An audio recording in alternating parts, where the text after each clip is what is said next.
Good afternoon, everyone. I would like to welcome all members and guests to the February 13th, 2024 Council and Committee meeting. I will remind everyone that our meetings are web streamed and televised. Please ensure that your phones are on silent mode. For those attending virtually, please mute yourself when not speaking. When called upon to speak, please turn on your camera and unmute yourself. For staff in attendance, please use the Microsoft Teams raise the hand feature to be called upon and remove it after speaking. With that, I call the February 13th, 2024 Norfolk County Council and Committee meeting to order. I notice that all members are in attendance, Madam Clerk. Yes. And we will now move to any declaration of conflict of interest. I see no hands up for declaration, Madam Clerk, so noted. And approval of the agenda and changes to the agenda. The committee has the agenda before them, and are there any changes to the agenda? I noticed that there were a number of them made just in the last day or two, but I think you've all got the latest. So, Councillor Van Passen. Yes, thank you, Mr. Chairman. The addition of item 4.4 under consent, could we move that to actually get a bit of a verbal update along with the, it's a rather complicated situation. I think I'd rather have staff explain it a little bit rather than just a memo. Yes, Councillor Brunton has made note that he would like to have that pulled, so that will happen. And Mayor Martin? Sorry, I wanted to go back to conflicts, but then when I pulled up the agenda, I could be misunderstanding. Are there the bylaws on here today? No, okay, perfect, thank you. No conflict. That would be full council. Okay, anything further? Okay, we will move on.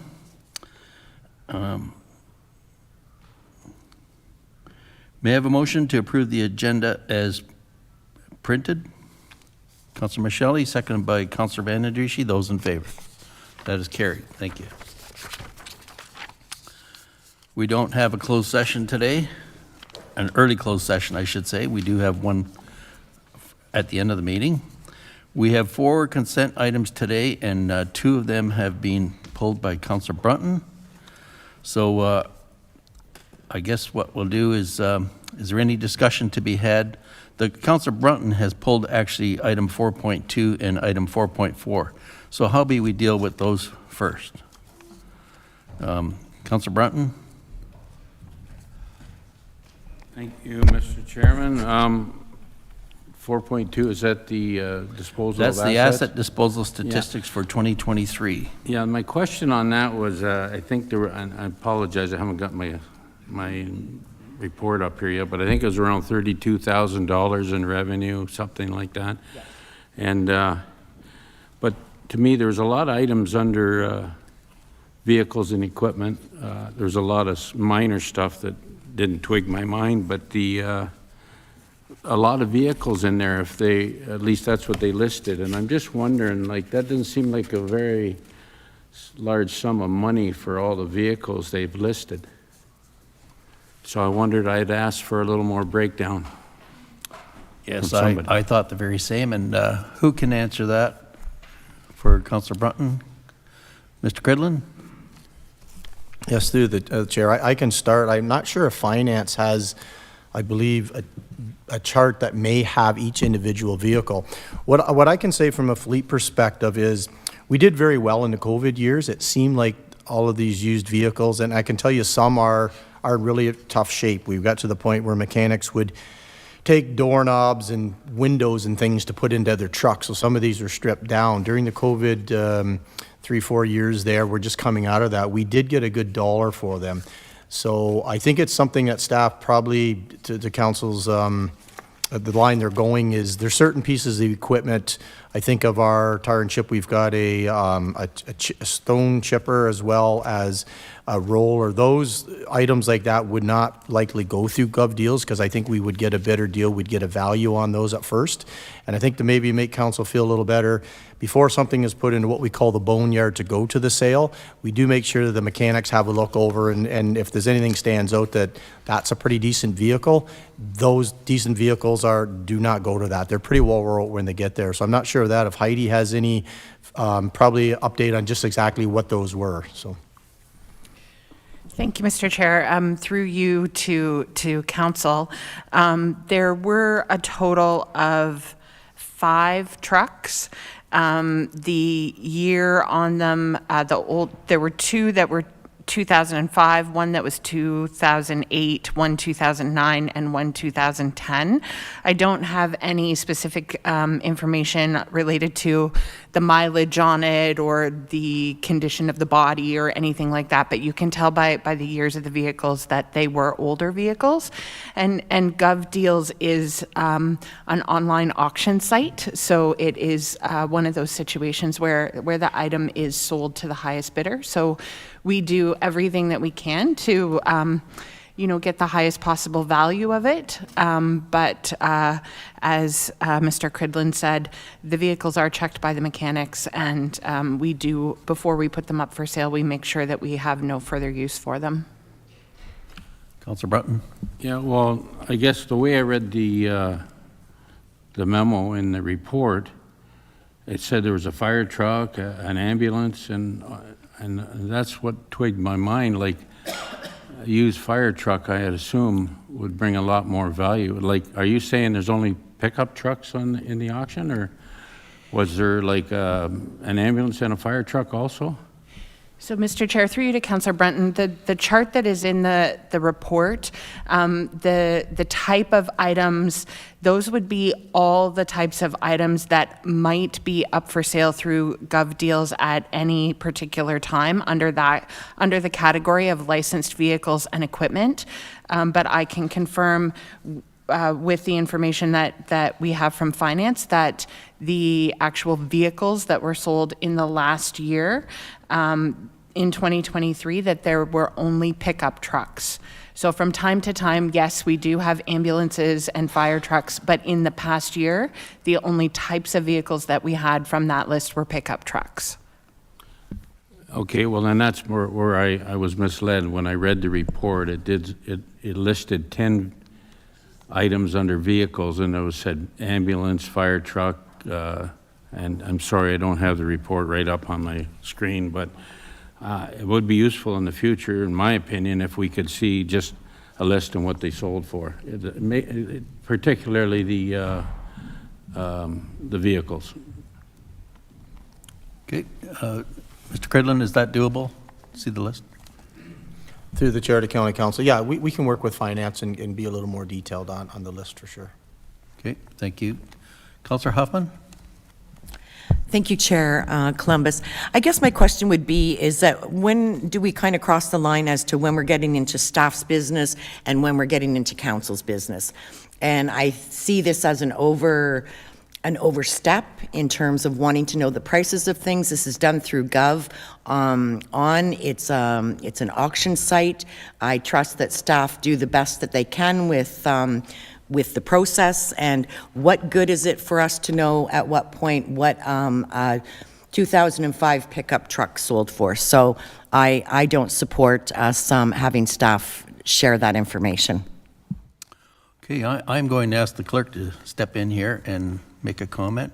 I don't know whether it's right for a councillor to get into that detail or not, but go ahead, Madam Clerk. Thank you. Through you, Chair. I would say that it's at the will of council how deep into the details you'd like to go or what level of information you'd like to see. Okay, thank you. I defer to the CAO's expertise on this, though. Mr. CEO. Through you, Mr. Chair, I would say the following, that if it's council's desire, we can certainly, with future reports, provide some additional information and detailed breakdown. Not sure we need to go to the actual level of, pickup truck A sold for $6,000 and pickup truck B sold for $3,000 unless council wants, but we can certainly itemize, there was 3 pickup trucks, and make it clear. I think in the current report, it was a bucket of things that generally fall under that category, which may or may not include ambulances and fire trucks. I think the point taken is that if staff could be more specific in future reports, we can certainly do that. We've got the information readily available, and then we'll bring a future version of the report next year with a more detailed summary. Thank you, Mr. CEO. I think Councilor Brunton just wants a little more clarity. Okay, we have item 4.4 here, the 9th concession drain. request to abandon. This one was pulled by you, Councillor Brunton, so I'll let you speak to it. I think the map I was provided with, and I understand the report's coming next week, and that's all I need for now. Thank you. It's in the package, agenda package at page 175. Okay, so any other questions with respect to consent items? Councillor Van Passen. Thank you, Mr. Chairman. Just a bit more on that ninth concession drain. I think the reason the memo came is because it's a bit more complicated than just a memo. There's a request by a certain group to, a petition to get rid of the drain in a portion of it, but we're in the midst of that process. So I wonder if Mr. Mays can sort of explain why he brought the memo and what we're going to be dealing with next week, because it's not necessarily exactly the same. So. Okay, it looks like we're looking for more clarity there also. Mr. Mays, you may speak. Through the chair to council, staff are in possession of a petition by owners to abandon all or part of the drain. We're attempting to clarify from the owners what exactly they're after. There's two-part process. The council, as soon as they receive a petition, if it is valid, triggers a very fast process under the Drainage Act that must be responded to within so many days. And if it is a valid request, council will have to determine that. I hope to have that information before next week to properly report to council on next steps or recommendations what to do with the petitions. So we'll learn more details next week. Did I see your hand up, Mayor Martin? Thank you, Mr. Chair. Through you to staff and council, it's been pretty clear that it was part one request to abandon.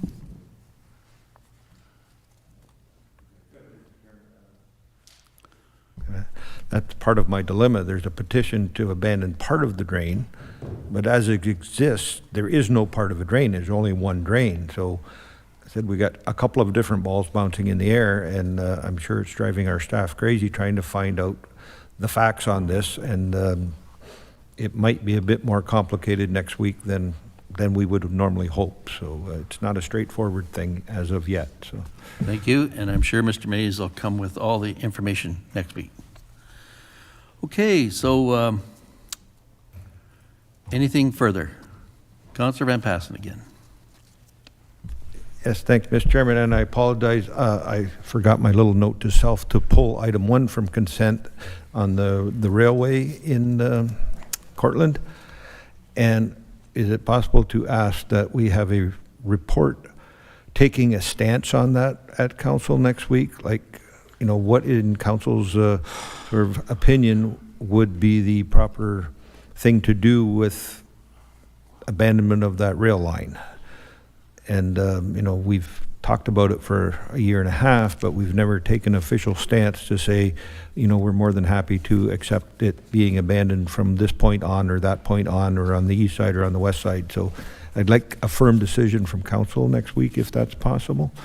And maybe there's staff would add a little bit to the memo, and we can deal with it next week.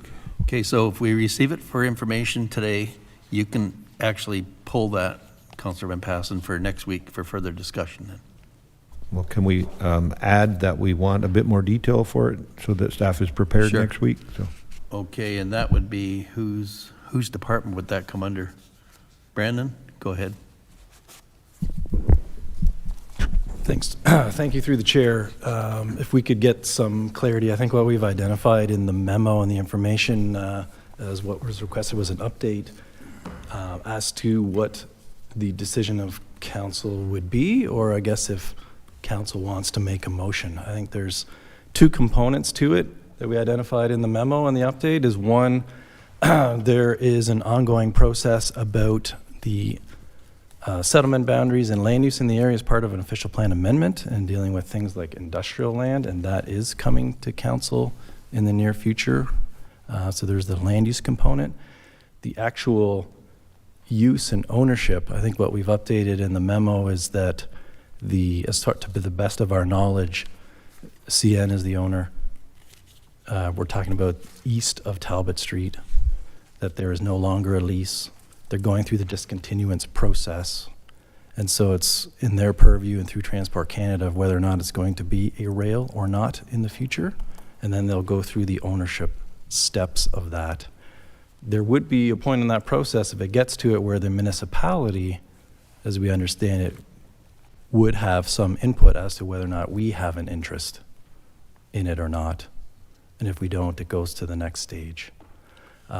Whether or not council needs to take a position at this point in time, I mean, council could choose to put a motion forward, I suppose, as to the thoughts about the future use of it. But I think, as far as we can tell, CN is already undertaking a process that it's moving towards discontinuance. Doesn't mean it may not ever, that they're telling us may not ever come to light, but it's heading in that way. I'm not quite sure if the municipality has a direct say in that. So, Mr. Sloan, are you thinking that we should, rather than just receive it as information, we should be putting some more meat to the recommendation today? Through the chair, I think, with respect, I think staff provided the information. I don't know from a staff perspective if there's anything that we would recommend to move forward, other than we're continuing on with that land use process and monitoring what CN is doing about the use of the rail and the ownership process. Okay, thank you. Councillor Van Adrishi. Thank you, Mr. Chair, and through you, I too would like to see us take a stance on it. It's been for years. I think it's time that we say, and in my opinion, as shutting the rail, there wouldn't be an operation there. I would be more than happy to say that, because when I look at the rail going from Tillsonburg all the way to the 59, what we've got there is rail that's just holding tankers there. It's just a holding spot. And I would like to see, like, an area like Cortland from the 59 east not have a rail corridor. So I would like us to take a stance on it at the end of the day. Okay, I'm going to go back to Councillor Van Passen.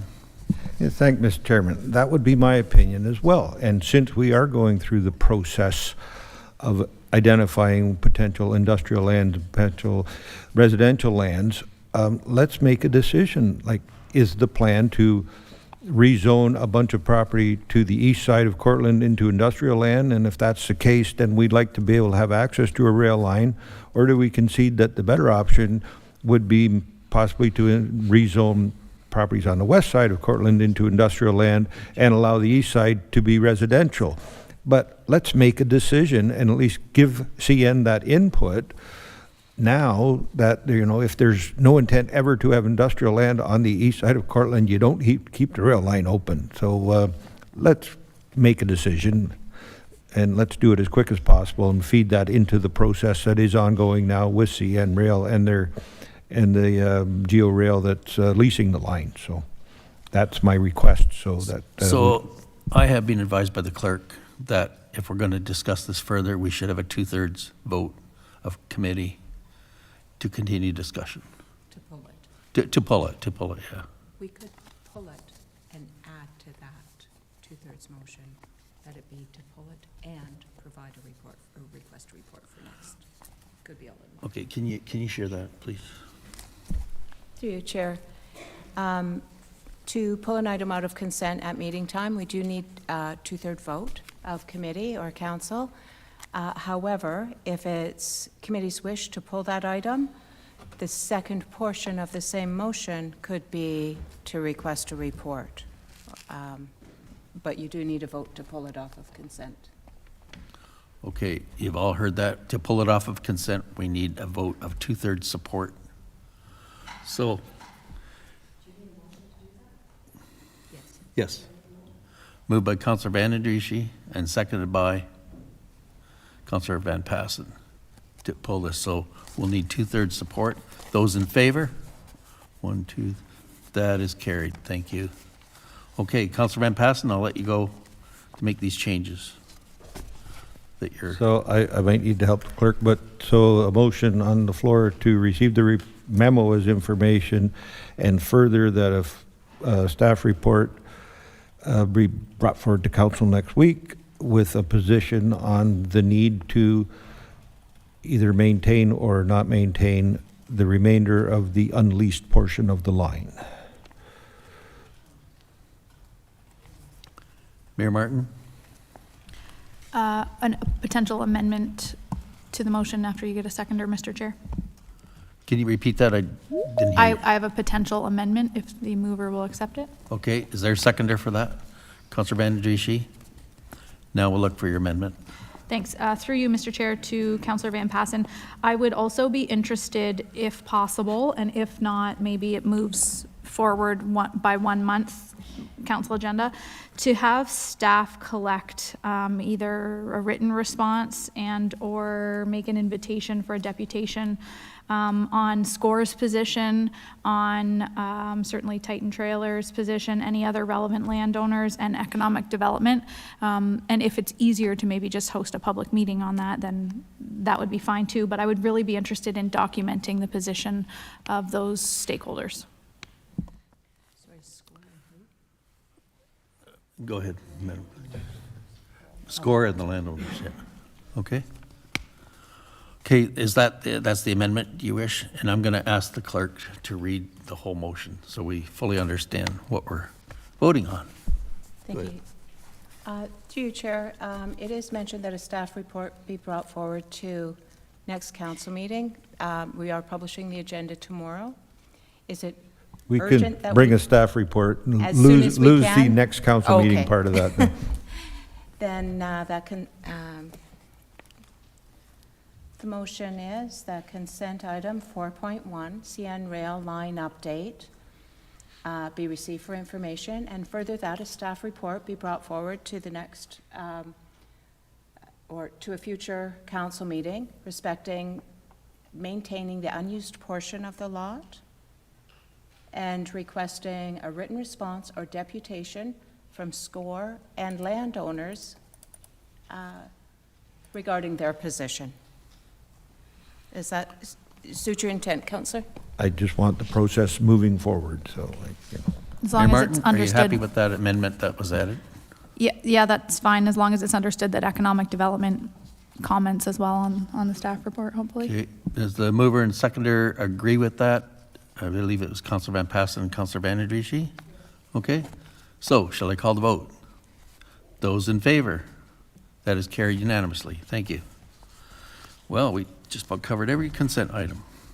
So we need a motion for the other three to receive. So I need a motion for the other three consent items, 4.1, or 4.2, I should say, the information memo asset disposal statistics for 2023, and the Roma 2024 conference update, and the 9th concession drain request to abandon information. I need a mover and a seconder for those three consent items. Tom Michelli and Councillor Very. Those in favor? That is carried. Thank you. We'll move on now to deputations, and we have 4 deputations today. The committee may accept the deputations for information after each speaker. Committee may also direct staff by resolution to bring back a report on any matter for further discussion. So our first deputation is with respect to the Victoria Dam Class Environmental Assessment. And we have Mr. Scott Robinson here from Matrix Solutions. He is going to give the report. And if you come to the podium, Scott, I notice he also has 2 other employees who are involved with the LPRCA. And go ahead, you can raise that up or down, however you like there, Scott. Go ahead. Thank you very much, Mr. Chair. Very brief deputation on a 9-month-long project with lots of moving parts, so I'll try to be quick. I've already been introduced, so we'll go ahead to the next slide and just orient council as to where we are in case you don't already know. We are about 1 kilometer east of Victoria, about 10 kilometers south of where we sit today.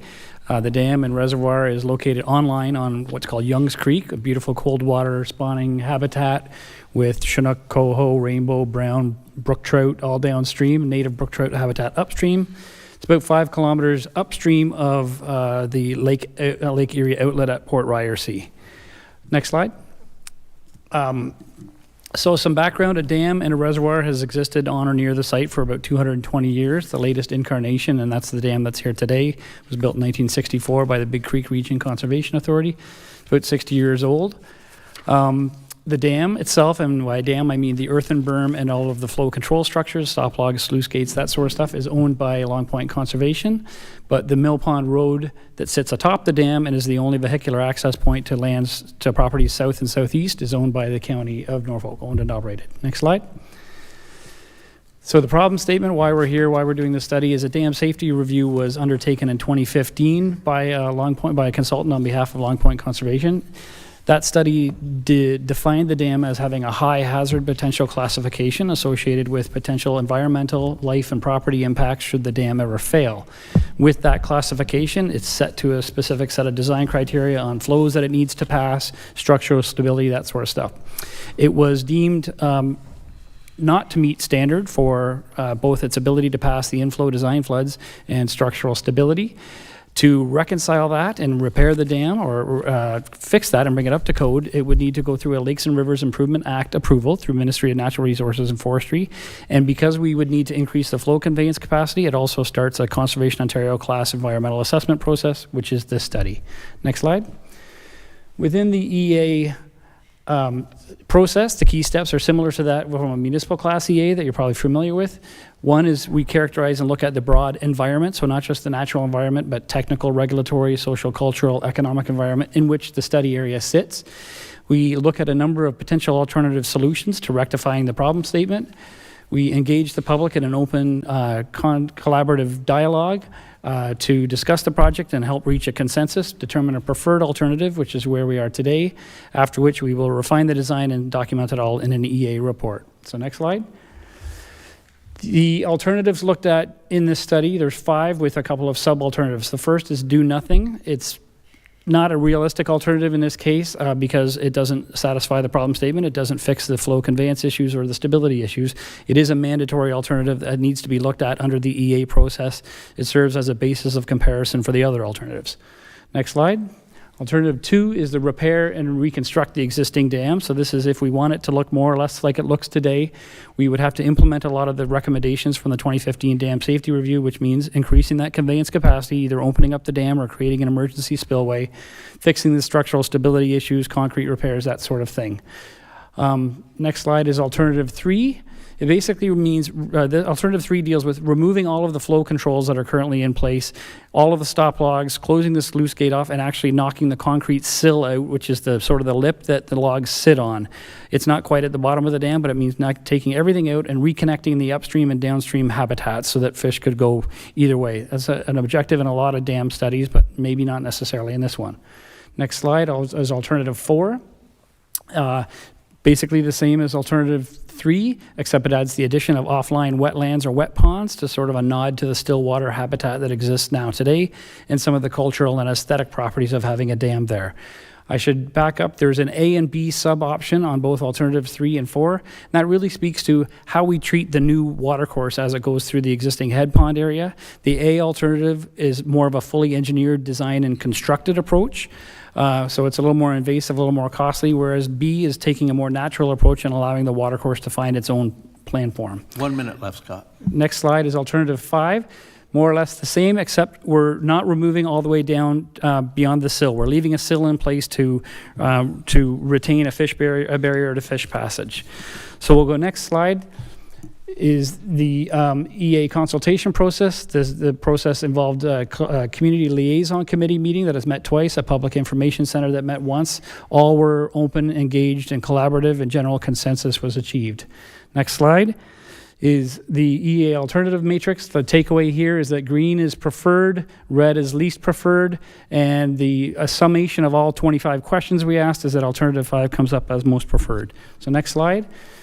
Alternative 5 involves basically slowly taking the stop logs down, slowly stabilizing the bed, infilling the bottom of the spillway with some large diameter stone to stop the spawning of downstream fish up to upstream reaches. We're trying to protect native brook trout habitat up there. Next slide is just some advantages and disadvantages. The reason we went with alternative 5, it is the low-cost alternative to addressing the issues with the dam. It deals with sediment disposal issues by keeping it in place and allowing it to stabilize. It enhances the fisheries and natural wildlife, and it retains much of the cultural heritage and generally supported by the community. So last slide is next steps. We just finished up the design. we complete the study documentation, and we would be back in front of the Long Point Conservation Board in early April. Thank you. Time's up. Questions to the deputation regarding the Victoria Dam? I know 4 members here actually listened to the presentation last week at the LPRC meeting. So any further discussion to be had? Councillor Van Andrieschie? Thank you, Mr. Chair, and through you. Just out of curiosity, have you got an estimate of what your thoughts are, the cost of option number 5? Through you, Mr. Chair, we haven't gotten to that stage yet. The answer, a little bit long, is that it depends. It depends on a lot of, we would like to use a lot of Conservation Authority staff to do a lot of the monitoring and sort of permit chasing work. We can use county staff and equipment to do some of the construction work if it's available. Some of it we just simply don't know. We're assuming it's all going to be nice and stable once we slowly let the water down. If it's not, we have to get in and stabilize. There's neighboring wells that might be impacted by groundwater levels if they get dropped down. They may or may not. We've got to monitor those over a period of years. If they do get dropped down, we'd be on the hook to go in and deepen those wells, or at least make a water supply. So, that could be $7,500 a well. If there's 5 of those, it's $40,000. If I was my back to the wall and had to guess, I think we're in the $75,000 range, $100,000 range. Now, there is also, I should digress, lots of grant opportunities out there for this type of work that I'm sure staff would be pursuing once as part of the implementation plan for the alternative. And the Conservation Authority must have some reserve funding for this type of work to be done? Through you, Mr. Chair, I'm not sure. We do have LPRC staff here, but I'm not sure if this would be what would be called a specific municipally benefiting project. So it would, anything not covered by the conservation. Just to cover that, I believe this will be a special assessment to Norfolk County. Right. As a capital item. That's the way it works. Correct. That's the way it works. So there's no option that the Conservation Authority would have to contribute to that. Through you, Mr. Chair, I would think that's exactly right. I will reiterate, it is, I would think, it's not by far the cheapest option, but it is the cheapest option because all other options just include more work. More work. Okay. Thank you. Any further questions for Scott? No? Okay, I need a mover to receive the deputation as information. Councillor Brunton and seconded by Councillor Huffman. Those in favor? That is carried. Thank you. And thank you for being with us and sharing this latest information on the Victoria Dam. Our next deputation is from Mr. Paul Morris regarding the paid parking pilot project. And Mr. Morris, if you could take the podium there. You have 5 minutes, and I'll let you know when there's 1 minute remaining. Go ahead.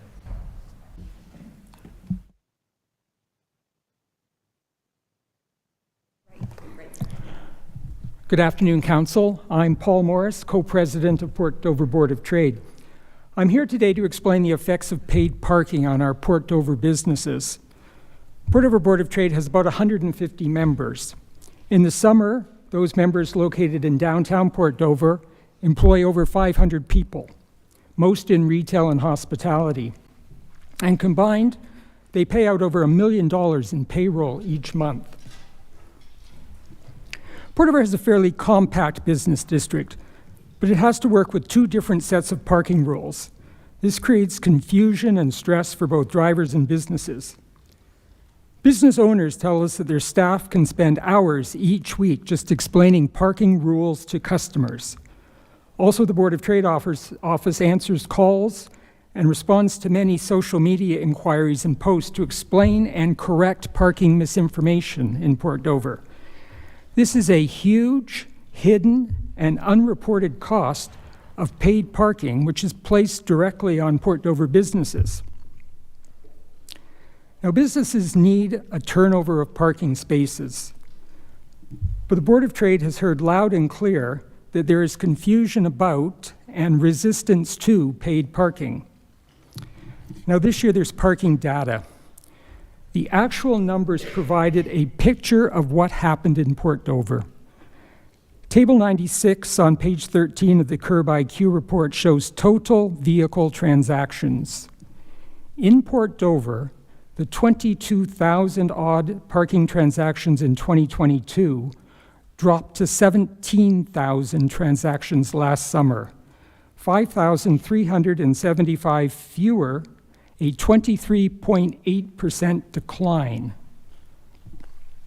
Almost 1/4 fewer vehicles, 1/4 fewer people visited the waterfront area of Port Dover last summer after just 1 year of paid parking. This is a worrying decline for businesses, and that data matches the decline that we heard from businesses. People stayed away because they did not want to pay to park. Businesses suffered financially. For every action, there's a reaction, and it's often hard to predict. Paid parking is hurting Port Dover businesses and the people who work for those businesses. What would the Board of Trade look at? The Board of Trade suggests 3-hour free parking with enforcement.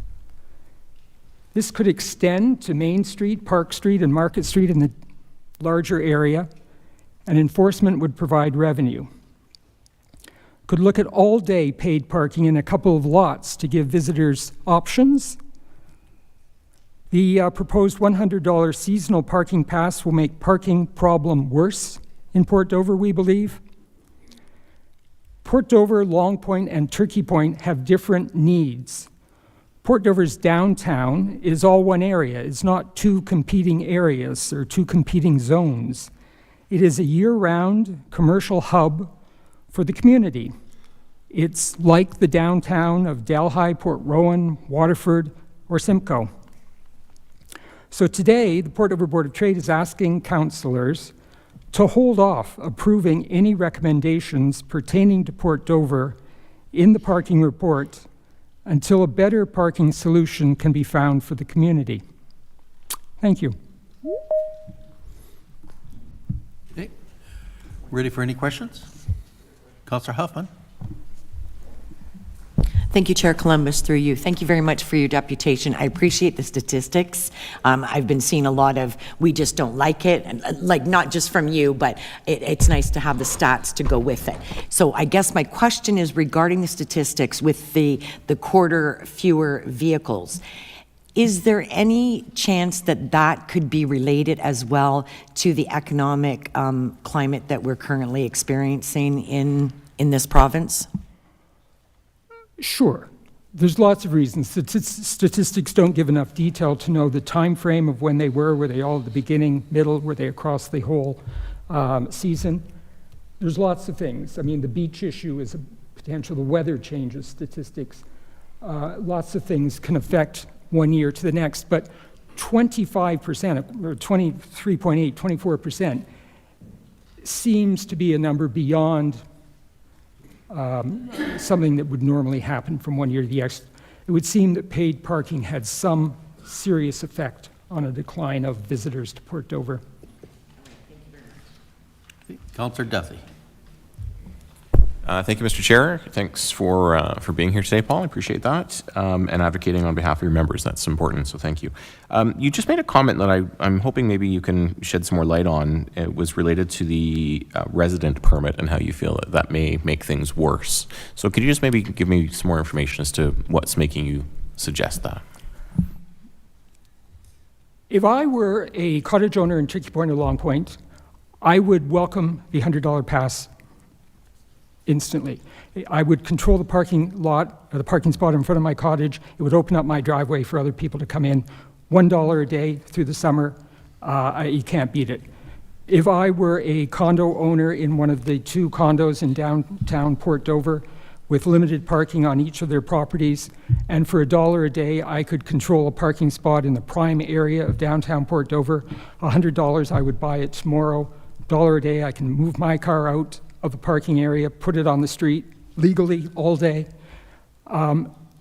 If I were a worker in one of the businesses and I had a habit of running late every morning, for $1 a day I could park in front of the business I worked at legally. It would be great.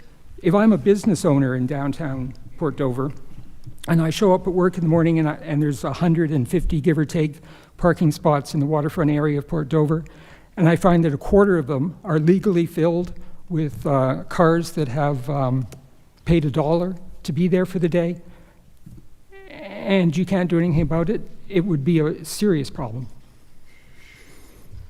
Mayor Martin? Thanks, Mr. Chair. Through you to Paul. Paul, thanks for coming. My first question is, what is the Board of Trade's position on having the lots have full-day parking? So say again, the lots? And I may, unless I misunderstood you, I think you spoke about the lots having, you would encourage the lots to have full-day parking. Right. There are people who want to come to Port Dover and want to stay more than 3 hours and are quite willing to pay for that. They don't want to walk the 3 or 4 blocks to get free parking now. So it would be an option that some of the lots that exist now could be metered for people who want to pay for 5 or 6 or 7 hours of parking. So we have options for visitors. And has there been any feedback from any Board of Trade members that have businesses buy those lots that would say, maybe make the same argument about having paid parking in front of their storefront? Hey, we don't want this in our lot. It's the main lot that we use for people to access, you know, the Lakeside Savings or whatever it may be. Sure. I think there'd have to be a discussion. The whole lot maybe wouldn't be paid parking. Part of the lot could be 3-hour parking and part of the lot could be paid parking. Not suggesting that perhaps the whole space is paid parking, but there could be an option. People who come to the theater, want to go to the theater, want to have lunch out, want to have some time for shopping, and are quite willing to pay for 4 or 5 hours of parking, there might be a need to provide an option for them. Okay. It needn't be a whole lot at one time. Thank you.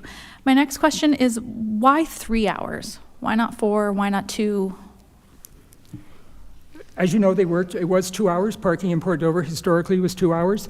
We asked around. No one seemed to know why the number 2 hours was picked. It seemed to be a random number some time ago that people picked. 2 hours does give you time for lunch. It gets a little tight if you want to have lunch and do some shopping and walk around on the pier. We also want to have the turnover of traffic. Businesses need turnover.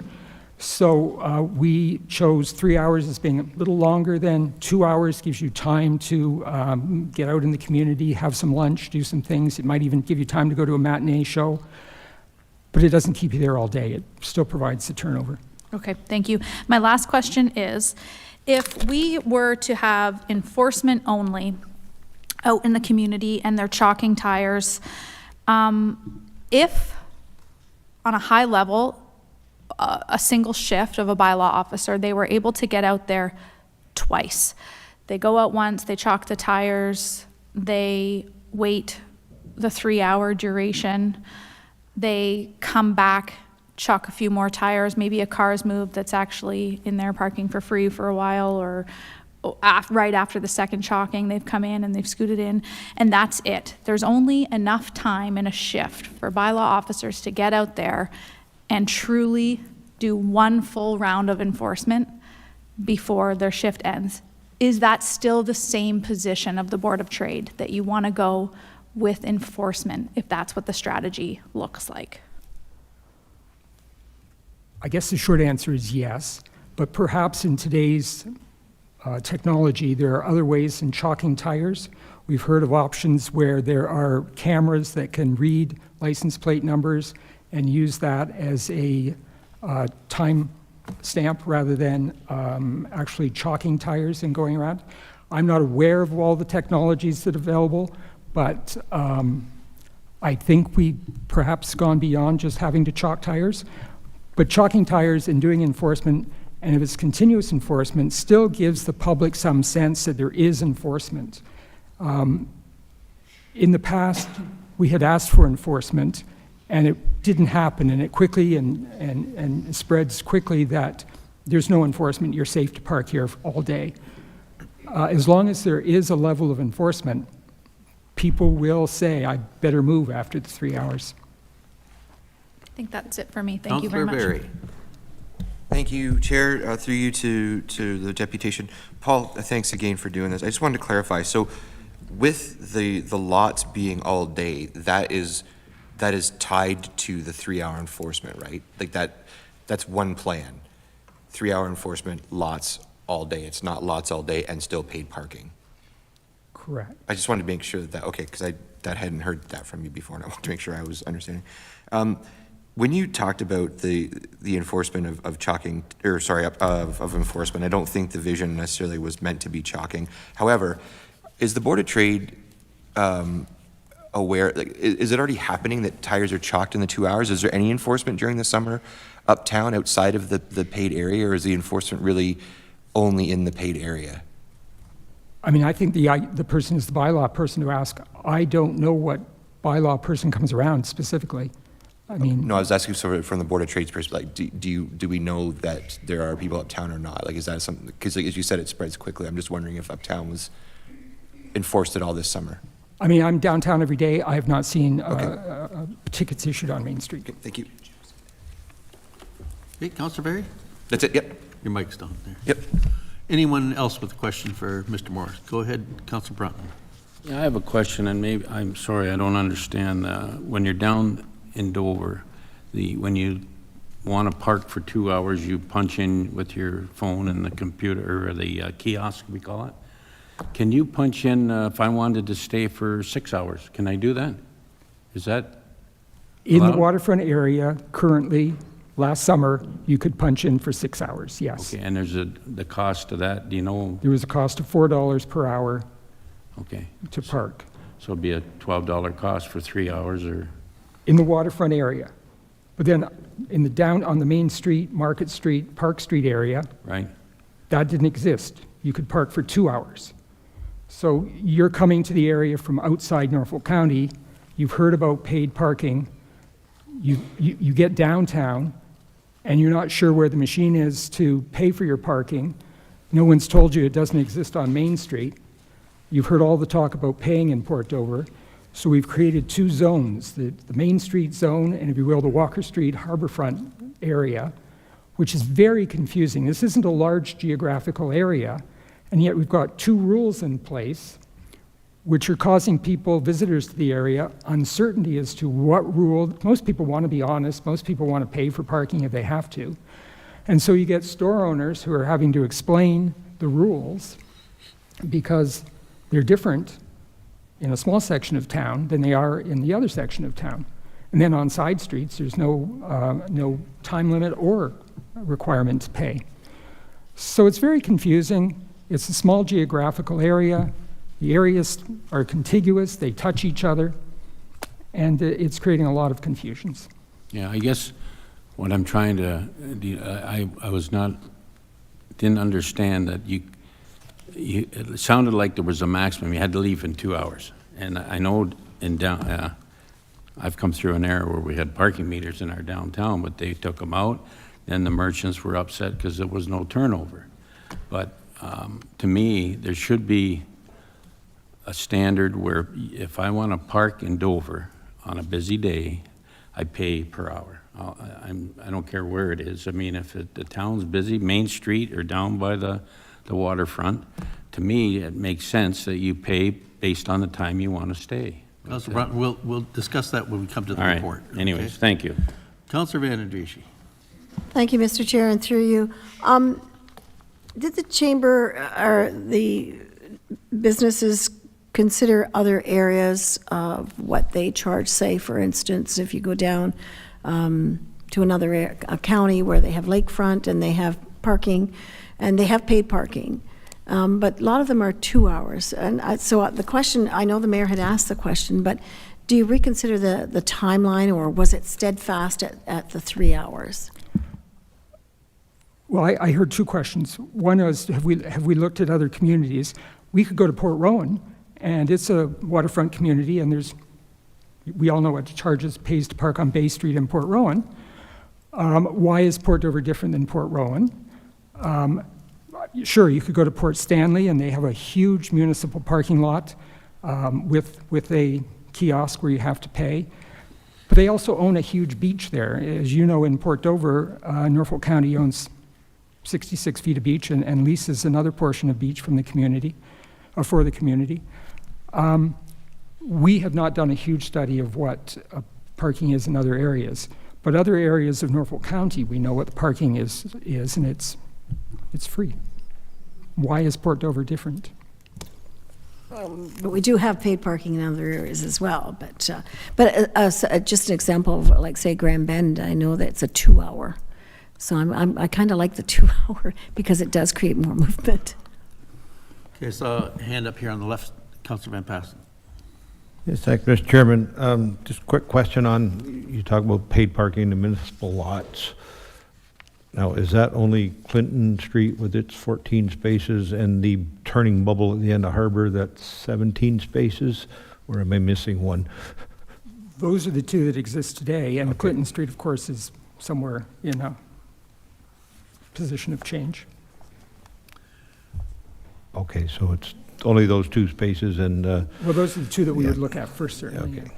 And, yeah, on the comment on the 3-hour, I think if I read that study correctly, that's not too far off of what the average stay at in our great technological world, it comes out to about 2 3/4 hours was the average time spent in those parking spaces the last 2 years. So I don't think that 3 or 2, I think 3 is the better option, yes. So. Okay. Anyone else? We have a couple more deputations with respect to the Port Dover issue. Councillor Martin, or Mayor Martin? Thank you, Mr. Chair. My last one, just so that I have all the intel I need later. If paid parking was to continue, and I understand it is not what the Board of Trade is recommending, if there was an option of a hybrid to select 3 hours or bust, or 1 hour or 4 hours, an alternate option that dictated the time the car stayed in that place, as opposed to creating flexibility hour by hour, is what I'm getting at. If we could create a way that was pay for 3 hours and then you're out in these premium spaces that are currently already being charged, would that be beneficial? Recognizing that that would be your worst case scenario and you're not endorsing it. But what if we were able to say, this is the time and you're out, to create the turnover and definitely not add, stay longer, add an extra hour? I would say no, that would not solve the problem. That would not solve the problem of confusion over parking, of people resisting coming to Port Dover because there's paid parking. I don't see a maximum time limit on parking as being a positive. As Councillor Van Passen said, 2.8 hours was the average last year. So we're not really changing anything by saying you got to get out in 3. Yeah, not necessarily advocating for that, but I suppose I'm looking at the confusion, the communication as things that could be potentially rectified. Whereas if we were able to meet the desired duration that the Board of Trade is seeking, is it worth looking at? But that's a hypothetical that I kind of threw at you without much It's a thought. hypothetical, and my initial response is no, it doesn't solve the problem. It doesn't solve the problem of people resisting to pay. It doesn't solve the problem of 2 zones in a small geographic area of a community. It doesn't, and communication has been a problem for the 2 summers that paid parking was in place. I can't imagine that would be solved with saying you got to be out in 3 hours. Okay, can I have a mover to receive the deputation of Mr. Paul Morris as information, moved by Councillor Berry and seconded by Mayor Martin? Those in favor? That is carried. Thank you, Mr. Morris, for your deputation, and we'll move to the next deputation by Andrew Schneider, and it also is with respect to paid parking in Port Dover. Mr. Schneider, you have 5 minutes. Mr. Chair, Mayor Martin, councillors, I'm Andrew Schneider. My family owns the Erie Beach Hotel and the Arbor in Port Dover. I'm here today to speak to you about paid parking in Port Dover on behalf of my family, the Nechtels, and Dave Tank. They own the rest of the businesses on Walker Street. I would like to assure you that the parking pilot was not the resounding success that you may have heard that it was. quite the contrary. It's killing business in the beach area in Port Dover. I need to first of all clarify that we did not ask for paid parking. What we have always asked for was enforcement of the current bylaws, 2-hour free parking, period. That would solve a great many problems. Unfortunately, county staff repeatedly told us flat out that's not possible, too expensive, and time consuming. The next thing we know, we're about to become part of a paid parking pilot with several other areas in Norfolk County. Year one had many challenges and frustrations. After year one, we were barely consulted for our input, and not until March. The program ended in September. We didn't get consulted until March. Most of what we said was not used, and we were told there was no way out of year two. Needless to say, year two was no better. People had not and still have not figured out the rules, the use of the machines, etc. But due to the fact that it was making money, it had to continue. We understand that at this time when the county is trying to dig out of a huge financial hole, that any project that makes money looks appealing. Please don't be short-sighted. The Curb IQ report that we are using to base decisions on whether or not to move forward has some very concerning information. The most important is on page 13. In all the lots in Port Dover, except the Clinton Street lot, usage was down between 24.57 and 32.67%. Usage was down. Wow, that's huge. We were told there would be a learning curve for our customers and that they would figure it out relatively quickly. There wasn't an hour that went by most days that someone wasn't complaining about the parking. Be it at the price, the machines, the QR codes being tough to use, the app, or just the fact that people had to pay was often enough to set them off. Our customers figured out a solution. They went elsewhere. I can tell you that the Erie Beach had its worst non-COVID summer in over 20 years. The Cove Room fed 23% fewer people compared to 2019. 23% fewer. Was all that because of the paid parking? Definitely not, but it's a huge factor. It's tough to send people away happy when they're mad before they even get through the door. This is huge, and if this continues, I'll need to hire approximately 15 fewer students or seasonal employees. It doesn't sound like much until it's your kid we're trying to put through school. To give you an idea of what the 2 short blocks of Walker Street from Main Street to the beach contributes to the local economy, I can tell you there's over $230,000 in property taxes and $5.5 million in wages in those 2 short blocks. Water, hydro, insurance, the cost of goods, taxes, wages, and all the things that it takes to run a business are rapidly rising. We can't have something like parking be the reason that our guests don't come back. We've invested much of our lives to the well-being of Port Dover. My family since the 40s, the Nechtels since the 50s. Dave Tank, he's a new guy on the block. He's only been there 25 years. I respectfully request that the areas in front of the businesses in Port Dover, in the harbor area, be made into 3-hour enforced free parking. The areas not in front of businesses, the municipal lot, Harbor Street, north of Main on Harbor, could certainly be utilized for paid parking for those wishing to stay for more than 3 hours. Kind of the best of both worlds. 1 minute left, Andrew. Thank you. One common problem is the perception that the solutions for each community's problems need to be the same. Well, we all have problems. The needs of our friends in the rest of the county will have different solutions. If paid parking works for them, great. It's not the solution for us. That's what makes this county great, is our diversity and our ability to work together to solve problems. One other concern we have is the resident pass as well. For $100 with no time restrictions, the Curb IQ report certainly suggests that the passes at $20 were a failure, so not exactly sure how this recommendation makes any sense. Just one last reminder, tourism is Port Dover's industrial park. And the infrastructure that we need is free parking and your support. Thanks for your time. Thank you, and you're right on time. Questions for Mr. Schneider?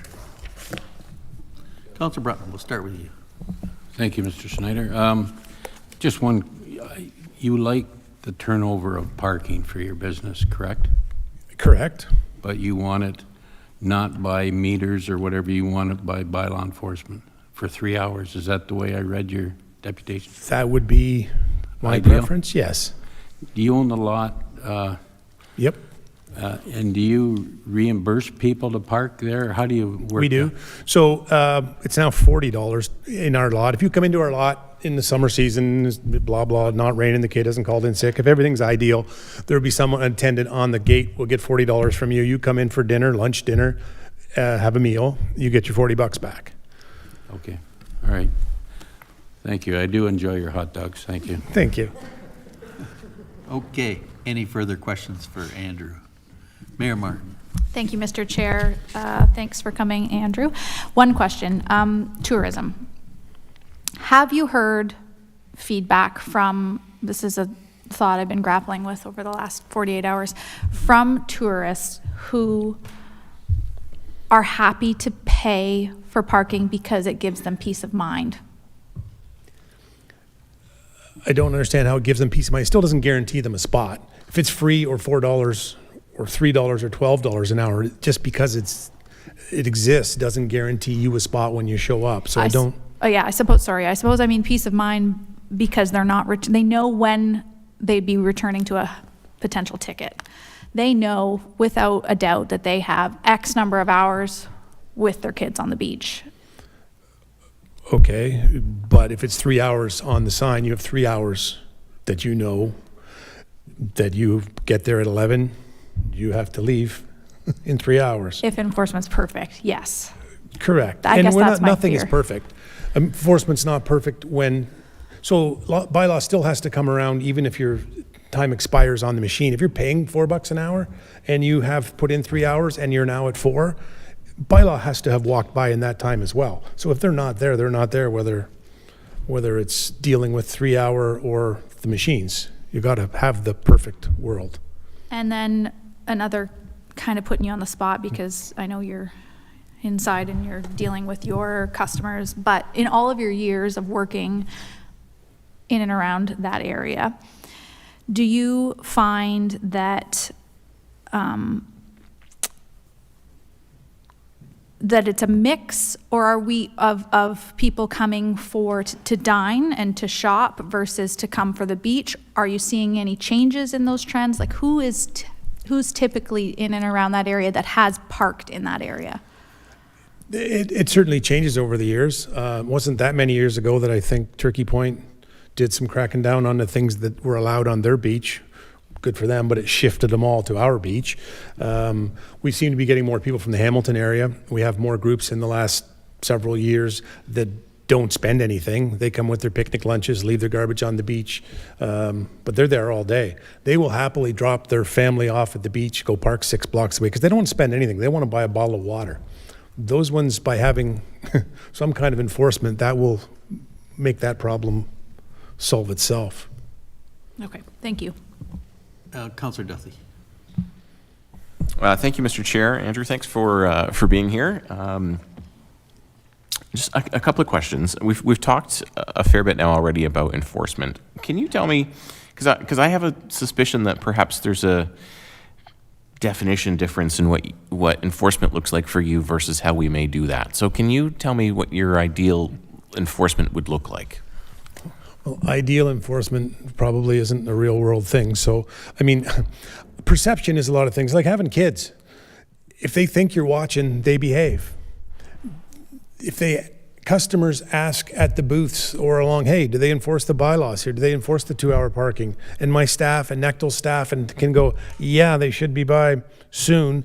People will move their cars for the most part. There are people that are rule breakers their whole lives. They're willing to risk, they're willing to gamble. And we can tell them now, you know what, when you are gambling, the ticket's $75. Used to be 25. People are like, yeah, well, for $25, I'll take my chances. For 75, they're like, are you kidding me? $75 to park in Port Dover? No, it's free to park in Port Dover. 3 hours, or go farther away. Go to some of the other lots that will presumably have some form of paid parking. Thank you. Thanks for that. I appreciate it. I wonder if I can get your comment. I'll be careful about how I ask this, but one of your comments was that tourism is Port Dover's industrial park, and I appreciate that perspective. There's a cost involved in tourism. And in terms of maintaining bathrooms and the beach and the garbage and all of the things that that takes place down there, there's a cost involved in doing that. Where would you suggest that cost should be borne? Well, I guess, once again, watching how I respond, I think on that street alone with $230,000 worth of property taxes, some of the costs are already being borne by us. A big portion of that's a lot of tax in 2 blocks. So additional costs, I would suggest sometimes when we talk to staff about additional bylaw, they talk it's a $100,000 proposition for more bylaw. We don't need another bylaw enforcement officer. We need someone to write tickets. That's a different person for the off season. That's $18 an hour. That's writing 2 tickets a day, 2.25 tickets a day. I believe that on a rainy day in July, you could find 2 tickets to write in Port Dover. So there isn't additional, or there isn't much additional cost to this, I don't believe. Thanks for that. I appreciate I put you on the spot with a rather tricky question, but thank you. And my kids love the celery bread and cucumber salad. We were there recently. Perfect. See, we're getting some commercials in there. Anyone else with a question for Mr. Schneider? Nope. Okay, Councillor Van Passen. Well, I just got to ask this question. I did talk to Ms. Schneider last week about this, but throwing out the silly ideas about free parking, but you still have to register, because one of the benefits of the machines in the system is the bylaw officer doesn't have to make 2 passes. He just scans a license plate. If he'd been there more than 3 hours, he could write a ticket. He doesn't have to chalk tire, come back 3 hours later. But again, that would create that 2-tier system that you have certain places where you got to get a ticket in your car or register your car, certain places in Dover you don't. Is there any use to a concept like that of, even though you don't have to pay, you still have to register that you're using that spot for free at 3 hours?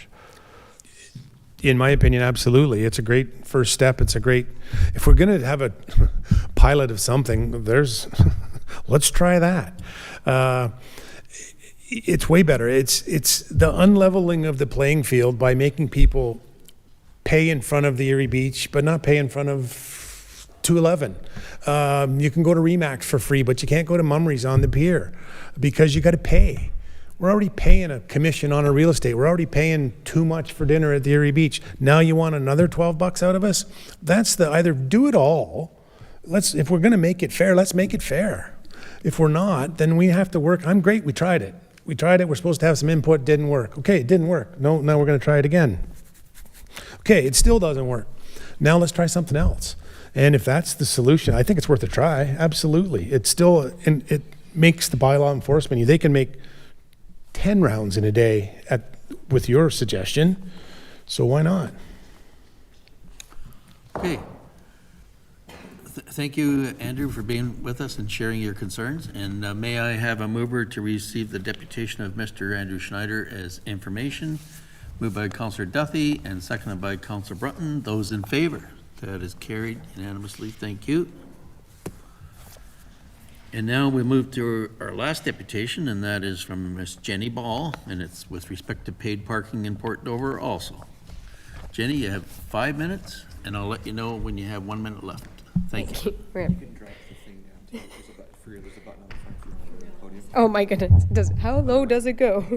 Okay, alrighty. Good afternoon, everybody.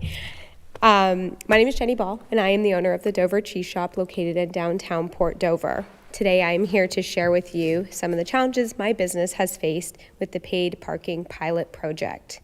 Starting with year 1. When the program was first introduced, a stack of business cards with QR codes were dropped off one day by a student with no further instructions. I personally believed in the program and I wanted it to succeed, so I researched and trained my staff on how to explain the program to customers. Just 2 weeks into the program, I realized we were spending a lot of time helping customers with paid parking. We were explaining the QR codes, the app, timelines for parking, where free parking was still available. I began to track our time and realized that we were averaging 1 to 2 hours per day or 5 to 10 hours a week answering parking related questions. This really started to add up. Not only was I spending $100 to $200 a week in staffing costs to deal with parking, but my staff aren't turning sales in my store, resulting in lost income. By July, we started to notice beachgoers were now parking on Main Street instead of the beach and leaving their cars there all day.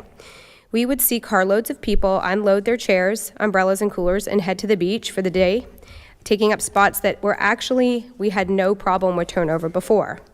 When Labor Day finally arrived, we were happy the program was over, and I calculated roughly $1,500 to $2,000 in staffing costs associated with time explaining the program. Year 2. In the spring, I was very disappointed to hear the program was set to proceed for a second year, but we were told there would be additional communication put in place, and I had high hopes that this season the program would be different. Year 2 was even worse. We didn't receive any communication to pass along to customers. The QR code cards weren't great in year 1, but they were at least something to hand to customers. Again, in year 2, we spent way too much time explaining the program to customers, another $100 to $200 a week out of my pocket. And I began to make a list of some of the feedback we heard from customers in our store last summer. Some of the comments were, Port Dover is discouraging tourists from visiting with paid parking. Locals told us we will shop elsewhere because we don't need to pay for parking at box stores. Shopping in Port Dover has become a total hassle. And the one that hurts the most, but I heard more than once, business owners are getting greedy and capitalizing on tourists and making money off parking. The general takeaway is that Port Dover has now become difficult to do business with. Last year, my sales in the summer months were down almost 20%. This is the first year in 10 years of business that I have had such a significant decrease in sales. Since opening my store, we have had road construction where customers had to walk a far distance to get to my store, and they still came. A pandemic where my doors were closed for a period of time and sales did not drop to this extent. We even had the beach closure to navigate, but I have never seen customers so frustrated and unwilling to adjust. Not only does the decrease in sales directly affect my bottom line, which as a business owner does not make me very happy, but I employ 2 full-time employees in addition to myself and 2 part-time staff. In the summer months, I hire 2 additional part-time staff members. Last summer, I let those 2 staff members go because we simply did not have the traffic and sales to keep them. If this was the case for other businesses in Port Dover as well, which I assume it is, we are losing a number of jobs in our community. These people do not shop then in our community either, and the trickle-down effect is something not to be taken lightly. Is this paid parking project worth the effects of lost jobs and revenue for businesses in our small town? 1 minute left. Okay, I am not sure why simply enforcing the existing parking bylaws cannot be done before we take these drastic measures. Lastly, I am not only a business owner in Port Dover, I am a resident as well. I own a home on Grace Street where the old public beach access is. I can tell you firsthand that paid parking has pushed beachgoers to the side streets more than ever. On the side streets, we do not have garbage cans or bathroom facilities like we do down at the beach. Every weekend, the streets are flooded with garbage. We have had people use the bathroom on the side of our home. We have even found feminine hygiene products laundering the streets. If myself or my neighbors do not pick up these items, they are washed down the street and run into the lake or sewers. I know it's disgusting, but it's the truth. So thank you for taking the time to listen to my concerns and taking them into consideration before proceeding with the proposed parking program. Thank you, Jenny. Ready for questions? Anyone with a question for Jenny? No? Oh, Mayor Martin, go ahead. I thought you were going to say, I'm Jenny from Grace Street, the place with the water troubles. That's what I thought you were. The infrastructure troubles. I am also that girl. Same Jenny. Thank you for coming, Jenny, and for sharing your perspective on a section of the community that doesn't have, the direct paid parking in front of it. My question would be, it is the position of the Board of Trade to look at some of the lots for all-day parking. So you would be a business that is closer to the Elmer Lewis Parkette. And so I guess I'm struggling to determine, looking at your business, parking is free in front of you now, it's free in front of you without paid parking. So you've got a section of parking down the hill that's paid, or you could have a section up by Elmer Lewis that's paid. What's to say that that wouldn't be, any different? So what has become the issue is that the paid parking down at the beach actually is now making the confusion is one thing. That is just a whole problem on its own. And like Paul was mentioning, just we are so close to each other and nobody understands what's going on with the parking program. So that is really a big concern. But it's pushed the traffic up to Main Street where the people know the parking is not enforced and they're parking there all day. So we didn't really have these turnover issues like we do now. Okay, thanks. And I get it that these are hypothetical because we don't know, because we've never had paid parking in Elmer Lewis, so I'm kind of putting you on the spot. And I will say, just to note on that, people always kind of think that that is a paid parking lot. A lot of people that come to the theater ask us where the machine is. So I'm not saying I want it there either, but Yep. I think there is more of an assumption that I might have to pay for parking in those lots. Okay. Opposed to. Yeah, fair point. And then, I don't know if this is much of a question, but something that you raised that I kind of want to touch on. So you mentioned, so thanks to all of you and to you for spending time communicating with the public on this. But one of the things you mentioned is that, you've never noticed such like an unwillingness to adjust. And I really have to say that I agree. And when we look at tourism and the conversation about paid parking, and I see it all on social media, and I think about how our own community members' comments and maybe their unwillingness to adjust harms tourism, harms our own narrative, because there are so many other communities with paid parking implemented in some way, shape, or form. And maybe that same conversation is happening there, and I don't know because I'm not on their forums and their pages, but I think it's a factor as in part of the problem as well, because to hear people say that they're not going to, come in and support your businesses because there's paid parking, it's really, really difficult to hear because there are more free spots than there are paid spots. And so from rolling it out, I would never by any means call this a perfect system, but I really think it was a good blend to try it and to give it a go, and I struggle with that as well. So I recognize that's not a question. I just wanted to pick up on something you said because I do find it to be disappointing.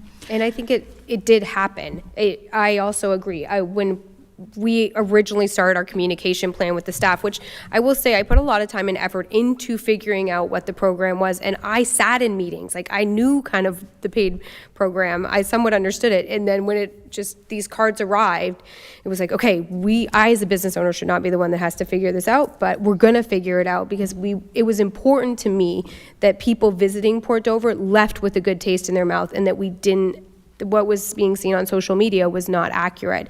We spend a lot of time being cheerleaders behind the program, and so it's disheartening to me that it's even me that's crushed, because I am quite a cheerleader for anything in the community. So it just has been a disaster. That's good perspective. And sorry, one more question. Councillor Van Passen threw out a potential situation to Andrew about keeping the infrastructure there and having people to go and register. So my concern with that would be, I know countless times I've found Mr. Schneider out at the road helping people on the equipment, and you're talking about the amount of staff time that you spend. Does that eliminate the problem? If essentially people still need to go and register, and if they don't, they're getting a ticket, and they still need to come in and seek assistance from you, and you're spending 2,000 hours of staff time. Does it fix the problem? No. It will be another problem. I don't know how to answer that. Fair. Thanks. Okay. Councillor Berry. Thank you, Chair. Through you to Jenny there. So thanks so much for doing this. I know you're nervous and you did a great job. No, I just thank you so much. So one thing I wanted to just go back on is that you mentioned that you were down 20%? 20% in sales, yeah. In the summer.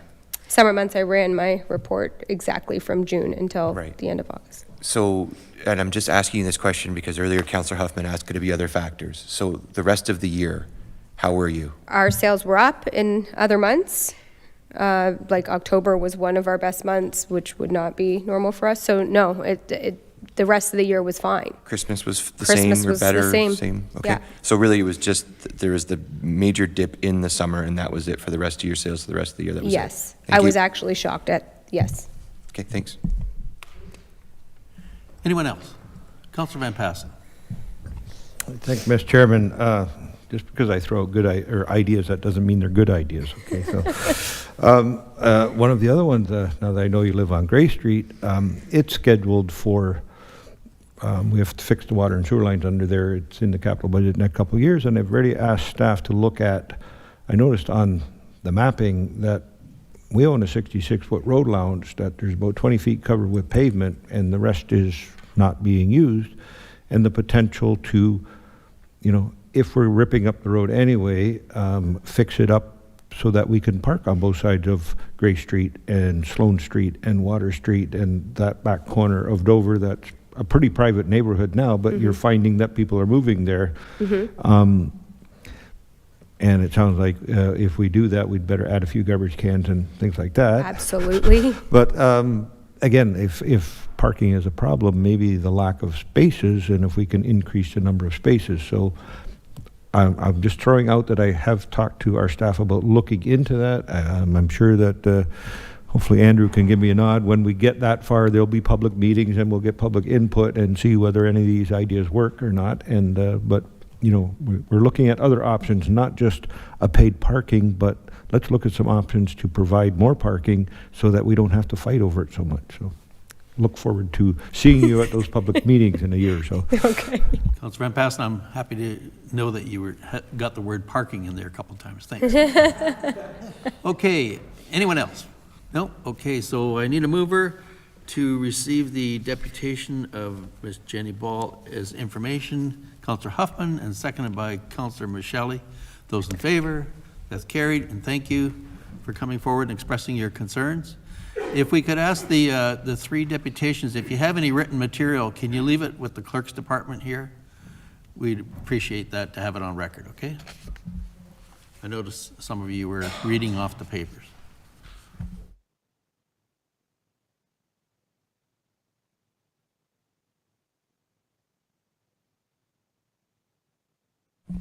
No communication items. Staff reports, Health and Social Services Division, no staff report. Community Development Division, no staff report. Environmental and Infrastructure Services Division. This is waste collection in the Simcoe BIA. I'm going to call on the General Manager, Andrew Grice of Environmental and Infrastructure Services to introduce the report, and we have Marissa Bachler here also, Supervisor of Waste Management, and Jim Milson, Manager Bylaw Services, prepared the report. So, Andrew.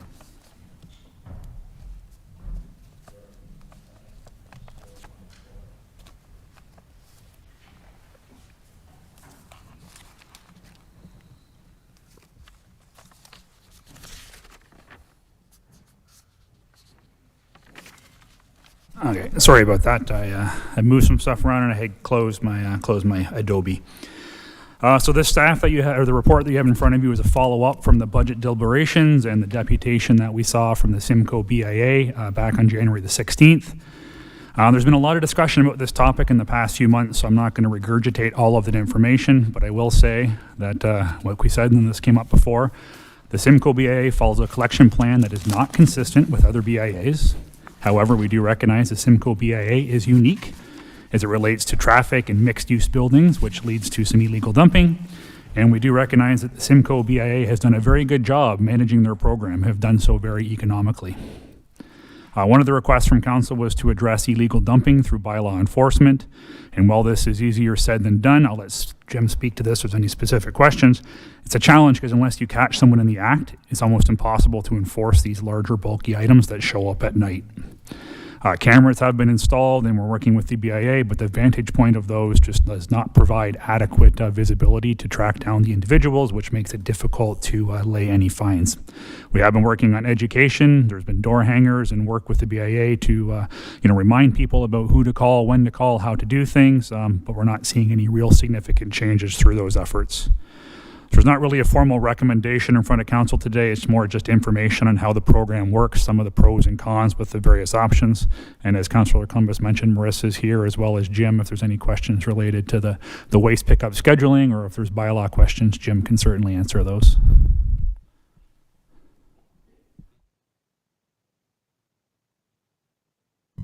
Thanks, Mr. Chair. Through you to Andrew and other staff. Is there an additional report coming on this subject, or is this it?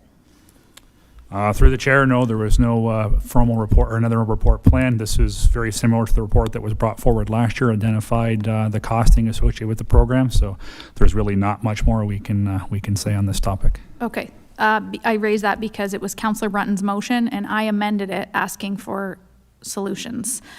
And there aren't any solutions. It's just to be received as information. So I feel any discussion on this right now is basically would need to be subjected to reopening the budget for reconsideration or a budget amendment. So before we go down a rabbit hole and start debating something that needs 2/3 majority, first of all, if even possible. I don't know how far along we've gotten.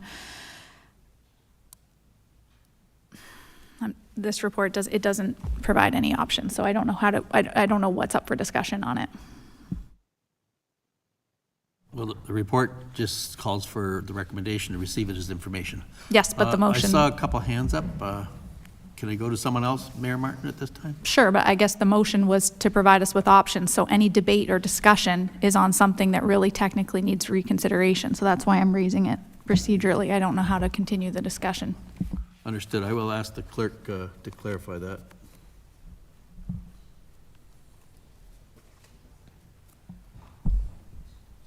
Through you, Chair, there aren't options set out in the report. I'm not sure if staff would like to provide options at this time. It really is an information report, or if council wishes to have something come back with options set out clearly. Okay. So would council and committee like to see another report with the options laid out by staff? Can I see a show of hands for that? Sounds like there's a majority would like to see that. So, Councillor Van Pasten. I read this report. There's options there. There's just no recommendation of a preferred option that I can see. And does that mean that we just see how it goes? You know, Bylaw's going to do the job and enforce as best they need. Maybe Roads is going to have to send an extra truck out, and we're going to get educated and find out it's costing a whole lot more and it's looking a whole lot worse by doing it that way. And then we come back and try to fix it. But, you know, maybe a little bit of input from our members, board or council members that sit on the BIA, what the discussions have been lately with this issue. You know, we did the budget. It was agreed by a majority to cut their request for the grant. So now they're going to cut out part of that business. So staff has laid out the different options here. There's just no recommendation as a preferred option. Okay, I see Councillor Brunton, who's a member of the BIA Simcoe. He had his hand up, and perhaps he can help us move this along. Thank you, Mr. Chairman, and Mayor Martin's correct. I was hoping for maybe a recommendation. I know, and Mr. Grice did indicate at some point that BIA were doing a good job, and it was cheaper for them to do it than our own public works staff. But not that aside, I like to look at it this way.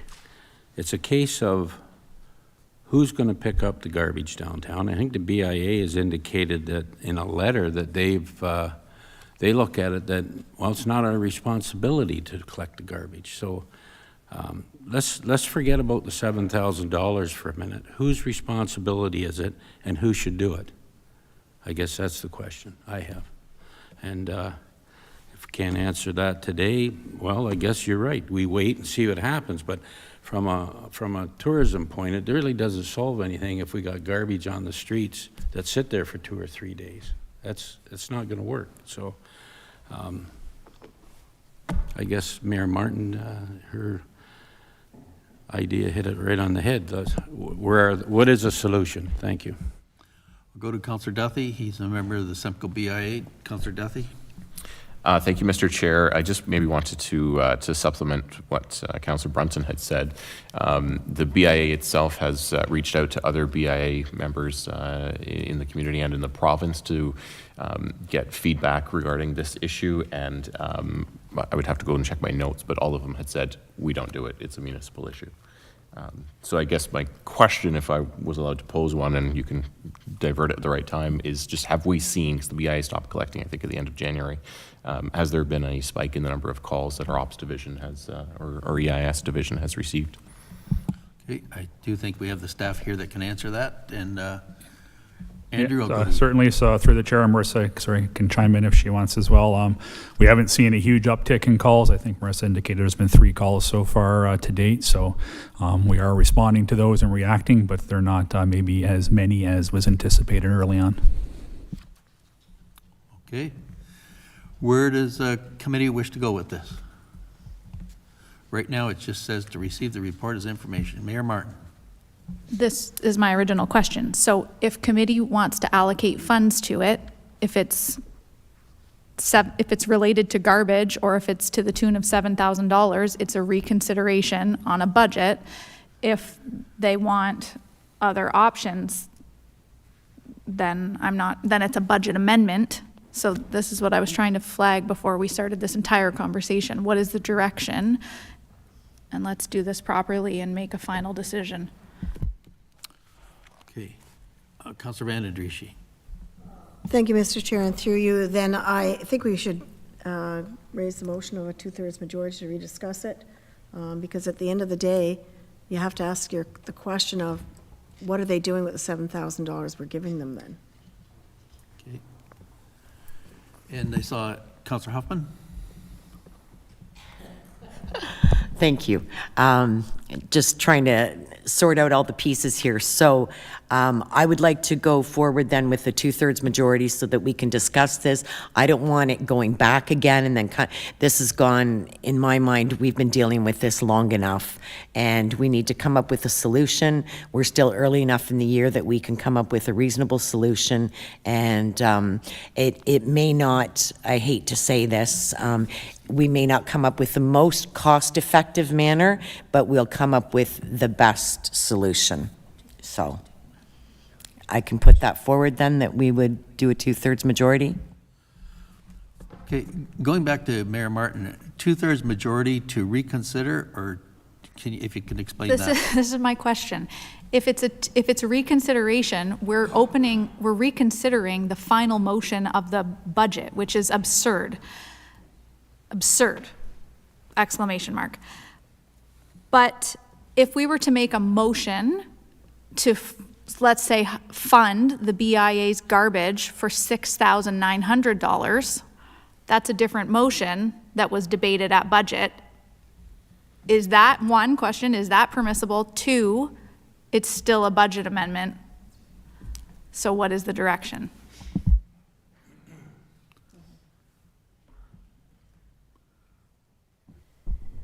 Sounds like a tough question. Anyway, we'll get there. Thank you, and through the chair to council. Certainly Genevieve can chime in from a procedural perspective, but council has the option to amend the budget if they so choose, and if council wanted to offer a funding source for the addition, that is certainly within your purview also.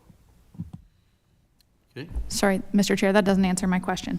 Does council have the ability to pass a motion to fund garbage cleanup as the status quo for $6,900?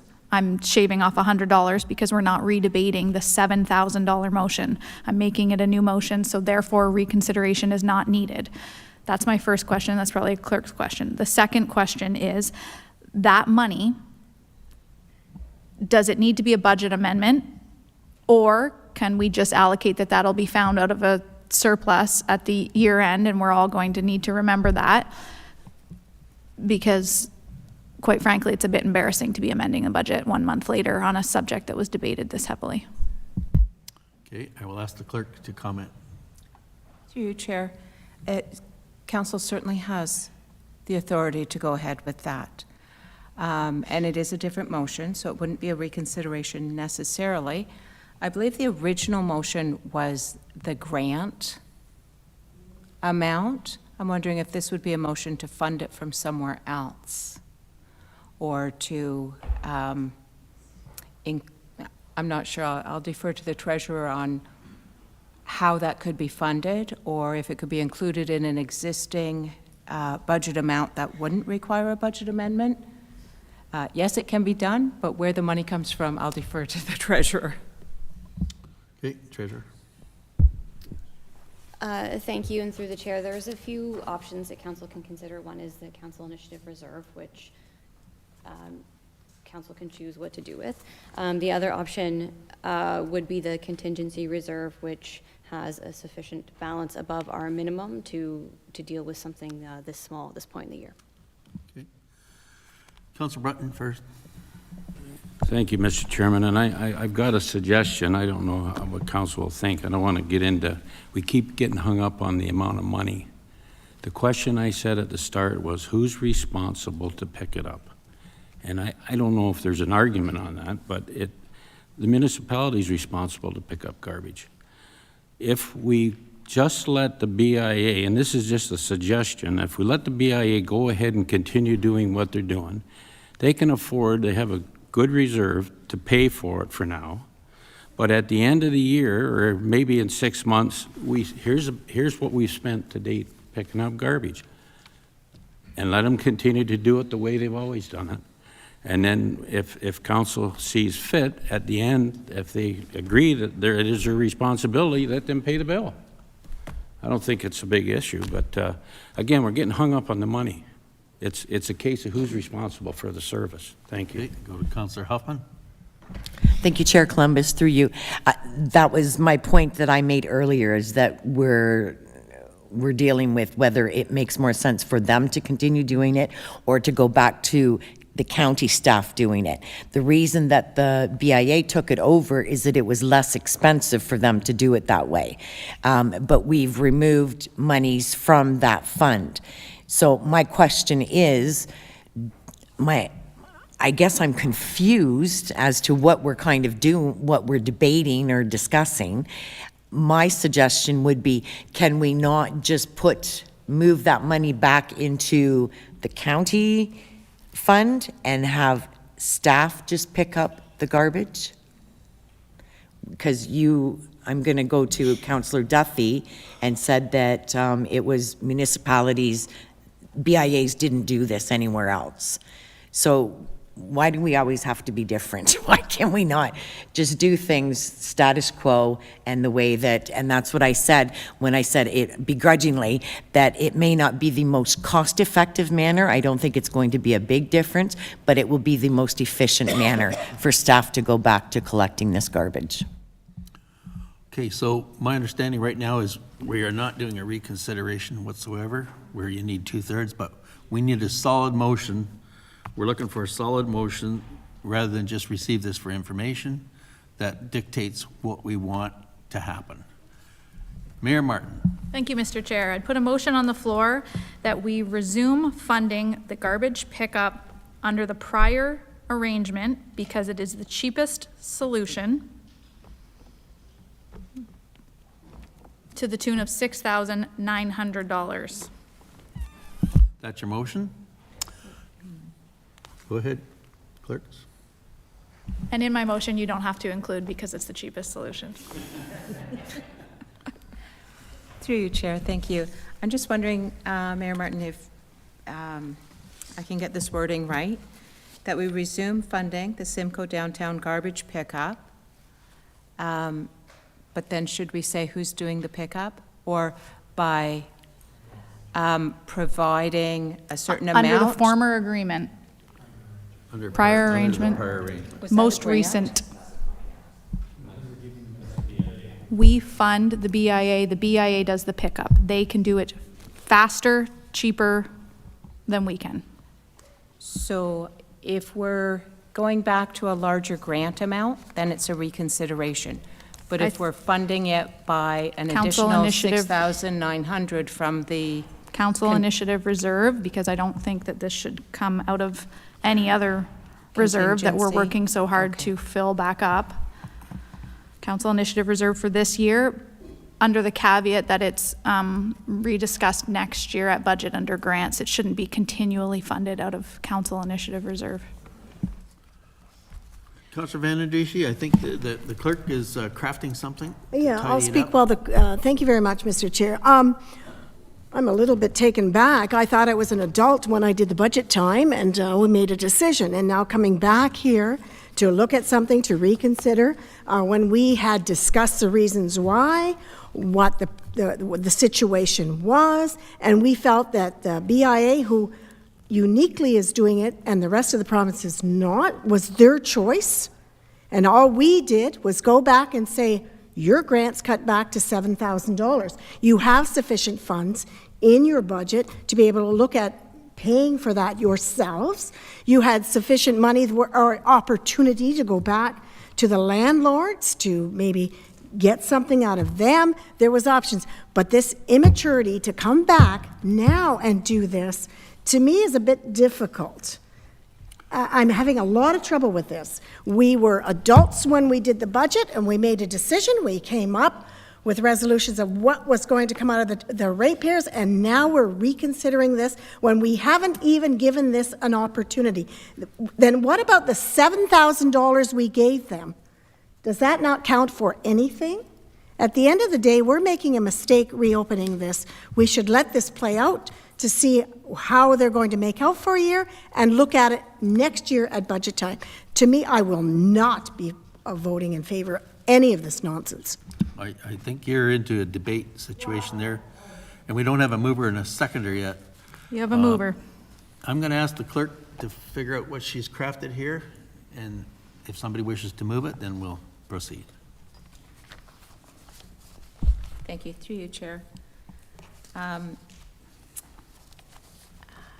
Council, and I'll ask the mover if this is the intention, that Council provide the Simcoe BIA an additional $6,900 for garbage collection in downtown Simcoe to be funded from the Council Initiative Reserve, and that this matter be discussed during the 2025 Council budget. Is that? Yes. Okay, you're the mover, Mayor? Yep. Seconded by Councillor Duthie. Now we'll have some debate. Councillor Berry. Sure, so I'm not going to support this either. And I just want to remind council that we had a deputation from a group that was trying to do a green bin program for just about the same amount of money. And the argument was that we weren't going to provide I don't know what the exact word was, but a small group money out of the budget. And we specifically talked about the council initiative reserve for that project. It's the same within $300, the same amount of money. And that was something that they were trying to do that was going to benefit potentially the county and set a template and those other things. This is just a matter of people dumping their garbage and not taking care of their own neighborhood. So, you know, I look at this not so much like whose responsibility is it to pick up the garbage, but whose responsibility is it to be responsible for their residents above their buildings, okay? So I'm drawing a comparison. I'm not trying to open this other thing for debate, but several years ago, you had this conversation of who's responsible for water when residents don't pay. The landlord has to eat that water. This is the same thing. If there's a ticket for residents that are dumping garbage, the landlord can have that ticket and deal with their residents however they need to recollect that money. It can't just be a matter of you can throw your trash in the street because don't worry, council's gonna pick it up. Or the taxpayers are going to pick it up. I'm also frustrated that we've spent this much time hashing this out again, and there's absolutely no way I'm going to vote to reconsider that. Not to reconsider, but to give them money. Councillor Michelli. Thank you, Mr. Chair. I have to concur with my colleagues so far on this. You know, we've heard that all other municipalities pick up their downtown garbage. If anybody recalls, the reason that this request came from the BIA in the first place was that they said the municipality's collection of the garbage was not effective and it was causing all kinds of other peripheral problems. And we've made this decision, and I really think that we, you know, I want to be mature adults too. We made a decision after a huge amount of discussion.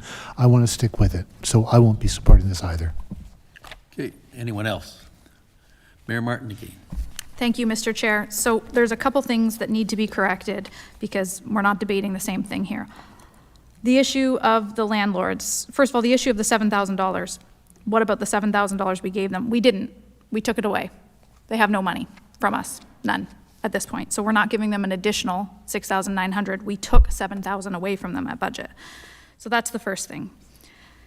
The second thing is we gave them an opportunity to go and talk to the landlords and to maybe go to the business owners. The business owners, as we know, aren't always the landowners. The landowners aren't always residents. The cameras don't pick up faces of individuals. So while all of this is true, and I too would like to think that I'm a mature, responsible adult, the end result is that the garbage is there, it is being picked up by our staff, by our roads division, who is being assigned to other duties, taken away from other duties, bylaw staff, waste management staff, roads staff, to pick up the garbage at a more expensive rate than the BIA can do it. So regardless of whose garbage it is, regardless of the principle of where people put their garbage, in a downtown, in our municipality, there is garbage left out, and we are picking it up, budgeted or not. And it is costing us more to pick it up outside of this arrangement. So I will be supporting the motion, hopefully for the final time. The $6,900 will ensure the status quo remains, the garbage is picked up. We're working with our community partners on an issue that is specific to the Simcoe community, and quite frankly, the Simcoe community can use a little bit of an investment in its downtown. Thank you. And Councillor Van Passen. Yes, thank you, Mr. Chairman. I'm also not quite comfortable with dealing something a month after we dealt with it already. And I do understand the logic of some of the other arguments here that if your tenant doesn't pay your water bill, what do? They stick that on to the property owner.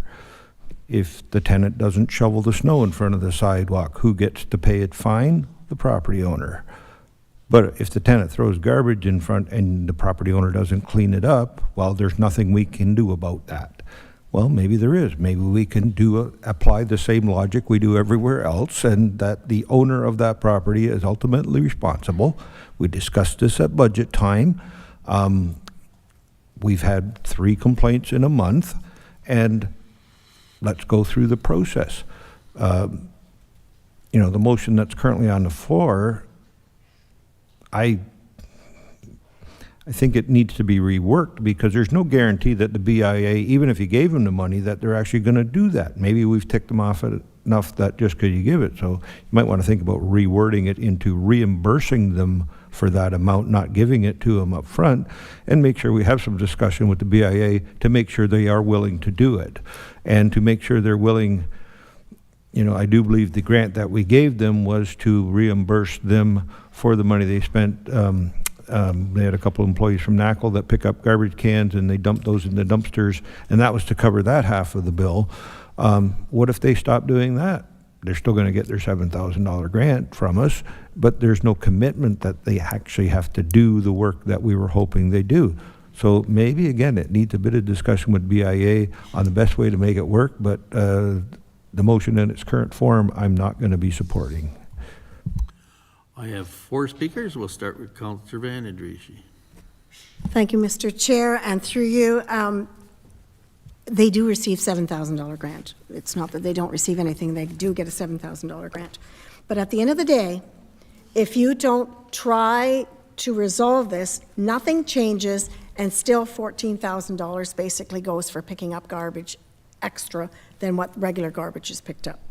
So if you don't do something like this, leave it alone, let them figure it out, go to the landlord, you're never going to make a change. You're going to leave it the same and continue to give them money. So somebody has to be brought to bear for this. You have to make them change their ways. And if you don't, nothing changes and we still give them money. Councillor Brunton. Thank you, Mr. Chairman. We have tried with Bylaw, our county manager, of trying to zero in on the people that are abusing the bylaw. It hasn't been successful, and we've tried continually all year. I think we've tried that. again, we continue to get held up with money, but I really think that it's a case of who's supposed to provide that service. And my understanding is that if the bylaw, or sorry, if the BIA don't want to continue picking it up, then I guess we'll rely on our public works staff to do it. And I don't know how quick they'll do it, but it's really their responsibility. It's not the BIA's responsibility to do it. But they've decided to do it and do it cheaper. So anyway. Councillor Duthie. Thank you, Mr. Chair. I'm sorry that we're talking about this again. I think my comment that may have been quoted in the paper was, I really want to stop talking about this, but here we are. I just want to quote a line from the staff report, and the reason that I'm going to support the motion that Mayor Martin has put on the table. It says this: the solution that was in place with the private contractor collecting waste and the two staff members collecting public space containers, which is what Councillor Van Adrici is referring to, on behalf of the Simcoe BIA was working well for both the BIA and Norfolk County. It ensured that the Simcoe BIA remained free of illegally dumped material and economical cost and required minimal staff time by Norfolk County. The BIA provided a monthly breakdown of costs and backup documentation to staff, so it all was supported. For those reasons, I think the simplest answer is we know that it's happening, we know that it's continuing to be a problem, we know that we've tried through BIA and other enforcement, and to this point it hasn't worked. So with that in mind, let's continue with what has been working until we actually have a way to crack down on this and stop it. But right now we don't have that way. We can't let our downtown of Simcoe be filled with toilets, with couches and chairs and broken bookcases and a dining room table that I saw down there on Friday afternoon. It's ridiculous. So if this is the solution, and it's short term until we find a true crackdown way to do it, let's just do it. Councillor Huffman. Thank you, Chair Columbus. My question is that if we stick with the, I just want to summarize here, because there was a little bit of a difference in terms of what Mayor Martin was saying in regards to money and what Councillor Van Den Riche said. My understanding was we previously used to do 14,000. We removed 7,000 from that. We then had Mr. Anderson come and say, we're not doing it for 7,000. We're asking you to go back and come up with solutions. So Mayor Martin is now saying we put $6,900 back in. Mr. Chair, no, my motion would be to put 6,900 back in. You're right. We used to fund them 14. Yep. At budget, we took 7,000 away for garbage. Right. And in order to not reconsider it, I've changed the figure to 6,900. But no, garbage solutions still can, as I understand it, still can be picked up under the former agreement for the 7,000. So the BIA needs to make up $100 somewhere. Okay. Okay. Okay. Councillor Huffman, you're okay? Yep, good. And Councillor Berry. Yeah, thank you, Chair. So just to throw it out there question, could we just give $6,900 to every downtown in Norfolk and call it a day? And then they can do whatever they'd like with it. Anyway, guess that's a comment. Councillor Broughton. Mr. Chairman, I'm going to say it is unique that we have a dirty downtown. People don't want to abide by the bylaw. But let's look at it another way. Why do we spend $88,000 cleaning the beach in Port Dover, providing bylaw services on the beach, on lands we don't own? We look after a deer park, or I think we look after part of the deer park. Maybe we don't. Everybody has a different need in their municipality. It's unique. Are we any different asking for $14,000 or $13,900 than asking you to spend $88,000 cleaning your beach? Is there a difference? Thank you. May I? Okay, I know this is getting to be a lively debate. Go ahead. Oh, Keep it short. I'm very calm. Keep it so that 88,000 doesn't go to a group, doesn't go anywhere, right? That's a county's decision as part of its tourism strategy to make that beach public. So the county doesn't want the beach to be cleaned and doesn't want it to be part of the community or the tourism strategy. The owners last year were quite happy to put up fences and tell people to stay off their beach. They said if you would like it to continue to be a public beach for Norfolk County's benefit, you can pay for this. And so Norfolk County chose Point of order. to, I'm answering a question that was asked directly to me. It's so far off the intent of the motion. I'm going to call you on that, Councillor Berry, and I don't want to get into we're getting a divided county here, and I don't like it that way. The mayor has got a motion on the floor, and it's seconded by Councillor Duthie, I believe. Is everybody comfortable with the recommendation that was crafted? Councillor Van Passen, let's talk about that. Just want some clarification. I think Councillor Huffman asked the question. Now, if I remember right, historically they were getting the $7,000 grant for the one piece of garbage. During the last term of council, BIA came forward to get that bulky item pickup added. The year before, we gave them a total grant of 10, and then it cost them actually 14 to do both halves of those. So they were asking for the 14 because they were expecting 2024 to cost at least the same as 2023. So let's agree that we have the numbers right, that last year 2023 budget was actually 10,000 and they asked to increase that to 14, right? So hopefully the treasurer can sort of confirm my memory or lack thereof. Can you confirm that, Madam Treasurer? Through the chair, that's correct. Okay, it's correct. Mayor Martin? Thanks, Mr. Chair. Just to build consensus around the table, as the mover of the motion, if it could read, as long as the seconder is okay with it, that we reimburse the Simcoe BIA for garbage up to $6,900. Yes, it's key to have the word reimburse in there. And Councillor Duthie, are you okay with that? Yes? Okay, does everybody understand the recommendation? Or do you have to hear it again? Okay, I'm going to call the vote. Those in favor of the recommendation? 1, 2, 3, 4. Okay, hands up, please. 1, 2, 3, 4. 4. That's a lost vote, right? Okay, where do you want to go from here? You should ask for opposed. Oh, sorry. Okay, let's have those in favor again. 1, 2, 3, 4. Those opposed? 1, 2, 3. That's lost. Where do you wish to go now? Councillor Berry. Receive it as information. Motion? Okay, you're making a motion like that? Yes, sir. Okay, a seconder? Mayor Martin's the seconder. Call the vote again. Those in favor, receive it as information. That's carried. Thank you. Well, do you want a break? Okay, we're going to take a 15-minute recess, okay? We'll be back here at 3:50.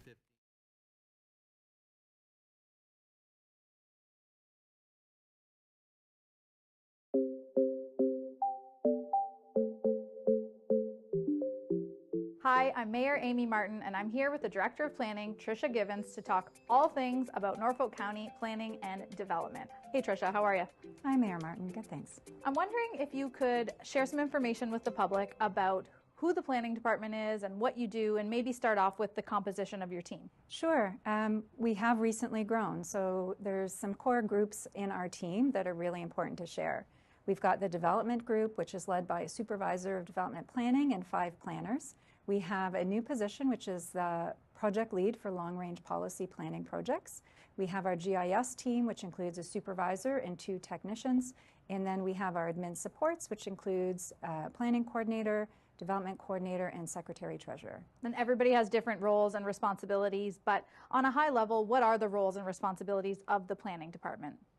So we are required to do all things related to land use planning. So the number one piece is the Planning Act. There's a piece of legislation that sort of dictates and lays out the framework for how we work.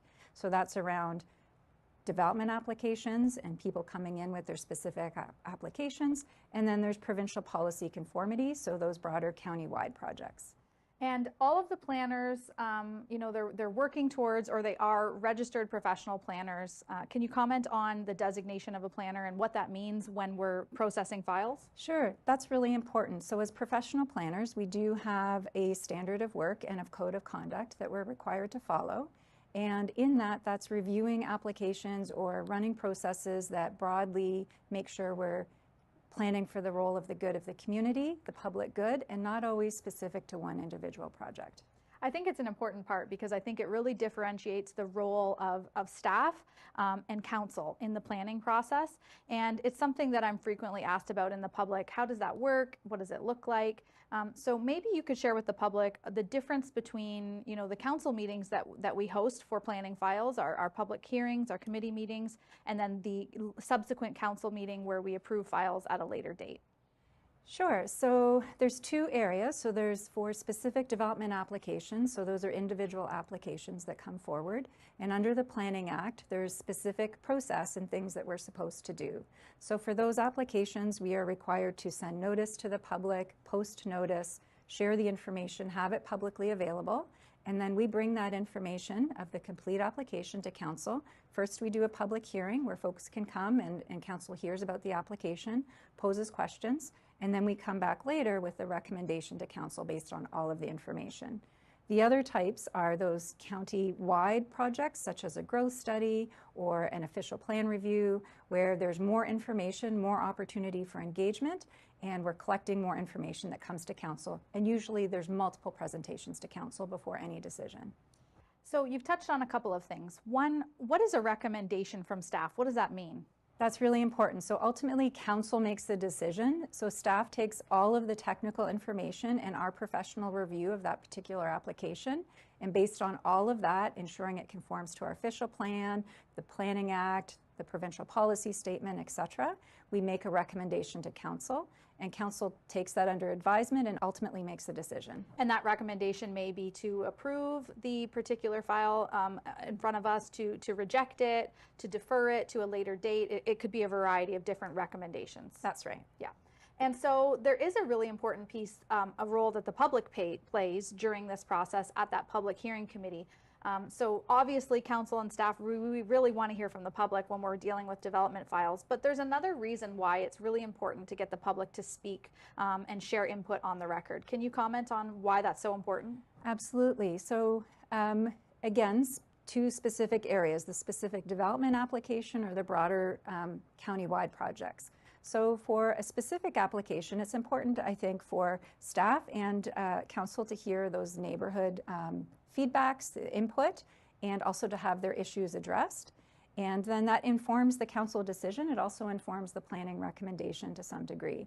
Similarly, for those broader county-wide projects, it's very important for staff to understand those perspectives and again to inform any recommendation to council.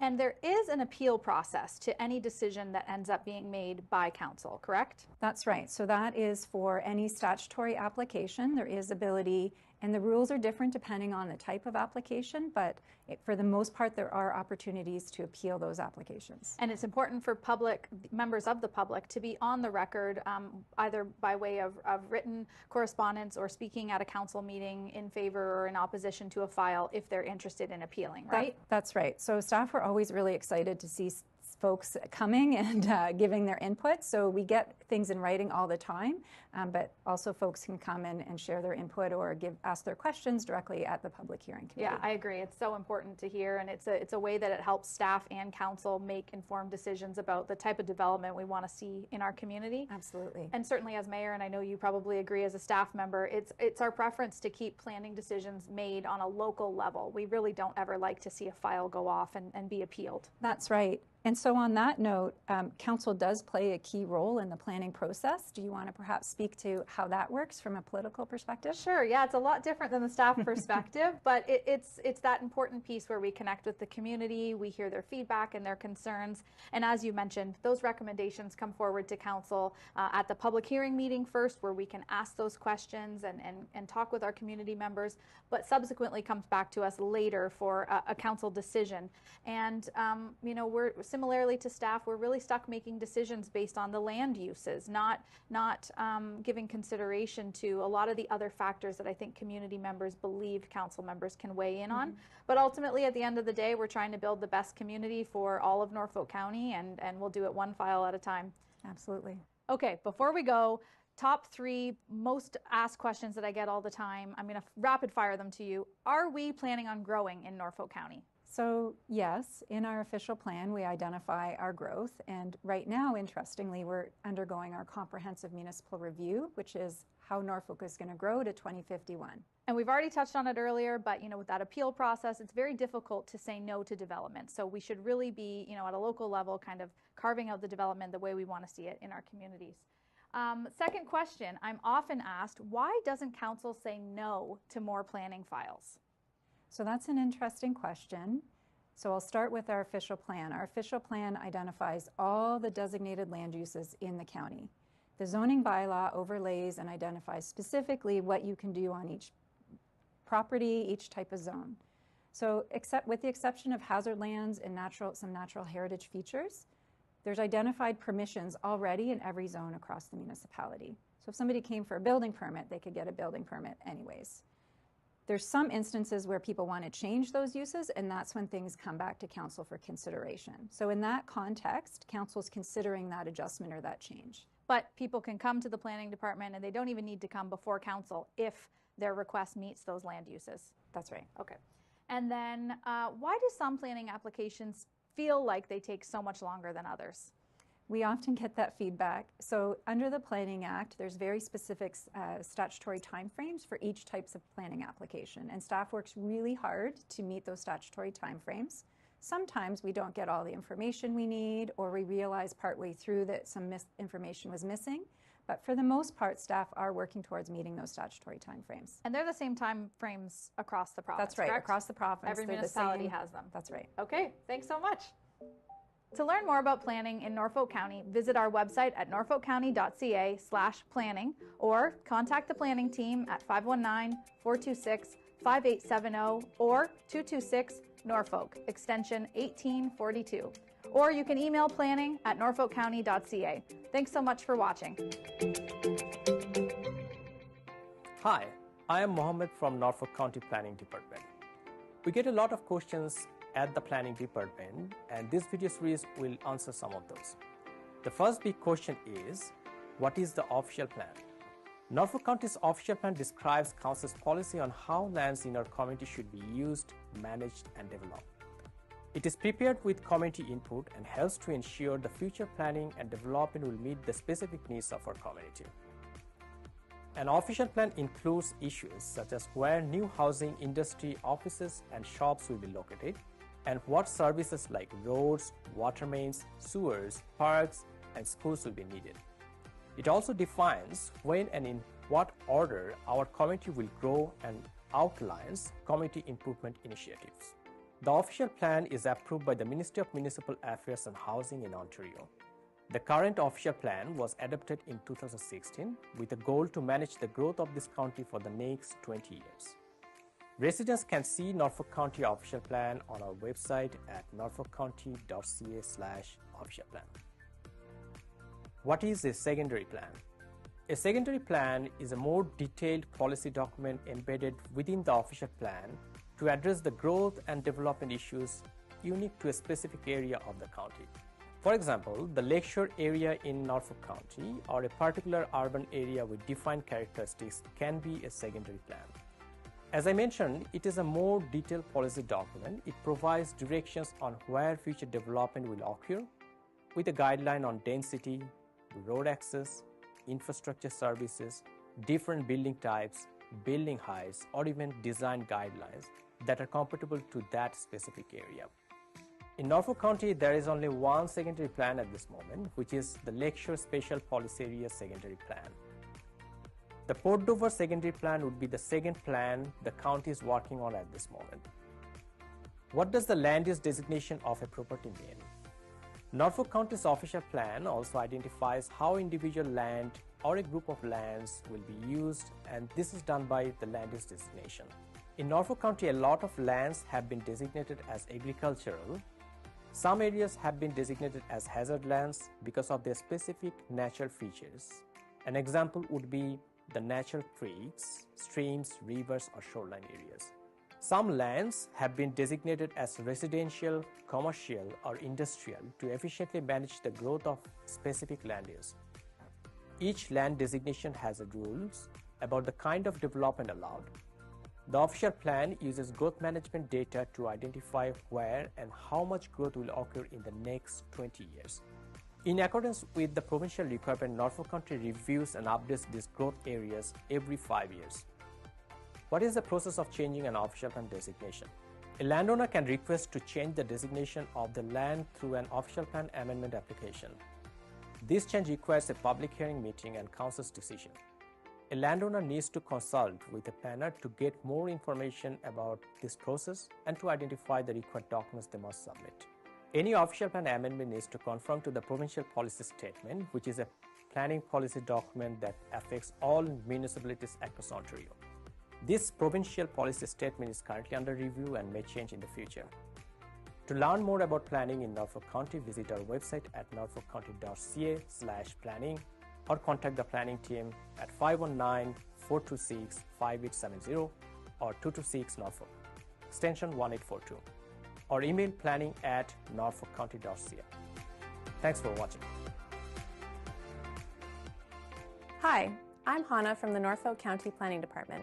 We receive many questions at the Planning Department, and this video series will answer some of those, like, what types of planning applications are there?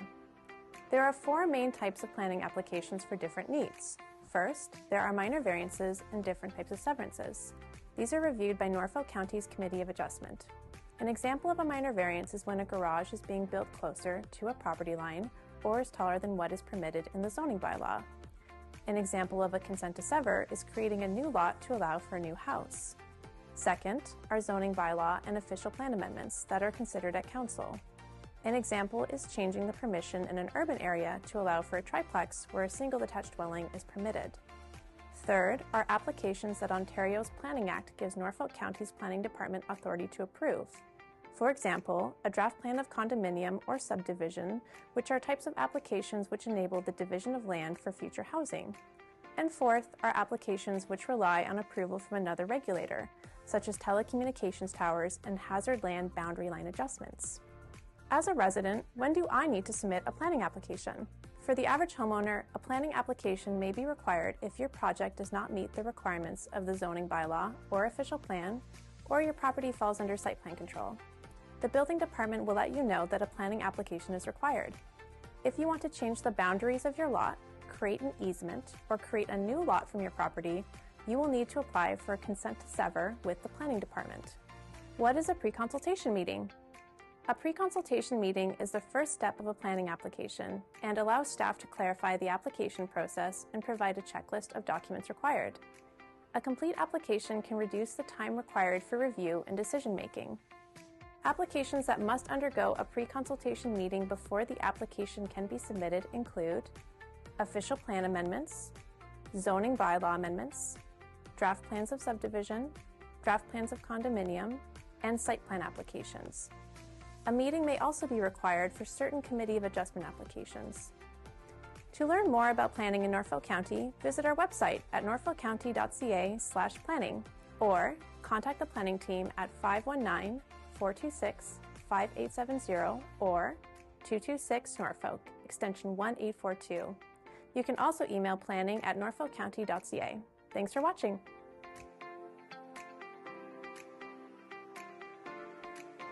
Hi, I'm Hannah from the Norfolk County Planning Department. We receive many questions at the Planning Department, and this video series will answer some of those. A common question is, what is zoning? Zoning is a way of categorizing how land can be used. Norfolk County has identified through its zoning bylaw different land use zones, for example, commercial, agricultural, or residential, what they can be used for, and any required standards, for example, building size and location. Zoning must be maintained by any development or activity that has started from the date the zoning bylaw has been passed by the county. What is the process of changing a zoning bylaw? A common reason that residents are referred to the Planning Department is because their proposal does not meet the current zoning bylaw provisions. If a landowner wants to change the land use from what is permitted in the existing zoning, a change in the zoning bylaw would be required. For example, changing the permission from only a single detached dwelling to expand the permission to build a triplex. This is called a zoning bylaw amendment and it requires council's approval. A planning application known as a minor variance can be submitted for a minor change in the zoning bylaw, such as the height or size of a structure. Minor variances are reviewed by the Committee of Adjustment that is made up of citizen members who are appointed by council. The committee is governed by the Planning Act and holds public meetings to approve applications for minor variances and consents. A minor variance must meet the 4 tests to be approved. 1, the change is minor. 2, the development is desirable for the appropriate use of the land, building, or structure. 3, the change maintains the general intent and purpose of the official plan. And 4, the change maintains the general intent and purpose of the zoning bylaw. What happens after a decision is made by the Committee of Adjustment? If the committee approves an application, the applicant and anyone else involved is notified. Certain parties can appeal a decision to the Ontario Land Tribunal within a 20-day appeal period. If no appeals are filed, the county issues notice that the decision is final. For minor variances, an applicant can now proceed with the building permit process.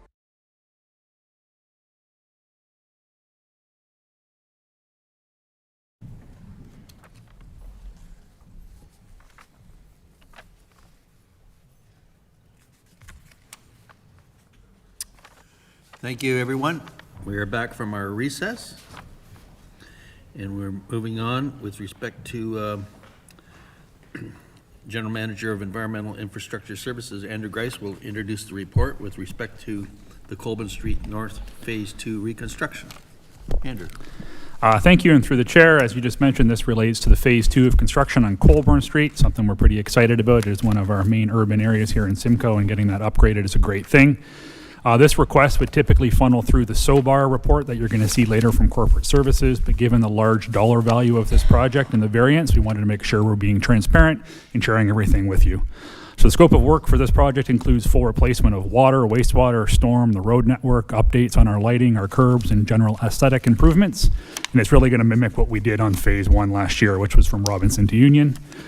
The overall program value is about $5.9 million, of which we spent about $2.5 million on Phase 1. So in order to award Phase 2 of the work, we need to amend the budget by $200,000 to complete. And finance, as you can see in the report, made recommendations about the most practical way to make that happen. So I know $200,000 may seem like a large number, but when you look at a large project like Colborne Street being close to $6 million, we're really under 3% of the overall project value. And for something that large, that's really quite impressive. We're that on target. So with that, if there's any questions about the report itself, I'll be happy to answer them. Questions to Mr. Grice. Councillor Broughton. Yes, thank you, Mr. Chairman. One quick question, if I may. Was there an open house or anything on that, Andrew, for maybe prior to this term of council? I don't know. Through the chair, I'd have to check back with staff, but it would not have been recently. If so, it would have been done as part of the earlier Phase 1 works, all encompassing a couple of years ago. But I don't recall if there was an open house for this particular project. And would there be, if there hasn't been, just to advise them what's going on their, particularly up on the curve where all the streets are kind of a problem up there for turning? Certainly, through the chair, we can either host some sort of an open house or do some sort of community engagement to make sure everyone's aware of the proposed work, what it's going to entail, and kind of what that schedule looks like. I'm certainly happy to work with you and Councillor Duthie on making sure that all the businesses and residents on that corridor are fully aware of what's happening. Yeah, you may have done it. I'm not sure. So, okay, thank you. Okay, anyone else with a question with respect to this report? Don't see any, so I need a mover. Councillor Brunton's the mover, Councillor Duthie's the seconder. I'll read the motion that report EIS 24-007, Colborne Street North Phase 2 reconstruction, EIS-ENG-24-37 be received as information, and that the General Manager of Environmental and Infrastructure Services be authorized to execute the contract with Stonecast Contracting Limited for tender EIS-ENG 2437, Colborne Street Phase 2 reconstruction in the amount of $3,400,229.27 excluding HST. Further questions or anything? Okay, those in favor? That is carried unanimously. Interesting, we just spent $3.4 million in less than 5 minutes, and it took us 45 minutes to do 6,900. Anyway. We're moving on to the Operations Division, and the next item is the Seasonal Paid Parking Program. And this will be led by Mr. Cridlin. Yes, thank you, Mr. Chairman. I will turn it over to Devin Hunter, the Director of Roads, not paid parking, the parking, all the paid parking projects are now going through roads. So with that, I'll just turn it over to Devin to introduce the report. I will be here for questions, as well as the consultant, as at the CURB report as well is online. So if there's any questions on the report itself, the consultant is here. Devin? Great, thank you. Through the chair. Darnell Bernardo was the author of the report, and believe it or not, he'd rather be in Cuba than present it, so I'm here for him. So, through the chair, I'm Devin Hunter, Director of Roads, and I'm here to present Ops Report 24-003 Seasonal Paid Parking Program. After a two-year pilot program, staff are recommending that the paid parking become a permanent annual program within the Long Point, Turkey Point, and Port Dover communities. Parking has been a well-documented issue within Norfolk County, and more specifically within the waterfront communities. The concept of paid parking was originally conceived in order to relieve some of the issues, as well as the pressures of some very difficult budget years. The intent was to create a revenue-positive program that could offset increasing budget constraints. Over the past 2 years of the pilot program, Norfolk achieved an overall profit of $150,649 and was successful in achieving one of its original goals.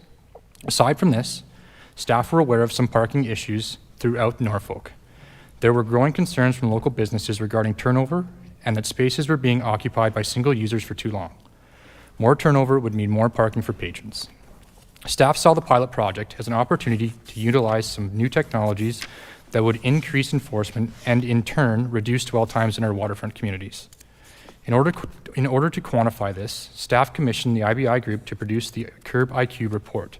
This report analyzed all data generated by the pilot program and is included as Attachment A.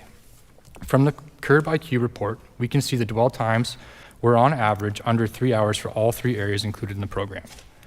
The pilot program did have some deficiencies over the 2 years. However, staff were able to adapt and modify some of the components on the fly. One component that will be overhauled going forward is the resident pass. It is staff's opinion that the 2023 pass was too restrictive and was not user-friendly. This likely contributed to the poor sales of the permit, but also the underutilization from those that did purchase it. Going forward, resident passes will be without restriction and will not require the use of the app when parking. License plates will be registered and show that a permit was purchased when they are scanned by a bylaw officer. Staff also feel the cost of the permit should be more in line with other municipalities, and the price should be increased to $100. Also, based on our experiences over the last 2 years, staff proposed the following changes to be incorporated in the permanent program. Hourly rates to be set at $4 per hour and reviewed annually through the user-fee process. Allow Bylaw to hire an additional summer student annually. Increase gateway signage to be clear and legible messaging. Increase messaging regarding motorcycle parking and make it clear that all vehicles must pay to park within a designated paid parking area. Free parking in designated accessible parking spaces for vehicles displaying a valid MTO-issued accessibility permit. Create free wireless hotspots for areas with low cellular service, particularly Long Point. Develop a policy stating that tickets will be void for invalid plate entries if the patron has proof of purchase. Staff did receive feedback on the program from community and business groups in all 3 subject communities. Their correspondence is included on page 7 of the report and also included as attachments E through H. Finally, it should be noted that staff have received a draft version of the comprehensive parking study completed by LEA. The final version of this will be presented to Council in April. One of LEA's recommendations is that Norfolk continue with the paid parking program. All staff recommendations are listed in the report, and with that, we'll take questions. Thank you. Questions to Devin? Councillor Berry. Thank you, Chair. Through to Devin. So Devin, I have questions just about the report to start. So there's a line here that says, hold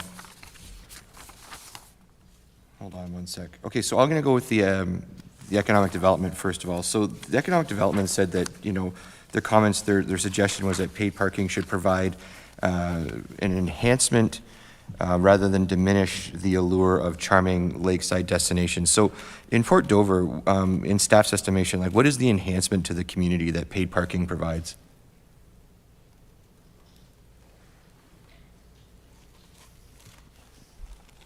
It's on page 10 of 11.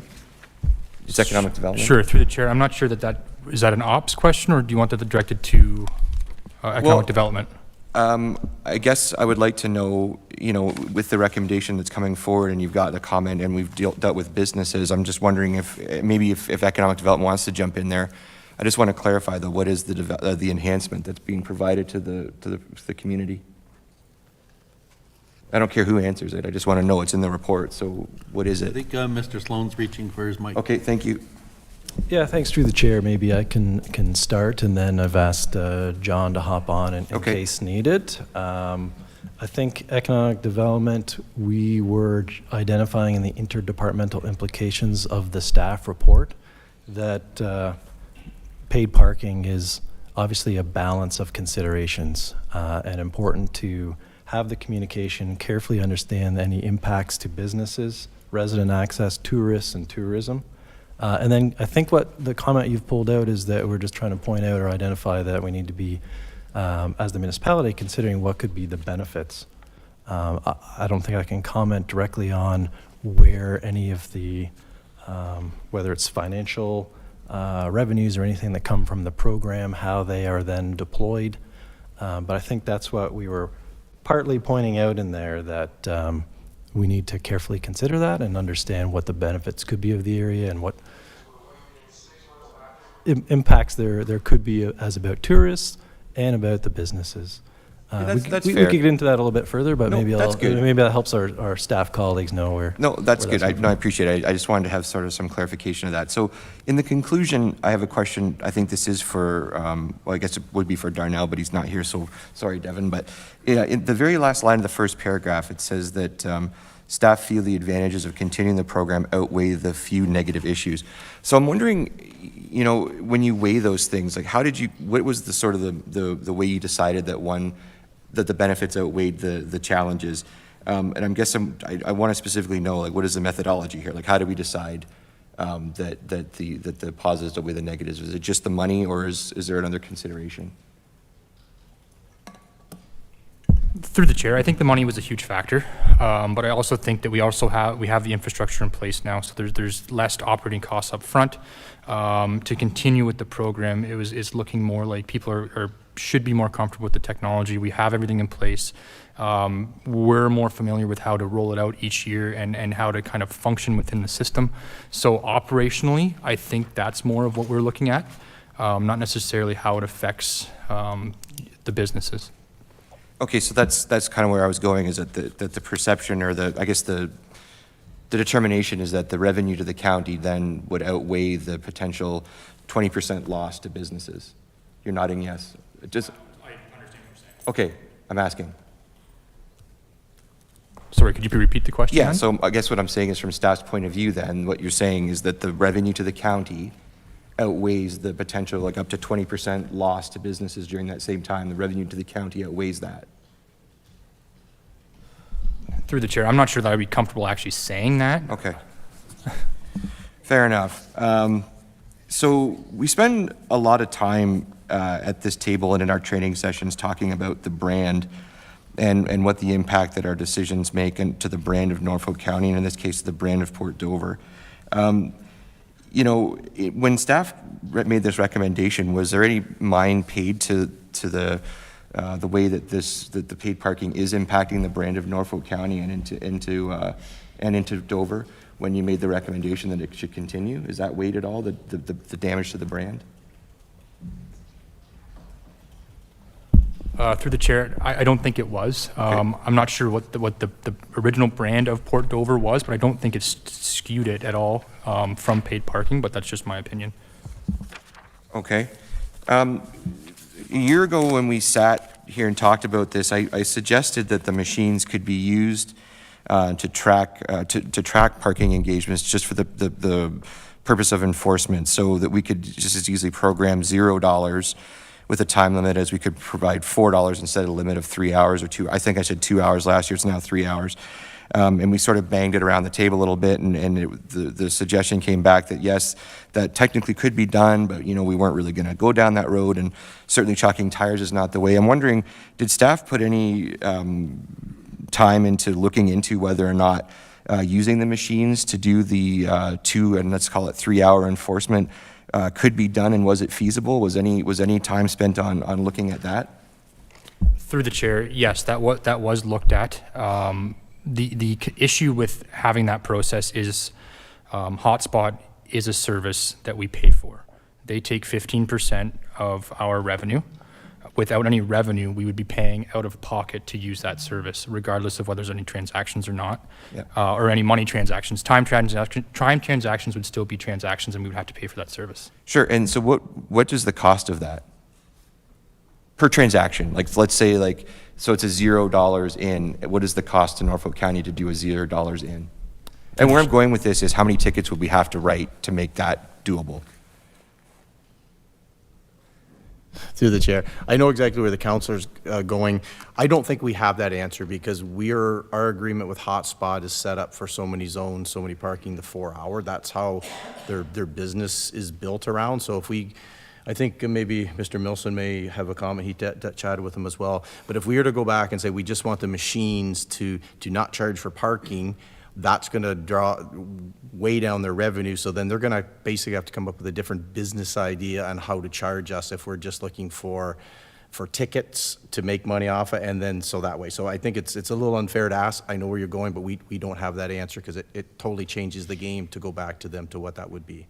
No, fair enough. I think it is fair to ask, though, because we're talking about a revenue driven project, and so if there's other ways to generate revenue that doesn't put the businesses in a negative position, I think it is fair to ask. But fair enough. I think that's good for now. I just wanted to sort of, oh, sorry, I had one more. I did one more. You talked about the dwell times. How do we know the dwell times? I was confused when I read the report about that because we wouldn't necessarily know when someone leaves. So how do we know the dwell times?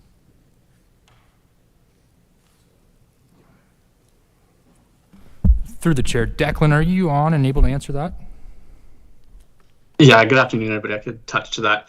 Dwell time, it's not a perfect estimate. As you mentioned, you don't know if somebody leaves early, if they stay longer illegally. It's based off of just how long you pay for parking. So you have a start and end time that was paid for, and that's how you're able to determine it. And it gives a good estimate. Of course, there's cases where you could pay for 2 hours of parking and you leave an hour and a half. That would still be marked as a 2-hour session, but without, direct sensors in the lots, using transactional time and duration length gives a solid understanding of how long people are staying for. Okay, so it's really not a dwell time as much as it is a purchased time.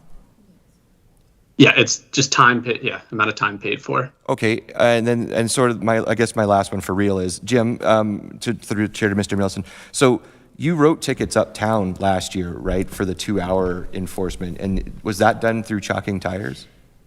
Yes, it's done through chalking tires. So I guess my confusion here is why is chalking tires doable uptown but not in the beach area? Well, it's doable anywhere. It's just the amount of resources that you have and the time that you have. So we have students that work 7 hours. That's the time they arrive. They have a break, do their work, go home. So for 7 hours, if you're going to chalk tires and you're going to put a 3-hour period in there, I think one of the councilors mentioned this earlier, you're really only going to get it done once a day. So anybody showing up after that first chalking in the morning is going to park basically for free.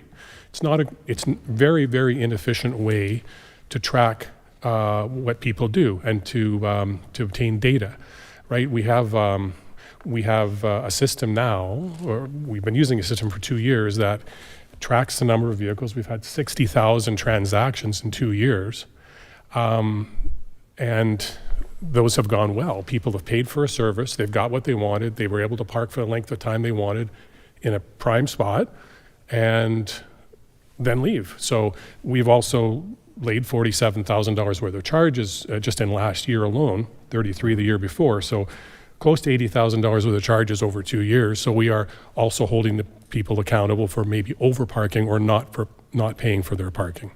Okay, so then notwithstanding the cost of doing the transactions, like the $0 transactions, the technology of the machines though does give Norfolk County an efficient and effective way to actually monitor those times where you would just walk by with the same technology that is used to scan a license plate to measure whether or not they're over their $4 an hour. You could measure that $0 an hour and accurately write tickets all day, every day, because they would have expired and it would beep or whatever the tone is, whatever indicates that. The machines will do that. So all day, every day, that bylaw student could go beep, you're over the 3 hours, beep, you're not, beep, you are. And so really the difference would be that we would have to pay and maybe I'll ask Declan, what is the cost of a transaction if it's a zero-sum transaction? They just do analysis. Through the chair, Yeah, through the are curb IQ you- report, not through hotspot. Sorry, never mind. Okay, but we do have that technology to do it. So through the chair, yes, we do. Okay. So to give a full answer though, we have 6 machines down there. They cost $10,000 each. We also have cell phone use because we're using hotspot. People can go and they can log in. Most of the people use the cell phone to log in. Not too many people use the machines, but we offered it as an option for those who weren't comfortable with the technology. So if you want to put a limit on it, we tried that with the 1 hour free in the first year, don't forget. So that was a lot of complaining about that, a lot of confusion about that, and that we were upfront about that. We didn't think it was a good idea, and so we wanted to see a different way to put the resident permit in, and we had proposed to council to make it an all-day. Council chose to make it 4 hours, so we had to get programming paid for to capture that so that when people show up, they have to log their car in. They have to log their plate in. Mm-hmm. It's because we have to know when the time starts and when it ends to hold them accountable. So, and they have to log in somehow. So if you get a machine, now you're going to have to get more machines because we're not using cell phones anymore. You've got to log in with this machine to get a physical ticket, to put it in the car, to keep track of all this stuff. So if your ticket shows that it's been 3 hours from start to finish, that's if you don't want to have people get confused with cell phones again, right? Yeah. And that's the problem, because either way you've got to log in somewhere, whether it's a cell phone or you use the machine. And we got a lot of feedback that people didn't like that. So you've got chalking or you can use the machines, but after 3 o'clock in the afternoon, if you're giving 3 hours away, you're not going to do enforcement because it's free parking for 3 hours, and then after 6 it's free anyway. So really, if you're talking about enforcement, you're talking about terms of maybe 11 or 12 o'clock till 3 in the afternoon that you can actually enforce because you're doing 3 hour parking. It's just really not very efficient to do it that way. The other thing I wanted to comment on in that regard is that the push from the very beginning from both user groups, business groups, and others was they wanted to see a turnover time, increased turnover time. That was always mentioned, the turnover time. So I realize that what Declan says is accurate. I mean, you've said it yourself, Councillor, it's a user time, right? It's 2 hours of user time. But they have made note that no more than 80% of usage was at 2 o'clock on Walker Street, the heaviest usage. There's always space available. And there's lots for that are around town for that customers can use for those same businesses that are concerned with the parking. They have their own parking available. There's free parking all around it. There's 200 and I think I counted 37 spaces available free within 2 blocks of the waterfront area. So there was always an option for people that they didn't have to worry about that. We did 2 hour parking when we could, but with only 1 student, it took a lot of effort just to do the paid parking, and it would take even more if you wanted more coverage with 3 hours and just chalking. Like I said, it's just a very inefficient way to do it. Okay, thank you. I just would like to add that I think that the downtown and the health of our downtown is worth the effort, but thank you. Councillor Huffman. Thank you, Chair Columbus. Through you to staff, well, not staff, I guess, to my colleagues. I'm getting a sense that we have 2 issues here. One is Port Dover, and then we have Long Point and Turkey Point. So I'm just wondering, for the sake of transparency, if we can make a decision upon 2 of them and then debate the 3rd one. There doesn't seem to be any, from the discussions I've had with the councillors from those areas, there doesn't seem to be any discussions or wanting to opt out of them. I think we just need to be really transparent about what areas we're discussing and what was successful and what was not. Okay, the clerk and I had that discussion at break, so perhaps I'll let her chime in here and give her the goods as to what we discussed, how to break this up, rather than just pass it as one big recommendation. Thank you. Through you, Chair. I'm wondering if it might be more efficient in the long run if there was a mover and seconder and we voted on each section of this. So one mover and seconder could move all of them and just call the vote on each and that section, if that serves council. But you're welcome to vote on the whole thing as one piece as well. I just think that that might be more complicated with amendments in the long run. So it's up to council, however you wish to proceed. Go ahead, Councillor Hoffman.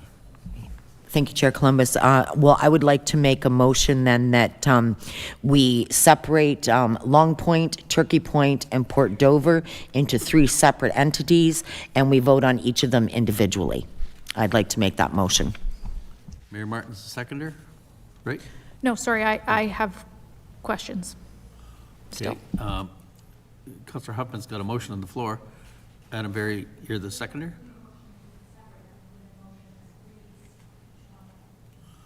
I didn't hear that, Mayor Martin. Sorry, we don't need a motion to separate them. That council can just do that. I think what Councillor Huffman's saying is she wants them separated, but all we have to do is then put a motion on the floor for each individual one. So we don't need a motion to direct council or to direct staff to separate them out, is what I'm saying. So if it's Turkey Point, then the staff report be received and that council approves the staff recommendation to continue with seasonal paid parking in Turkey Point from June 15th to Labor Day as outlined in attachment, I'm assuming C, D, the third one. Staff would need to identify that. Madam Clerk, do you understand the Mayor's intentions? Through you, Chair. You'd like the first resolution specifically to be the council approve the staff recommendation to continue with seasonal parking in Long Point as outlined in attachment B, and the second one to be to continue seasonal parking in Port Dover as per attachment C. I think that's what you're saying, right, Councillor Huffman? Yes. Okay. So we can just pick one and go ahead, but I still have questions. Go ahead, preferably. Mayor Martin. Okay, thank you, Mr. Chair. Through you to staff, could you comment on, this is specific to Port Dover, could you comment on the comment, and I believe it came from Mr. Morris, but I don't know because all my questions are on one page, about the 5,000 transaction decline from Curb IQ, or it was 25 to 27% in another. Can you comment on your perspective of that, what that's attributed to, what that means? Sure. Through the chair, our best theory on that is weather. We ran the weather forecast for all dates within the 100 days, and there was significant rain and inclement weather in the upfront in the start of the season. If you actually look at the stats from the Labor Day weekend, that was our best weekend by far, and it was due to good weather. Okay, thanks for And that. Jim will add to that as well. Oh. Thanks very much, Devin. Through the chair, the only other thing I would add is we've heard from one of the deputations that there was increased parking uptown. I would concur with that. I think most people looking to park in an area, if there's paid parking and free parking, they'll look for the free parking. And I believe that a good percentage of that is related to what we're talking about with the decline in the usage of paid parking.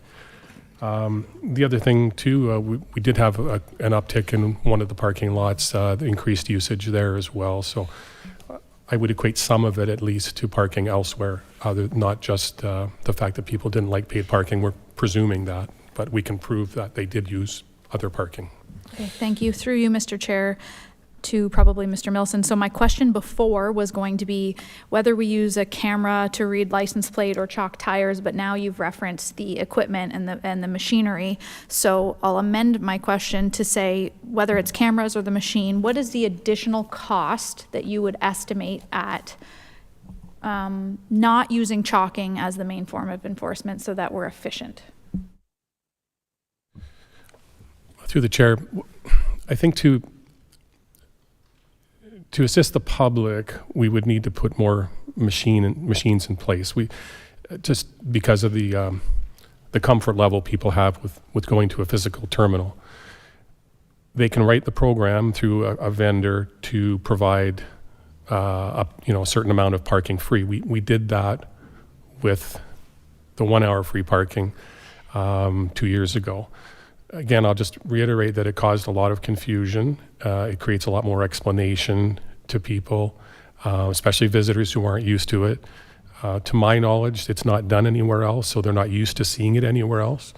And if we talk about confusion and people upset about how to use the machine, if we add that layer in, I think we're going to have more of an issue. But as far as a dollar, it depends on what the comfort level is. I could foresee us adding 4 or 5 more machines to be efficient and helpful to the public, and that would come at a cost.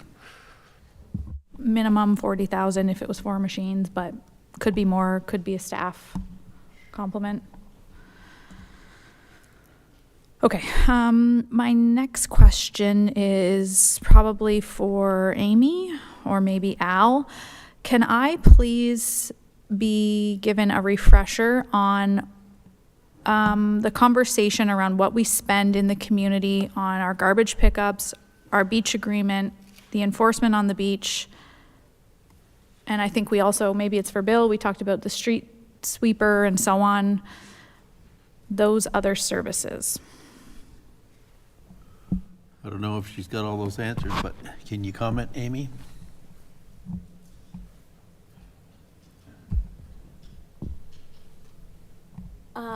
Through the chair to Mayor Martin, are you referring to discussions that took place at budget time? Are you looking for specific numbers? I just want to make Yeah, sure I believe understand what you're... sorry, and that's not a loaded question. I thought we had that number. That's why I raised it. So I'm assuming, yes, it maybe came up at budget. I can't. It was recent. I don't off the top of my head, but I can dig into that a little bit further. Okay, do we have any of those numbers? The garbage pickup, the beach enforcement, that one we have to have. I just can't remember it. Mr. CEO. I will just say, I believe in, and I'm just going to round the number, is that when we take everything into account, including beach enforcement last year, the garbage pickup, the raking, things of that sort, you're probably approaching a total, probably $75,000 to $100,000 in total, but I don't remember the exact number. Yeah, probably about 80,000, something like that. 88, I'm hearing. Okay. Thank you, Mr. Chair. I guess my last 2 questions would be, I want to give staff an opportunity here. So Councillor Berry posed a question about the brand. Is it fair to say that any decision or any report that comes forward, you're given consideration to the pros and the cons, the impacts, the benefits? I think that's what he's getting at here, how it impacts our brand, how we're viewed. Through the chair, I think everything is considered. To what extent may be a little bit skewed depending on what department and what division is spearheading it.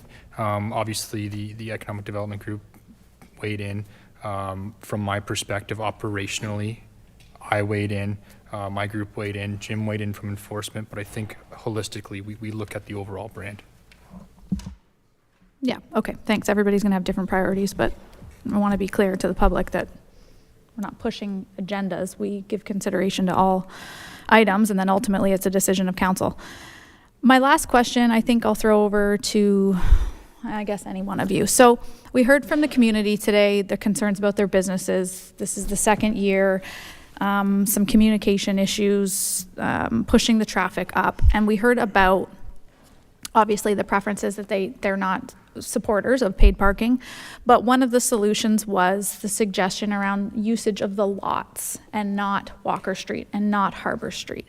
If we were to take our Clinton Street lot, our Harbor Street lot, our Elmer Lewis lot, and move paid parking infrastructure there, maybe this was Councillor Van Pass, it's all a blur now, and focus on lots only. Do we know roughly how many spaces we'd be picking up or losing? Do we have a position or a comment on that? I believe lots were in the recommendation last year, and I think I removed them, if I recall. So what if we were to meet our groups halfway and create a hybrid?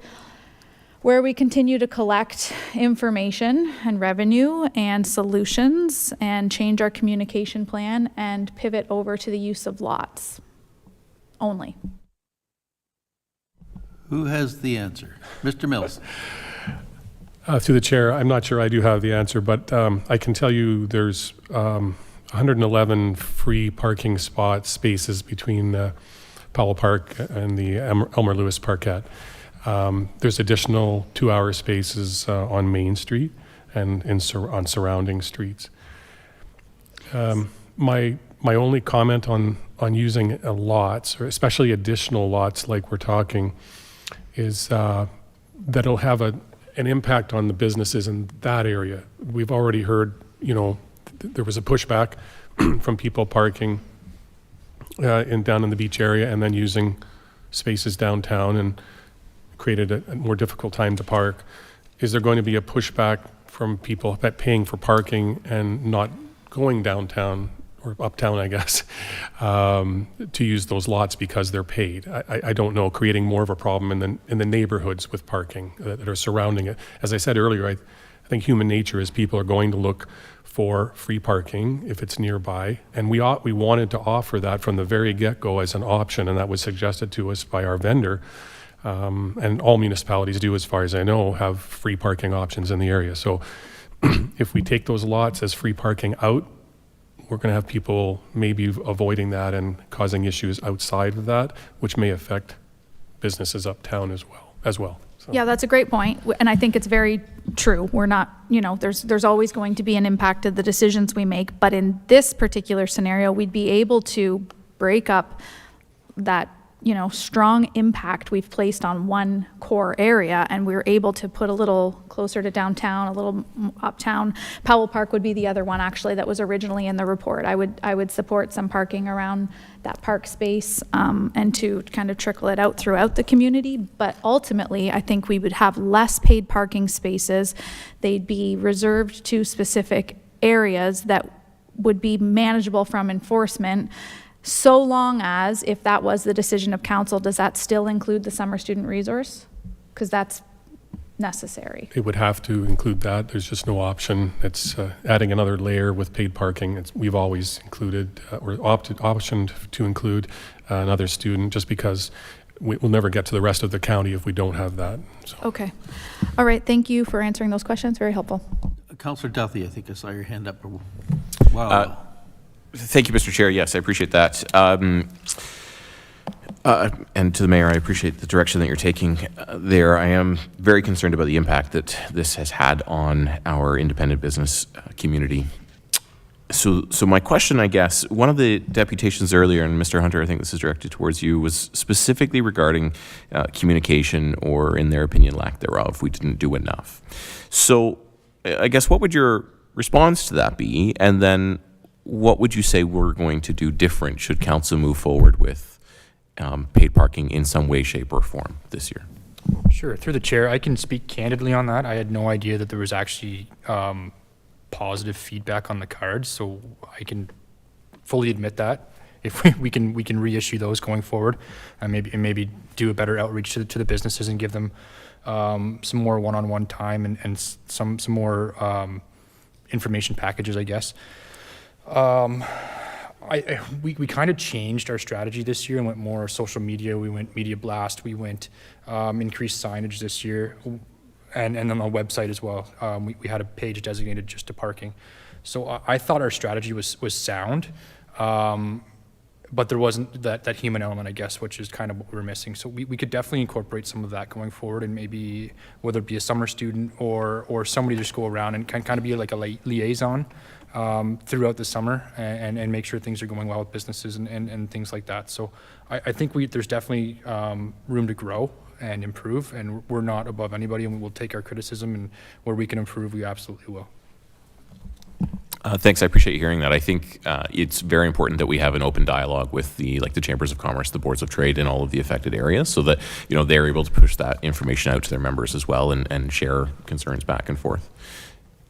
Mr. Milson, you look like you had something to say. Yeah, I just wanted to add a little bit. I I don't think we can forget the fact that just in that area alone, in the downtown waterfront area of Port Dover, we had over 15,000 successful transactions.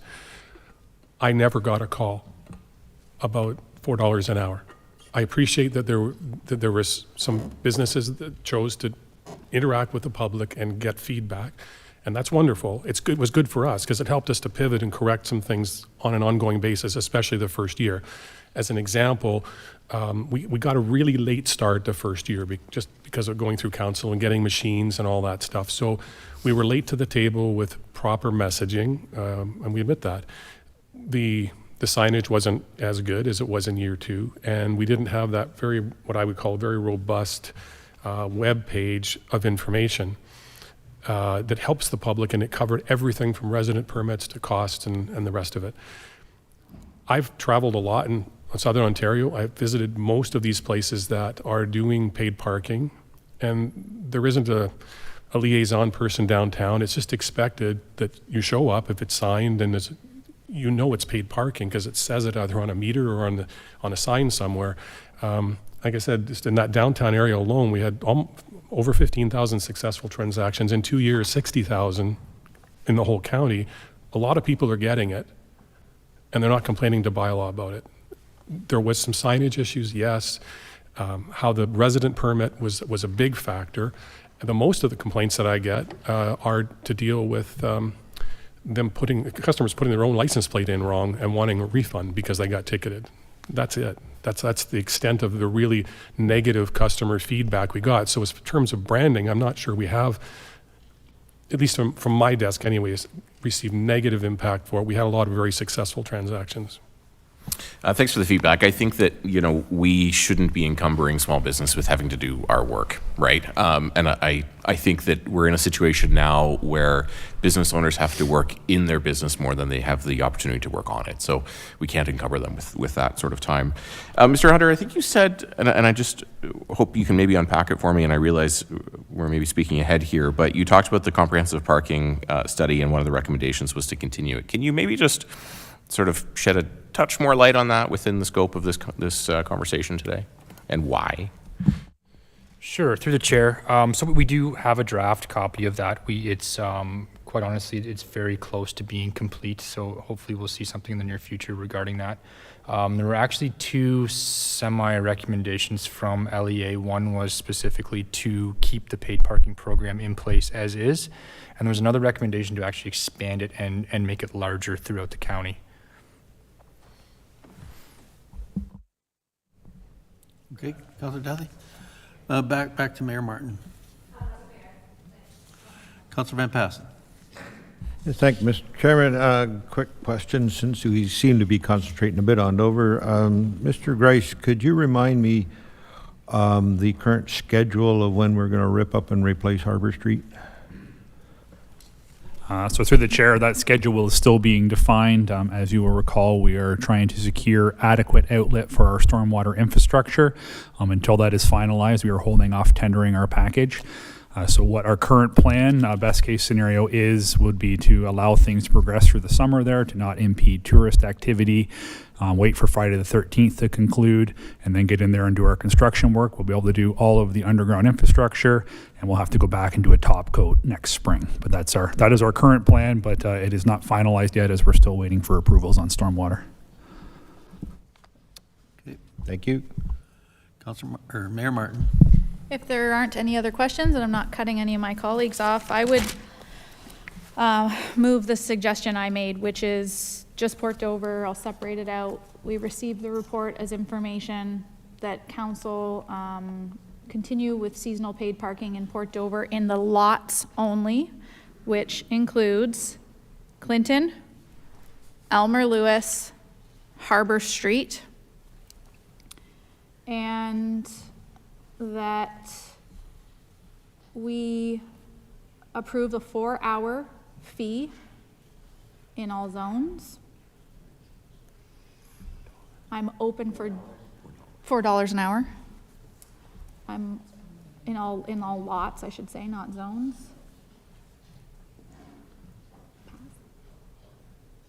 Can't hear you. Oh, thank you. And around Powell Park, including with the lots, Powell Park. That was in the original recommendation last year. And I'm open to some debate from my colleagues on paid parking passes in this situation. That council approves paid parking hours from 10 a.m. to 6. That the user fee bylaw be amended to include the rate of $4 an hour for parking zones identified. Again, up for discussion on the permit. And that council approve, I will leave that last part of the motion to see what happens with the other two motions before we. Okay, that's a pretty loaded recommendation, and I know that It's clerk's on the here agenda there. Working speedy as she could. So, And that council approve this. would, go ahead, just speak to it, and we'll, if we need clarification, we'll get the mayor to clarify. Okay, thank you. Through you, Chair. Just to clarify, there's a few bits and pieces from throughout the recommendation.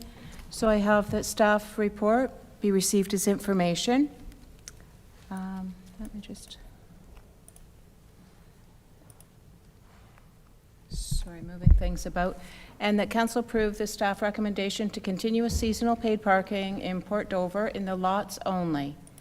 I guess it doesn't need to say the staff recommendation because that's not what staff recommended. So the council approve seasonal paid parking in Port Dover, in the lots only. And but, sorry, that also includes Powell Park. that includes Clinton, Harbor Street, and Pello Park. I missed the second one after. Elmer Lewis. Elmer Lewis.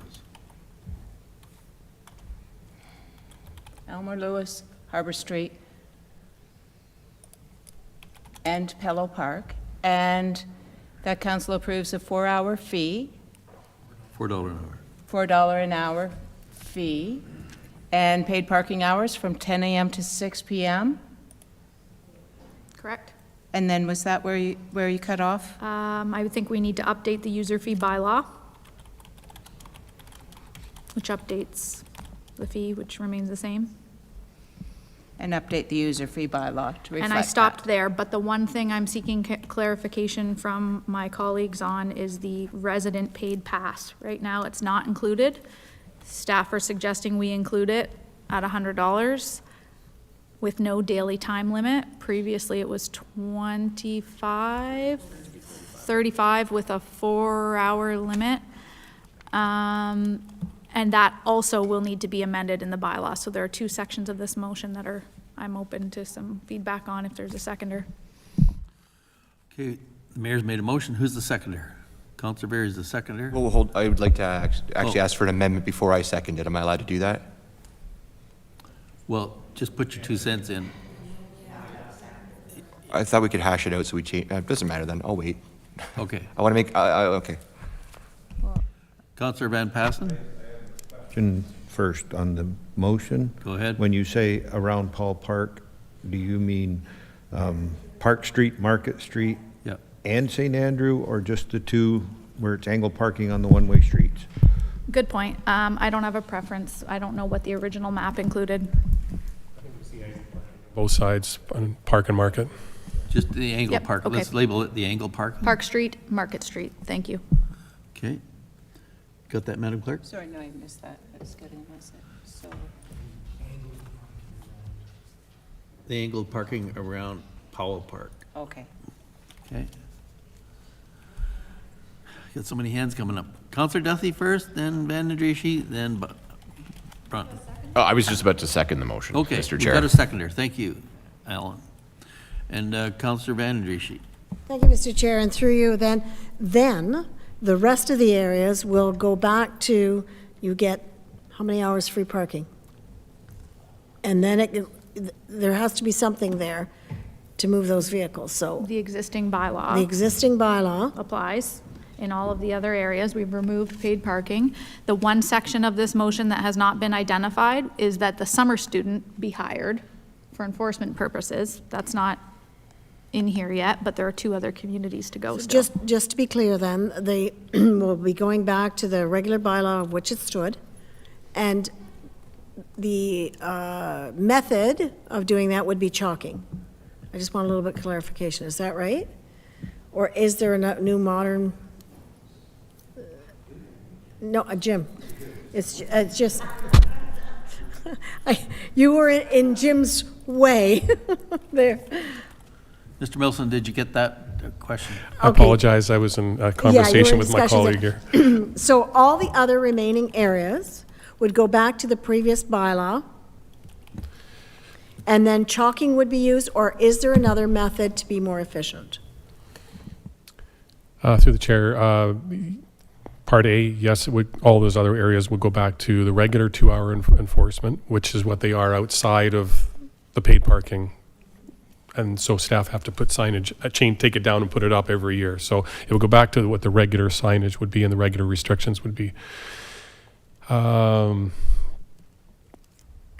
just want to make sure I understood the second part is how would we handle that? Are we talking about free parking? Yeah, method of enforcement. Like, are you going to use the chalking system, or is there another method that could be implemented for efficiencies? Through the chair, people would have to log in for us to use a technological way to do it. Otherwise, we're relegated to doing it physically by chalking tires to see if they've moved. And as I said earlier, it's a little inefficient in that you'll get the whole downtown done, and then you've got to wait that time, and then you've got to start again. So you might only get it done once. I'll tell you, there's probably going to be less holding people accountable down there than we are with paid parking. Okay. Councillor Brunton? Thank you, Mr. Chairman. A couple of things I want to get clear in my mind. Like, in terms of the down in the beach area, we're still going to have a turnover of 4 hours. Is that how it goes now? Are we into a 4-hour turnover? Or what? Through the chair, it's 2 hours throughout the rest of the year outside of paid parking. So it would be 2 hours turnover restriction for parking before someone was ticketed. All right, and my second question is, and I hope I'm on course here, but we talk about a 5-year term with hotspot. Is that something you think you want to go with, being as we seem to be jumping around here? Or do you want to go with maybe a 3 or something shorter? Are we locking ourselves into long-term here? And what would be the cost? Eh? Well, it's part of the... I don't believe that's in this motion. That will be part of another motion. Okay, so I just want to make sure. The mayor made a motion. Okay. And I didn't hear it, so I'm wondering. Okay, we're going to get to that All now. right, thank you. On the mayor's motion, Councillor Michelli. Thank you, Mr. Chair. Just a small point of clarification, which I don't think is part of this motion, but the resident pass last year was $20. Correct. Through the chair, if I could, I'll just address that as well. Council did approve 35 with a $20 subsequent for each family. What happened was that the programming took so long, they couldn't accommodate that. And then we found out last minute that they couldn't separate those amounts. So staff decided internally to charge the lower amount of $20 for that balance of the summer in 2023. Council did want it at 35, but with a 20 optional, but we couldn't do that. So you have to leave it. And Councillor Van Passen. Yes, Mr. Chairman, on that issue, I was going to request that we split that motion. I want to deal with that one separately because I think I have a bit more discussion, but let's pull it separate from dealing with the Port Dover parking problem and deal with the resident pass on its own separate motion, please. Okay. Right. Resident passes are not included in this motion. And okay. Councillor Berry. Thank you, Chair. So I guess now I can ask for my amendment. Is that correct? So we have a mover and a seconder. Yes. Okay. So what I would like is, I appreciate where we're going. I'd like to consider we do half the Lewis lot. There's a reason, I feel like we've heard a lot from businesses and to all of a sudden create a paid parking lot in the Lewis lot in the center of downtown with no opportunity to hear from those businesses really is potentially going to create another another issue here for council, especially if we're locking in a 5 years. So can we try half of that lot and see how it goes with the option of adding the second half of that lot in 25 if there's no real blowback? Like, I feel like that's a huge difference. And then I'd also like to have Powell Park removed from this, you know, especially if we're going to do those $100 an hour. Well, I'm not going to support the passes, but if they go through, as one of the deputations said, you've now created $1 a day parking lot with those passes in the paid parking areas in Dover. So we can have people parked around the lot every day, all day, for $1, or around Powell Park. That is too much for me. So I'm asking if we can, I'll support the harbor lot being paid. No problem, I'll vote for that. I'll vote for Clinton, no problem, and half Elmer Lewis with no problems, but I'm asking if we can take a look and rethink that Powell Park conclusion and the other half Elmer Lewis. Which half of the lot were you speaking of? Well, I would say one side or the other, not front and back, but either the side that's right along Lakeside. So what would that be? North and south, I guess. So the north side, let's say. Are you talking about Powell Park? Elmer Nope. Lewis. Oh, Elmer Lewis, okay. Yeah. Okay. So right now Elmer Lewis is 48-hour parking for free. Yeah, we need a seconder for that amendment, okay? Yeah, I'm asking. You're making the motion to amend for an amendment? Okay, and if then that's how it We need a goes. seconder for I thought that Amy had to say happen. yes, sorry, yep. Okay, anybody wish to second Councilor Berry's recommendation? I don't see any hands up, Councilor Berry, so there's no appetite for it. Go ahead. I'd like to make a motion to remove Powell Park then entirely. The areas around Powell Park I'd like to remove from the paid To parking. remove the angled parking off Powell Park. Okay, we need a seconder for that.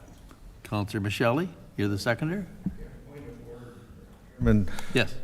I don't believe you can make an amendment that is exactly in opposition to what the motion says. Like, the motion is to include it. You can't make an amendment to not include it. That's 180 degrees, so.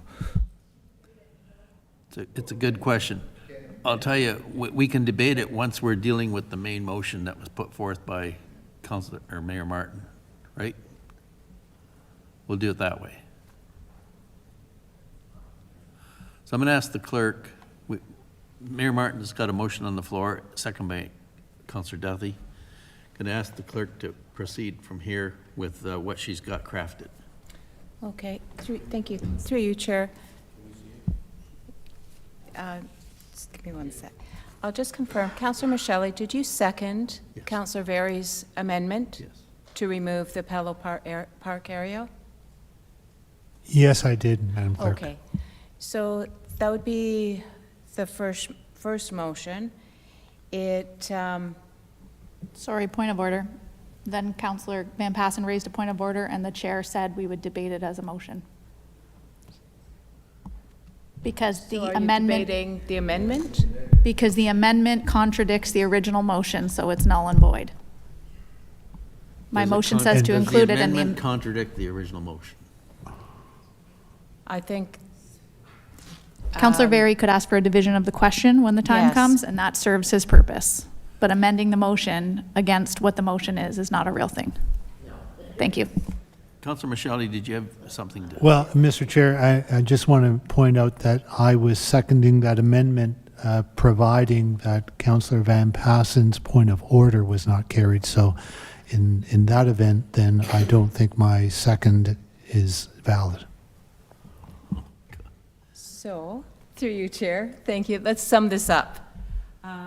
The point of order... Is your mic on? Oh, sorry. Let's sum this up a bit. Point of order was sustained by the chair, so the amending motion is off. Okay, it's off the floor. We're back to the main motion. However, there is an opportunity to divide the question. So right now, what I have for the main motion is moved by Mayor Martin, seconded by Councillor Duthie, that staff report OPS 24-003 seasonal paid parking program be received as information, and that council approve seasonal paid parking in Port Dover in the lots only. That includes Clinton, Elmer Lewis, Harbor Street, and the angled parking around Palo Park, and that for the rate of $4 per hour fee is approved, and that paid parking hours from 10 a.m. to 6 p.m. is approved, and that the user bylaw fee be updated as required. That's the motion. Ready for debate? Councillor Berry? Yeah, can I separate out the Powell Park angle parking portion of that, please, for a separate vote? Is that doable, Madam Clerk? Yes, so we can separate out the Powell Park for a separate vote. Thank you. Okay. The motion's on the floor by Mayor Martin. Any further? Councillor Brunton? Mr. Chairman, I'm a little confused here. Like, does it just come out automatically, or do we have to vote on that? Do we vote on that first, Madam Clerk? Take the Powell Park out and have a vote on it? Through you, Chair, it's up to council. You can vote on the Powell Park part first, or the main motion without the Powell Park. I'm just asking the question. Okay, let's vote on the Powell Park item. Is it included with the Port Dover paid parking program? Right. Yes. Okay. Whether or not the Powell Park is included, yes, Madam Mayor. Yes, go ahead. Thank you, Mr. Chair. So I'm going to advocate to leave it in because we are considerably removing the number of paid parking, which is going to considerably change the flow of traffic and cars. It is from May until Labor Day. I'd like to give it a go and see where we land. We're still going to have a debate about parking passes. That is yet to be decided. Community members will be able to potentially, if that stands, still get a pass. It doesn't need to be $100. We'll decide that, run their errands, go to the bank, park there, walk about. But I think that if we're going to continue with the program, we shouldn't be slashing and cutting the spots left, right, and center. We should honestly give it a good go and see what the results end up being. So I'll be advocating for leaving the Powell Park area in. It was one of the original recommendations from staff that came to us last year. Okay. Further debate? Councillor Berry. So again, this is a having paid parking in another area downtown is creating, it's just taking one problem from in front of these businesses and putting the problem in front of those businesses. So I guess, what I'm asking here is for the rest of the council to consider, we've heard from Devin that the LEA report recommends expanding paid parking throughout the county. So we're going to at some point have a discussion about it being in every downtown, I presume, in Norfolk County. So what I'm asking here is that you look at Port Dover as a downtown, not as a waterfront. It just so happens that the downtown in my ward is on the water. It's not like the other waterfronts. It's like your downtowns. And so when we have this conversation about parking in downtown areas, what's happening today is what's going to happen later, and your residents and your businesses are going to hear about it. So that's what I'm asking here, is to just leave it in the lots, keep it out of the street parking in front of businesses, and treat this as a downtown issue, not a waterfront. Thank you. Councillor Huffman. Thank you, Chair Columbus. Just in response to that, I appreciate what you're saying, but unfortunately, the waterfront plays a big part because that's where people want to be, is down by the water, whether because it's closer to the restaurants and it's closer to the beach and the pier and those types of, and those little specialty shops that are kind of along the boardwalk there. So it does play a paramount part of the equation. Go ahead, Councillor Berry. Fair. But and I'm not trying to needle you, Kim, here, but I would say that in your downtown, there's recreational waterfront in front of the ponds. And so that's what I'm kind of getting at here, is that it's still a downtown that happens to have water there. So, because Simcoe and Delhi, well, I guess Simcoe's even got waterfront with the Lynn River. So I guess that's what we're going to do is, it's not the same, but what are we going to say? Every time there's water, that the parking next to the water is paid? If that's what we're going to do, we can solve the report and do that now. But I'm sort of asking that, we got to understand that the downtown, the waterfront in Turkey Point and Long Point is not, and Port Stanley and the other examples that we hear about is not the same as having a functioning downtown. It's not only tourism. There's a home hardware. There's professional services. There's, you know, like I have I'm in the office building that's on 23 Market. It's a community. It's not just ice cream shops and hot dogs. So that's kind of what I'm getting at here, is that I'm hoping that we can treat this as a downtown like you would want your downtowns to be viewed when this comes forward. It's a substantial and significant disruption. It's not just about tourism at the waterfront. Councilor Berry, I think we fully appreciate your thinking. Councilor Michelli? Thank you, Mr. Chair. Just, I guess, to add to what Councilor Berry is remarking on, I think we are, in this context, we're treating the Powell Park parking kind of dissimilarly from the other street parking. And I would, suggest, and again, I don't live in Port Dover, but that those parking spaces are also of equal value, or at least close to equal value, to the businesses that are very, very close to those parking spaces. And perhaps not to mention those occasions, which in the summertime are probably fairly numerous, when the Lighthouse Festival has their matinee performances. It might be, a help to that business as well to have that parking available. Mayor Martin, after you've heard the discussion here, are you at all in support of withdrawing the Powell Park angled parking? Oh, no, I think we need to vote on it. That was the consensus. We've separated it out for a vote, and I'm going to hold steady on my position, but I won't jump back in for debate because it's not a hill I'm going to die on. Councilor Van Pass. Then we'll get the vote called. Thank you, Mr. Chairman. I better get in on this a little bit in the debate portion, and tell me if I'm straying too far, because I'm going to use the word Turkey Point right now. We've had 2 years of a pilot project looking at different options for paid parking. In Turkey Point last year, I could actually explain the logic. What we needed in Turkey Point was enforcement. We had more problems with people parking in property owners' driveways, on their lawns, and we needed enforcement.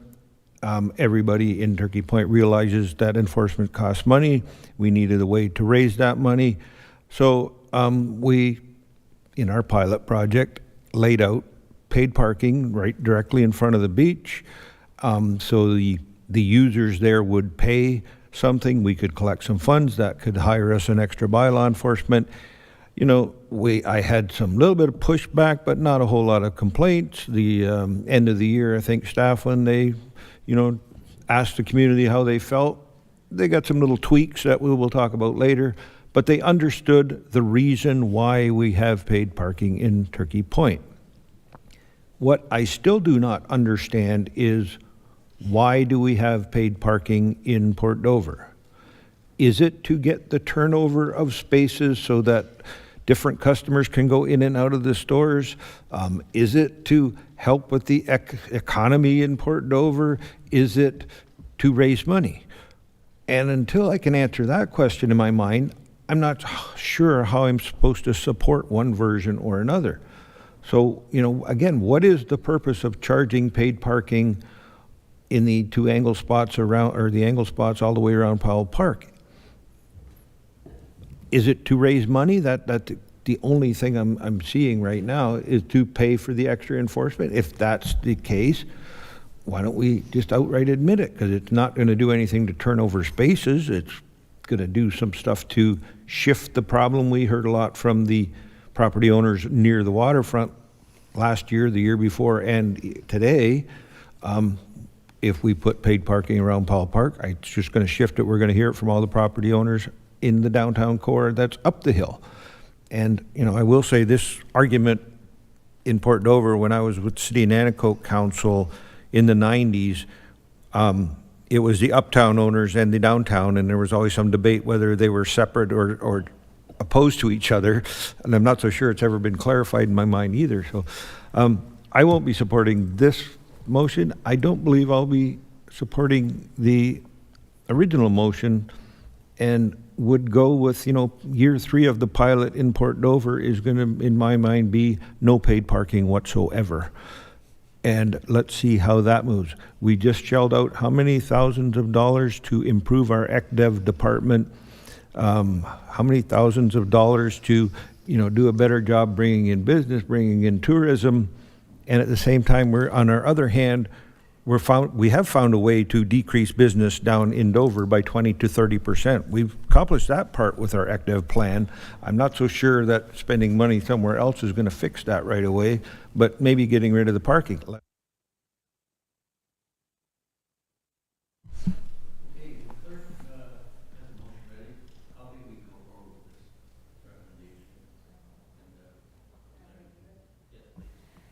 Through you, Chair, just for a review, the motion, the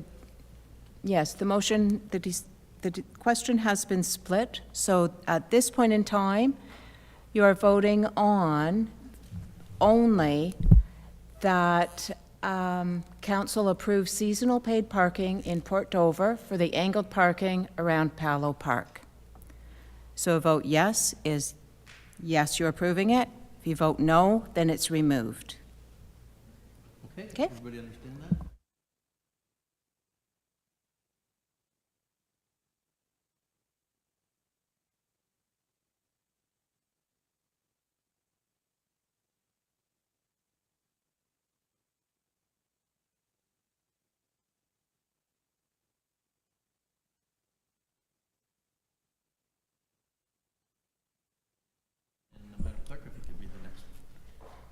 Thank you. Through you, Chair. The remainder of the question is that the staff report be received as information and that council approves seasonal paid parking in Port Dover in the lots only. That includes Clinton, Elmer Lewis, and Harbor Street, and that the $4 an hour fee is approved. Paid parking hours from 10 a.m. to 6 p.m. is approved, and that the user fee bylaw be updated as required. Okay. Call the vote on that one, or is there any further discussion? No? Call the vote on that one. Those in favor? 1, 2, 3, pardon me? Councilor Berry, do you have a question? Yeah. Okay, go ahead. Sure. So just quickly, thanks. because you've had 2 chances already to debate this. Yeah, point of order. We just fully voted. Yeah. You missed me. Okay, I'll call the vote. I call the vote. Let's call the vote. This is a tough one. Those in favor of that recommendation? 1, 2. Councilor Van Driesche, I don't see, 3. That's carried. Those opposed? 2 opposed. Okay, let's move on. Is there any other one there? Go ahead, Madam Clerk.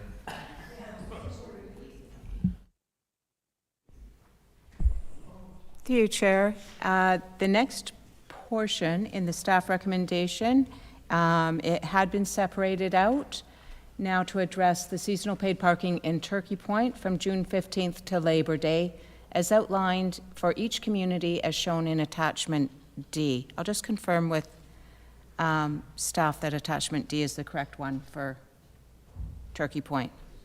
Yeah, it is. Thank you. Okay. Mover and a seconder for that one we need, right? Mayor Martin's the mover. Councilor Van Passen's the seconder. Mayor Martin, do you have a question? Go ahead. I was just going to quickly poll everybody to see if there was any objection to either or, if this could be one motion, unless one is fine. I'd be happy to move both Turkey Point and Long Point. Okay, never mind. Turkey Point it is, and I'll move it. Go ahead, Councilor Van Passen. Yes, thank you, Mr. Chairman. The one thing that did come out of the community involvement is the request for a few of the 15-minute parking spaces, like free parking, like we did in the downtown cores during COVID.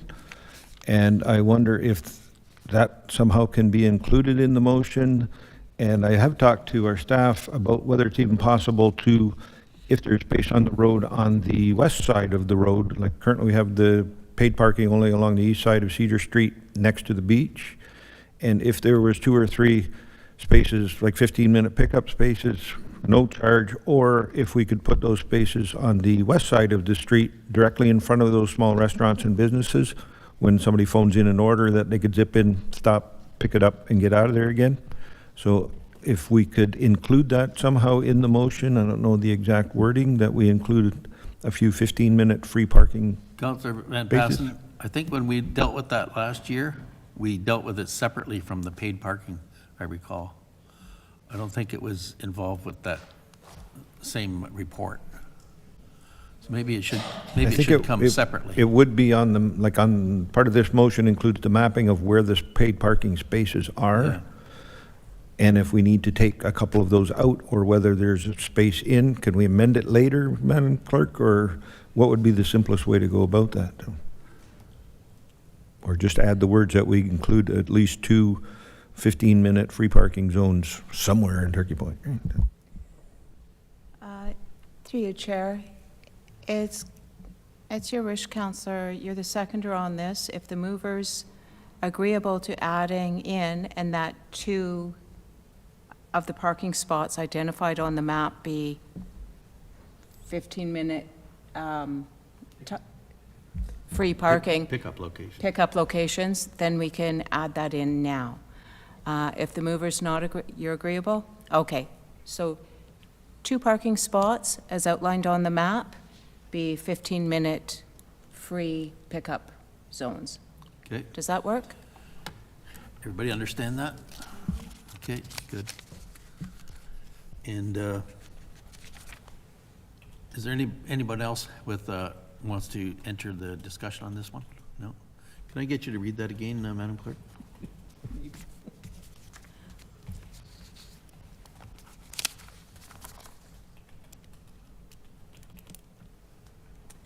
Through you, Chair.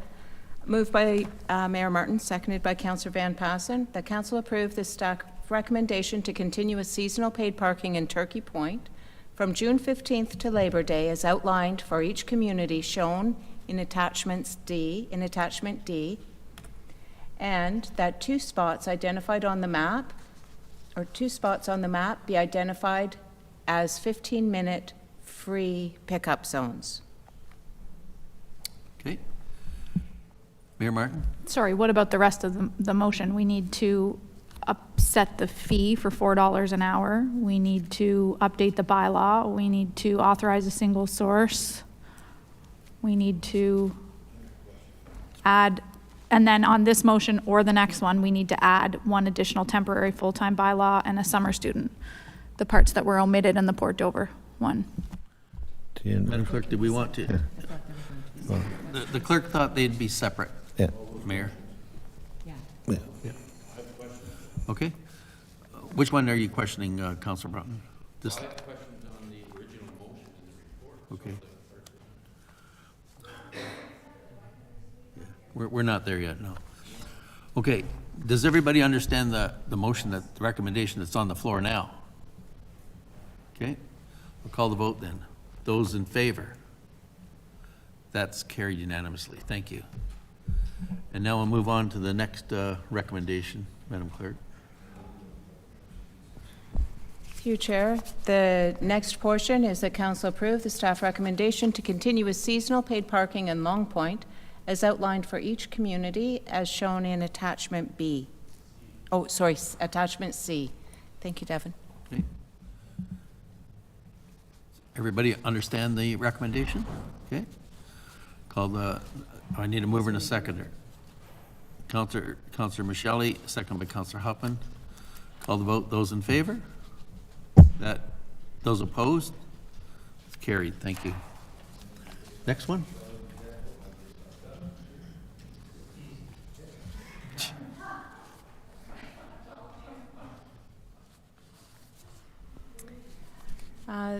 The next one, now that each community has been dealt with, I think could be all together, that Council directs staff to bring forward a bylaw to implement specified seasonal paid parking zones in Long Point, Port Dover, and Turkey Point.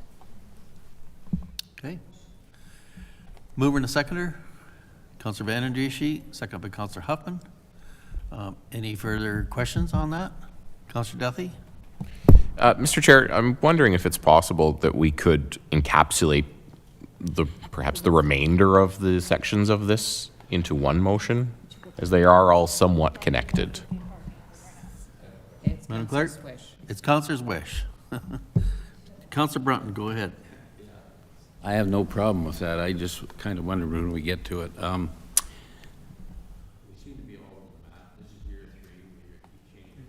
Your microphone, sir. This is year 3. We seem to be all over the map. I'm really concerned here about this 5-year contract with Hotspot. I asked that question earlier. What's the cost with a 3-year, or can we get out, or what's the ramifications of that? I don't want to get tied into 5 years if we keep changing every year. Through the chair, that's a good question from the councillor. Staff had recommended the 5-year depending on how the debate went tonight, and if things stayed the same, we figured there would be some changes. If we can now go to Hotspot with the information we have, we get the 5 years. We don't have to revisit a term with them, and then they are able to give us, a price. And we're Mr. Milson and Mr. Bernardo have a really good working relationship with them, so we've got an idea on price, and I think the 5 has been talked. But if council feels of going a 3, it's just more work administratively to go to them in 3 years versus 5. So staff are just hoping a 5-year, let paid parking go as is, and any minor changes could happen. So that's the 5 years, councillor. So I guess what I'm saying is, if next year we get a lot of changes again, are we okay to stay with 5 years, or are we going to be penalized? That's my question. We would have to have some language in the contract.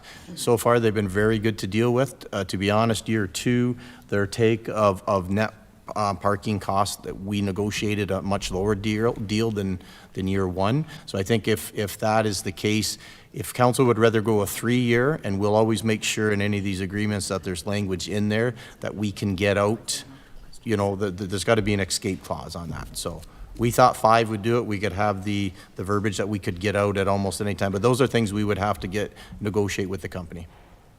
Okay, all I'm saying, I hope we're covered, that's all.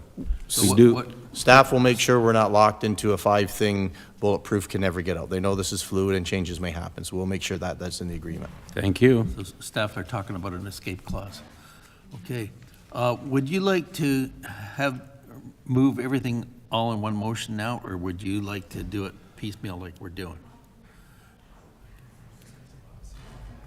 Okay, the seasonal pass. Go ahead, Councillor Van Passen. Mr. Chairman, I know I hate to be this way, but I have 2 issues. One is the resident fee, and then what we do with the surplus funds.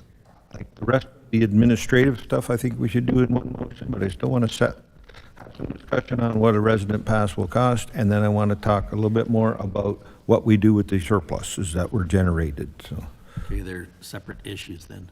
Madam Clerk? we should do the resident fee before we do the bylaws so they know what number to put in there. So. Right. Okay, let's deal with the resident fee then.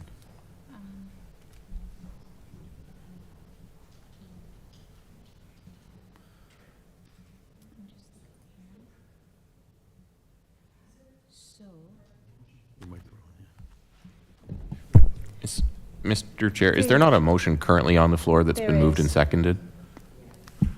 Okay, we have a motion on the floor that's duly moved and seconded, so let's deal with that first. Do you want to recap Yes, of it? please recap it. Okay, We're all over the so place here. we'll This leave is a the tough one. resident fee as the next item. Councillor Van Passen, if that suits. And this will, moved by Councillor Van den Driesche and seconded by Councillor Huffman, that council direct staff to bring forward a bylaw to implement specified seasonal paid parking zones in Long Point, Port Dover, and Turkey Point, and that council authorizes a single source supply as outlined in Norfolk County Purchasing Policy CS02, Section 4.8.4, with hotspot parking for a 5-year term commencing March 1st, 2024 and ending December 31st, 2028, to provide mobile and stationary parking services is identified within the report through a cost-share agreement structured 85-15 in favor of Norfolk County. That's where we're leaving off there. Okay. So you've heard the recommendation. Call the vote. Those in favor? And those opposed? That's carried. Thank you. Okay, where are we going next, Madam Clerk? Okay. Through you, Chair. The next portion of the recommendation is that Council approves a 2024 fee of $4 per hour in all paid parking zones and $100 per resident permit with no daily time limit, and that Council approve the paid parking hours of 10 a.m. to 6 p.m. daily for Long Point and Turkey Point. Those hours have already been approved for Port Dover. Okay. Councillor Van Passen. Yes, thank you, Madam Chair, or Mr. Chairman. Got so used to having female chairs lately, so. I have a problem with charging $100 to a resident who already pays taxes here to go park here. And, you know, there is a cost, and I would like to change that $100 recommendation to maybe the $35 registration fee for residents rather than $100 for a parking pass. Because I don't think our property tax-paying local people should have to pay twice. So You making that a motion? I'll make that as an motion or amendment to the motion. Okay. And let's call it a registration fee rather than the, what do they call it in here, the parking pass. So. Is there a seconder? Councillor Michelle is a seconder. Okay, so we have a recommendation moved and seconded, and open it up for debate. Councillor Berry. Chair, so just to go back to the deputation, whether it's $100 or $35 an hour, again, we're about to create staff parking lots in Port Dover by doing, pardon? Sorry. Right, but the passes would be valid in Dover as well, correct? I would think so, but council decision.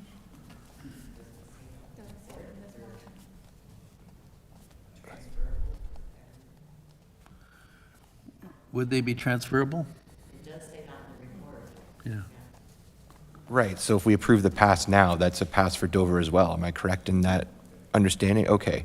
So for $35, like honestly, these parking lots are about to become staff parking lots in Dover. So I would ask that we could take the resident passes are only valid in Long Point and Turkey Point and not have them in Dover.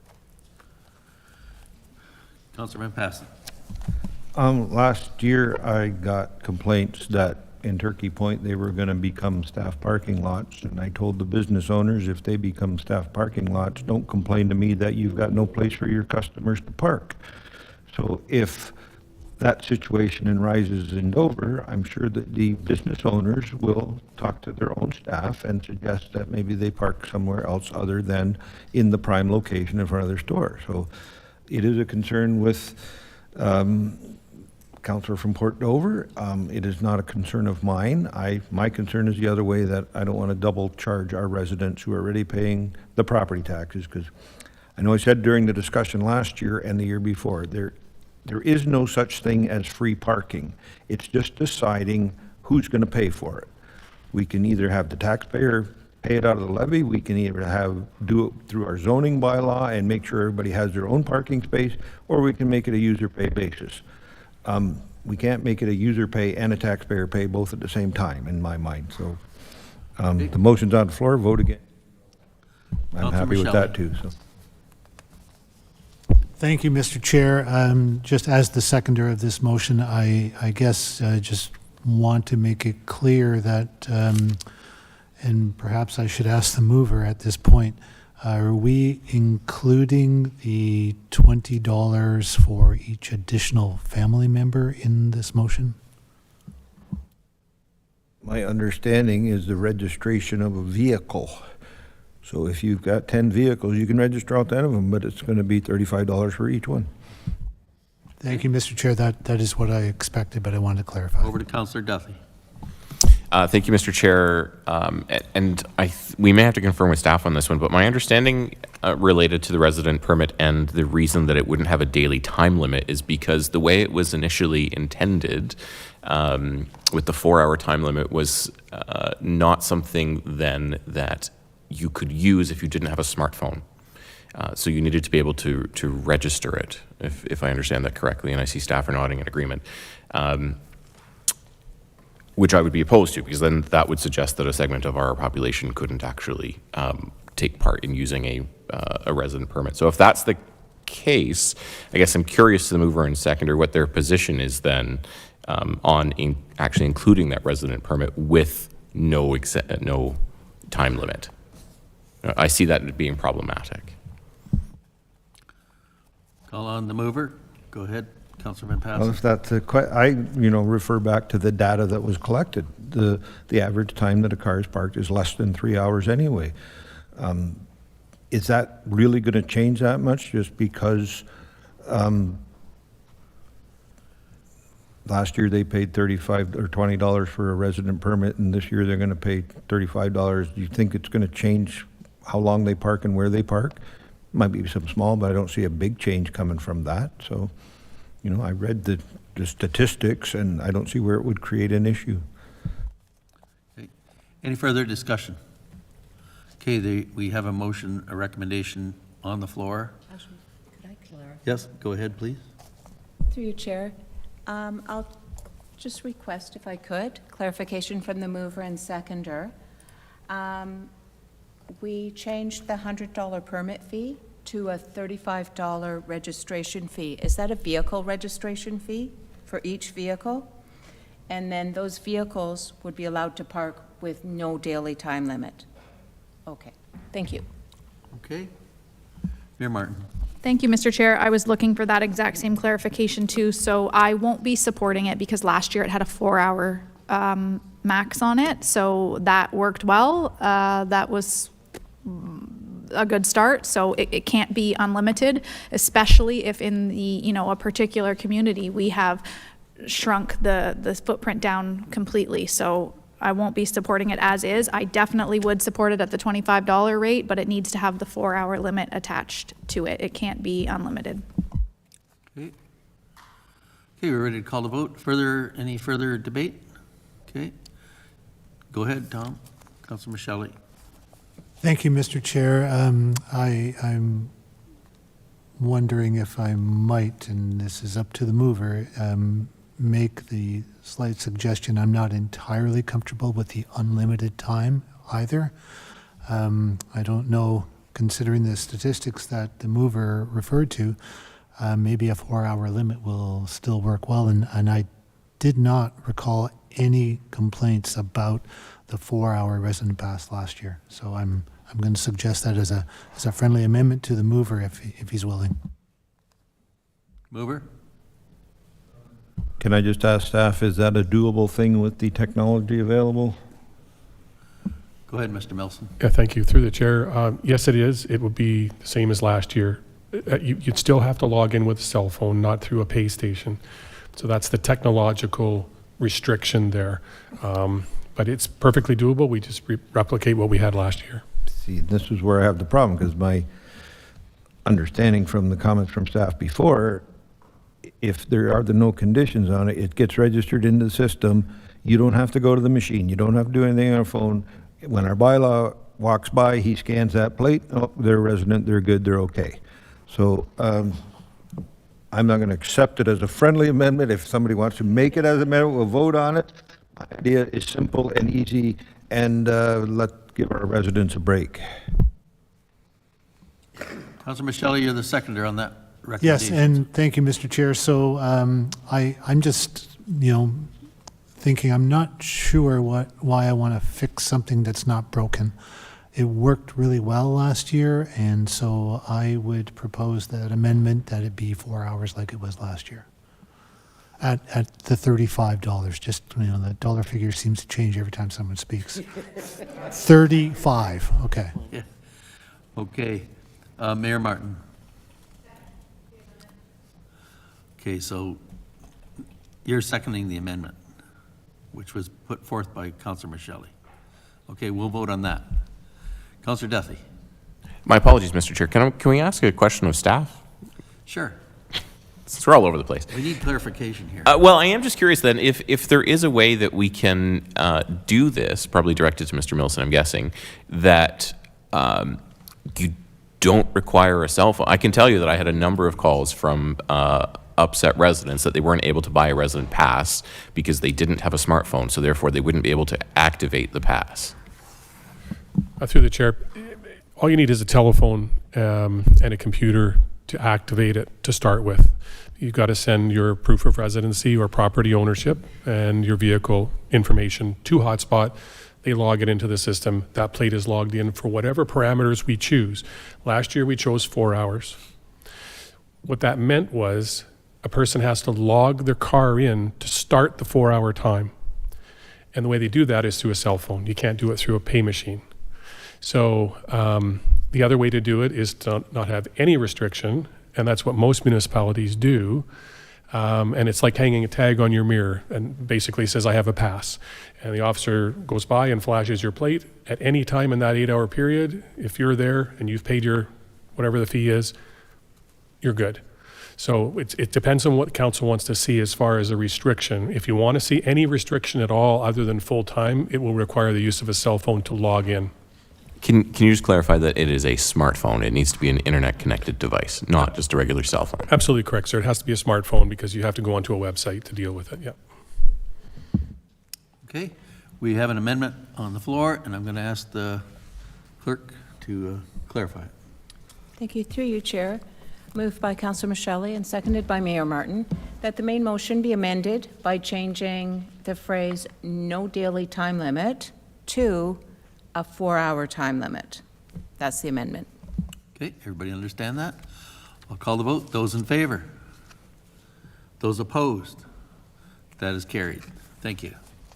Now, back to Councillor Van Passen's motion, recommendation.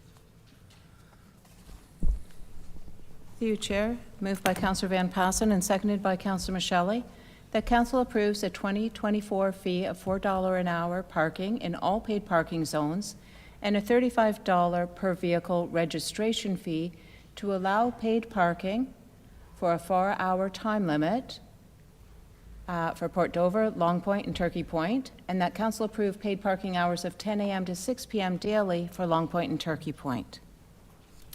Okay. There you have the recommendation, and any discussion to be had about that again? No? I'll call the vote. Those in favor? Those opposed? That is carried unanimously. Thank you. Okay, are we done with this one yet? No, okay. Madam Clerk, keep helping me out here. All right, through you, Chair, thank you. What I'd like to do is recap what's left of the recommendation, and then if somebody would like to move and second all of it together, or if you'd like the question divided further, you just let me know. So what's remaining is that the 2024 user fee bylaw, 2023-82, be amended to include paid parking rate of $4 per hour for parking zones 1001-1011 and $35 for the resident, I'm just going to change the word permit to vehicle registration, with rates subject to review and approval by council through the annual user fee renewal process, and that council approve one additional temporary full-time bylaw enforcement summer student position, 0.35 FTE, to be funded by paid parking revenues on an ongoing basis contingent on the continuation of the paid parking program, and that staff be directed to bring forward recommendations as outlined in previous council reports on the utilization of the $150,649 in surplus funds generated from the 2022 and 2023 paid parking pilot programs currently being held in the contingency reserve, and that any surplus generated annually and future from the paid parking program form part of the overall corporate surplus deficit, with any paid parking related capital or operating enhancements recommended to be brought forward for consideration as part of the applicable budget process annually, subject to council approval. Madam Clerk, it's been pointed out that the parking zones apparently are not accurate. Oh, okay. What should they be? Yeah, we have to put as amended because that includes the Walker Street, St. George. So we have to put as amended. Perfect. That number is out and as amended is in. Okay. Okay, there's a lot left there, and let's have some discussion. Councillor Van Pass. Thank you, Mr. Chairman. I'd be happy to move the first two, but I've already requested that a whole discussion about the surpluses be dealt with separately. So to amend the bylaw and to hire a extra summer bylaw student, I would be happy to move that. So you wish to split it then? Okay. Mayor Martin, are you the seconder? Okay. Okay, we have those two paragraphs on here, and call the vote. Those in favor? Those opposed? That is carried. One opposed. And now the last two paragraphs that were read by the clerk. Any further discussion with respect to those items? Councillor Van Pass. Yes, thank you, Mr. Chairman. Right from day one, part of the discussion and the sales job, I think, to the public was that revenues generated in these areas, a portion of those surplus funds would be returned specifically to those areas for some sort of community enhancements, and something that the input was taken from the public to, make up for, they had to put up with all this bad stuff, we'll give them something nice later. But that's not what I read in this recommendation. So, like, the second half of this recommendation is any money gets thrown into general revenues and that's it, we don't see it again. I would still like the option of designating a certain percentage. You don't have to keep it all. We got to pay for bylaw officers, we got to do stuff like that. So maybe a little more accounting on what the extra costs are to enforce the parking in those areas. Still going to have a net revenue, hopefully, and let's decide on the portion. So can we leave the motion that a report comes back and not today commit to putting all the money into general revenues? So maybe we pass the first half of the motion, not the second. How would you like to see the words changed then in that second from the last paragraph, Councillor Van Passen? Maybe that staff be directed to bring forward recommendations as outlined in previous council reports on the utilization of the 150 some odd thousand in surplus funds generated from 2022 and 2023 and any future surpluses. And let's get it all discussed at one time. Okay, you're making that motion? Yes. Seconder, Councillor Berry? Okay, open for discussion. Councillor Michele. Thank you, Mr. Chair. Yes, I would speak in support of this motion. I think that for the last 2 years, we have been receiving questions and comments from residents about, when all this is said and done, what will happen if this is a successful project. And I think that it certainly has been a successful project. And maybe I'll just take this moment now to commend staff on writing a very good and comprehensive report. I thought it offered us lots of opportunities for consideration, as I think we've seen now with all of the pulling apart of this report and making separate motions. And so I know that many residents have been asking the question, will some of this, this pain that we've endured in all three of these areas, will that money come back to provide perhaps some added benefit to those individual communities from which the money was raised? So I think this is a very worthwhile motion. Okay. Councillor Van Passen, are you putting forth as a recommendation the last two paragraphs there together, or just the second? Yeah, I'm putting forth the first paragraph and we're just eliminating the second one. Eliminating the second. Yeah, that's where you add in the word future surpluses for the report that's going to come back. So okay. And we'll deal with all of them at once. So we're not dealing with the last paragraph then. Okay. Any further discussion? I believe Councillor Van Passen is the mover, seconded by Councillor Michele. Okay. So call the vote. Everybody understand the recommendation? Call the vote. Those in favor? Those opposed? That's carried unanimously. Thank you. And I understand there's some food here, so we're going to take a well-deserved break, folks, for what, half an hour? Okay, we'll be back here at 5:30. For severances, specific conditions must be met within 2 years, or the application will expire and the process will need to restart from the beginning. To learn more about planning in Norfolk County, visit our website at norfolkcounty.ca/planning or contact the planning team at 519-426-5870 or 226 Norfolk, extension 1842, or email planning@norfolkcounty.ca. Thanks for watching. Hi, I am Mohammed from Norfolk County Planning Department. We've got a lot of questions here, and this video series will answer some of those. What is a severance? Severance is a planning process to separate a piece of land from an existing lot, generally for the purpose of a new development within a new lot. There are 3 different common types of severances we receive in Norfolk County. The first one is when a piece of land is separated to create a new parcel of vacant land. For example, a landowner may have a large lot and wish to separate a piece of land from the original lot with the intention to sell the lot to a new owner. In that case, both lots need to comply with existing zoning requirements such as setbacks of any existing or new buildings from the property lines.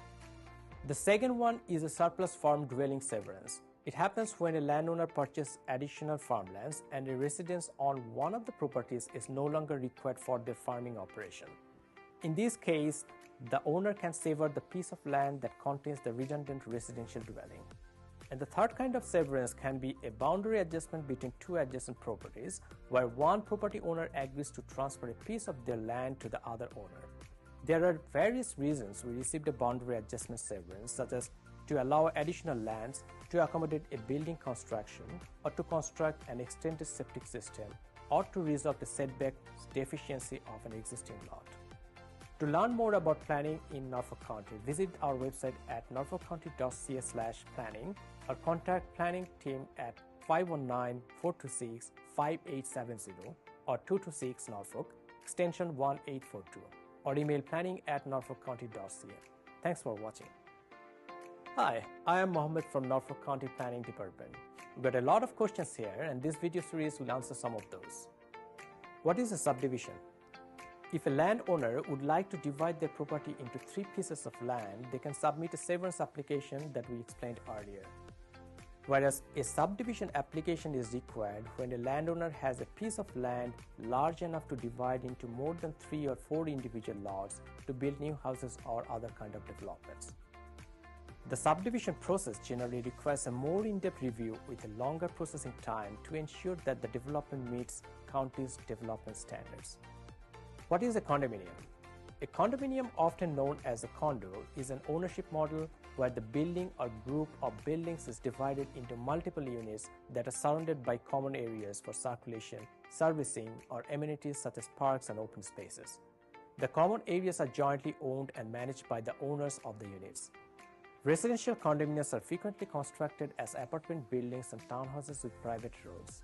Many shopping malls are also commercial condominiums in which the individual retail and office spaces are owned by businesses that occupy them, while the common areas of the mall are collectively owned by these business entities.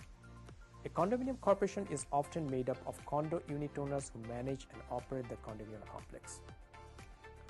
What is the difference between a subdivision and a condominium? One of the main differences between a subdivision and a condominium development is who is responsible for providing services such as water, wastewater, and road maintenance after the construction and occupancy of the dwellings or units. In a subdivision, the county takes responsibility for providing these services to individual lots. On the other hand, in a condominium, the county is only responsible to providing services up to the entry point of the development.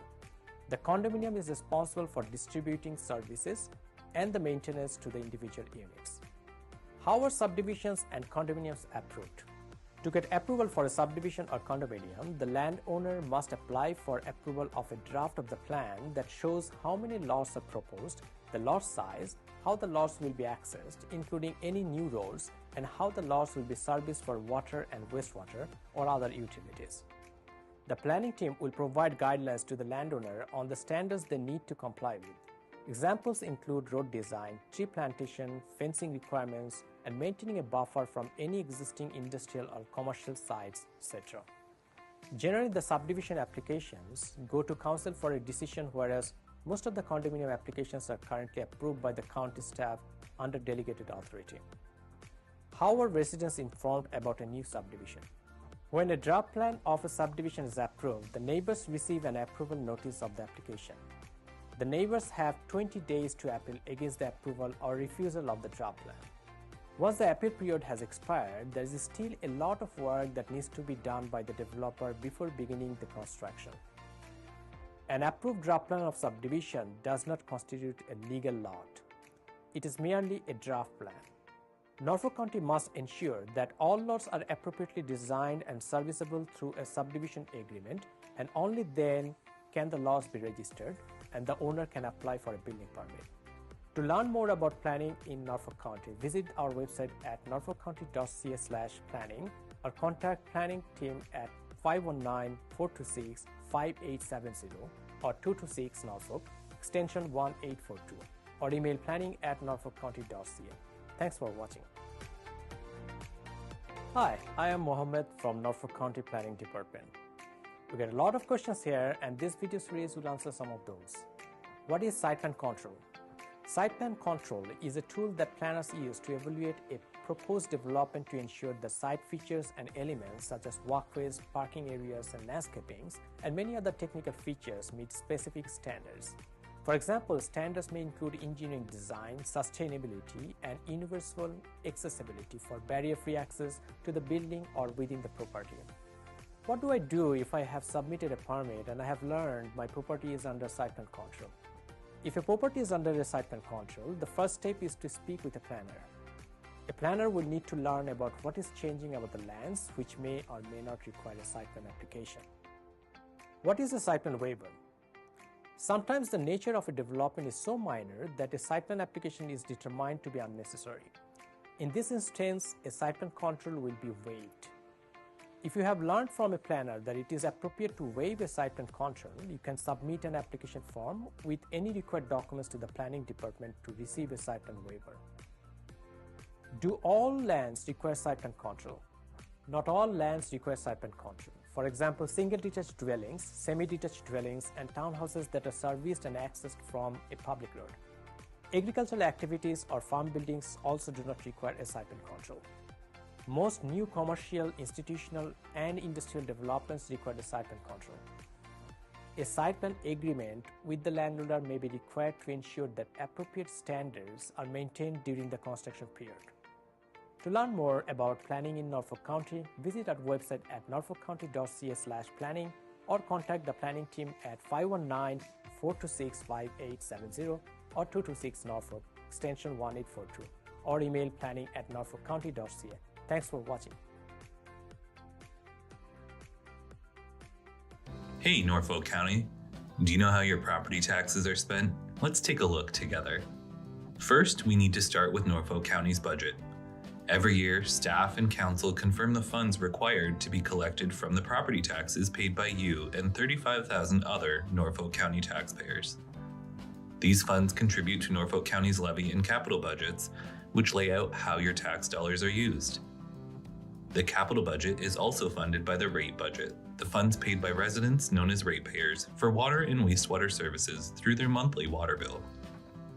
The levy budget is used to deliver programs and services for residents ranging from emergency services like fire and EMS, waste services like garbage collection, recreation services like arenas, trails, and parks, maintenance services like snow removal and road repair, and human services like homelessness prevention and health education programs. Our levy budget also supports our libraries and museums, administrative services for council, and the many staff who keep Norfolk County operating. Services like recreation programs for children, adults, and seniors, and our Ride Norfolk transit program are also paid for with property taxes and supplemented by user fees. And across Ontario, a portion of each resident's property tax bill goes to our local school boards. About a third of the property taxes collected are allocated to the capital budget or reserves for future capital spending, which includes other funding sources like the federal and provincial government, reserve funds, grants, debt, and development charges, as well as funds from the rate budget. Together, the capital budget goes toward longer-term projects, such as our investments in water and wastewater facilities, as well as building and renewing our parks, roadways, pools, arenas, and other things we use every day. So the next time you hear someone ask, "Where are my property taxes going?" you can tell them to look down, look up, and look forward. Your tax dollars are at work all around you every day. When you visit your local park with your family, drive to work on cleared roads, register for swimming lessons, get rid of that old couch you've outgrown, or contact Service Norfolk about that pothole on your street that needs to be fixed. Your tax dollars are also being invested in initiatives to improve the lives of Norfolk County residents in the years to come to make Norfolk County a better place for future generations. While Norfolk County's budget is prepared once a year, your feedback helps us make decisions and plan for the future. We are committed to listening to you so that our budget reflects what is important to our community. Learn more about Norfolk County's budget at norfolkcounty.ca/budget. Hey Norfolk County, did you know that Ride Norfolk is now on demand? This means you can schedule Norfolk's public transit service to pick you up for appointments, shopping, school, or work. Ride Norfolk has partnered with Blaze Transit to offer on-demand pickups at all 95 stops across Norfolk, including this one. I booked my trip earlier today and my bus is here right on time. Since there are no fixed local schedules, you can easily book Ride Norfolk over the phone, online, or on the Blaze Transit app from your smartphone. Thanks, Charlie. You're welcome. Ride Norfolk's customer service team can help answer any questions you may have, get you started with the app, or book your next ride. By moving to on-demand, Ride Norfolk is helping more residents get where they need to go. To learn more, visit norfolkcounty.ca/transit. Hi, I'm Dave. I'm here to take you behind the scenes for a quick look at what we do at Norfolk County's water treatment facility. Here in Port Rowan, the water treatment process starts by pumping water from Lake Erie up into the water treatment facility. Back in the treatment facility, I inspect large clarification tanks where the lake water enters the plant. Here we add coagulant, a chemical that attracts dirt particles together. These form into larger particles called flock, which eventually sinks and is sent to waste. Next, the water enters the filtration system where any remaining dirt particles are trapped by the filters. The water is then chlorinated and sent into a 113 cubic meter underground storage chamber. The water is then taken to the granular activated carbon filters that work like supersized 10,000 pound Brita filters to remove taste and odor. The final step is disinfection, which includes UV and a final dose of chlorine, ensuring safe, potable drinking water. Water testing is an important part of the job. Throughout the day, we take water samples at different stages of the process, up to 9 tests depending on the treatment facility. As a Norfolk resident myself, I am proud to serve the community I live in. Thanks for joining me in this behind-the-scenes tour.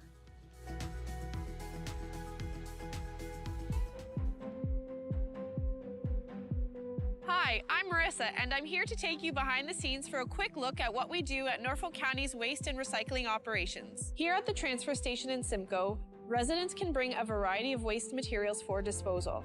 Norfolk operates 2 transfer stations welcoming about 27,000 customers every year and accepts material ranging from bulky items, wood, metal, and yard waste.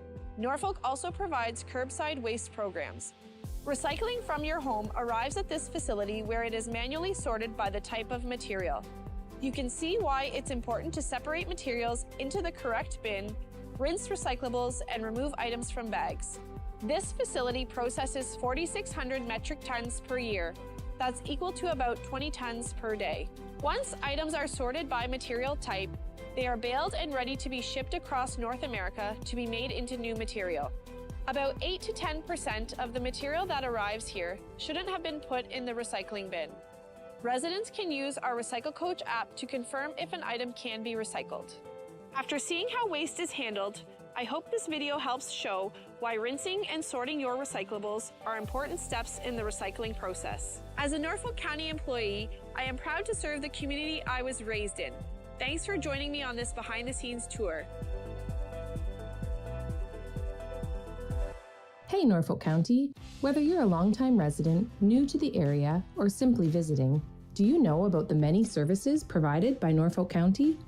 As a single-tier municipality, we provide services that our community uses every day, including water and fire protection, curbside garbage and recycling, road and sidewalk maintenance, and so much more. We also provide services needed at unique times in life, such as a marriage or business license, or a dog tag for your new companion. And the unique geographic features in Norfolk County, from farmland and forests to lakes and wetlands, means we also provide specialized services ranging from drainage applications to tree inspections. Wondering how to contact Norfolk County? Start with Service Norfolk. Our friendly team of agents is here to help. Reach us by phone at 519-426-5870 or 226-NORFOLK from 8:30 to 4:30 Monday to Friday. Calling about an issue after hours? No problem. We have you covered. Prefer online? Email askus@norfolkcounty.ca anytime, or use our customer service portal at service.norfolkcounty.ca and get a reply right to your email inbox. Want to visit us in person? Come to one of our friendly customer service counters in Simcoe, Monday to Friday, or Delhi, Tuesday to Thursday.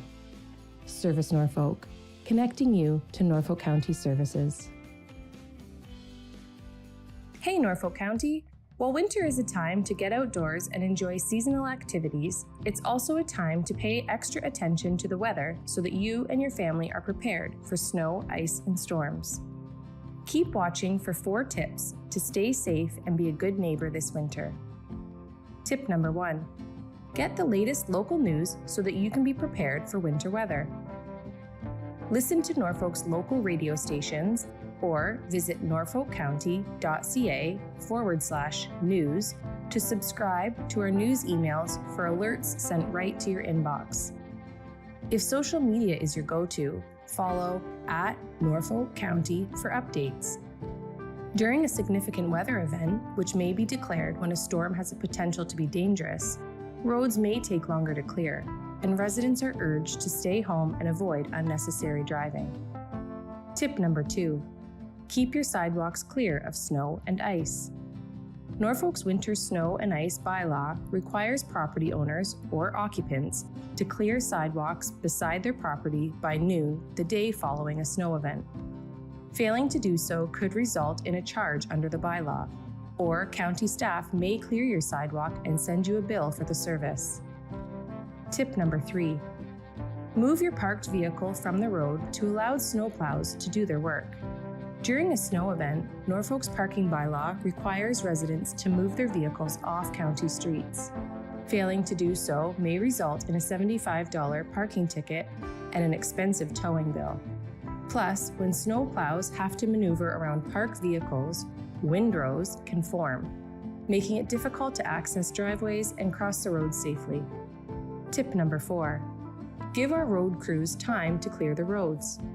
Our crews start with high-volume roads and then move to rural roads and concessions, followed by subdivisions. It may take time for your street to be cleared, but rest assured, we will be there as soon as we can. So let's do our part to be a good neighbor so we can all have fun and stay safe this winter. To learn more about winter safety, visit norfolkcounty.ca/winter.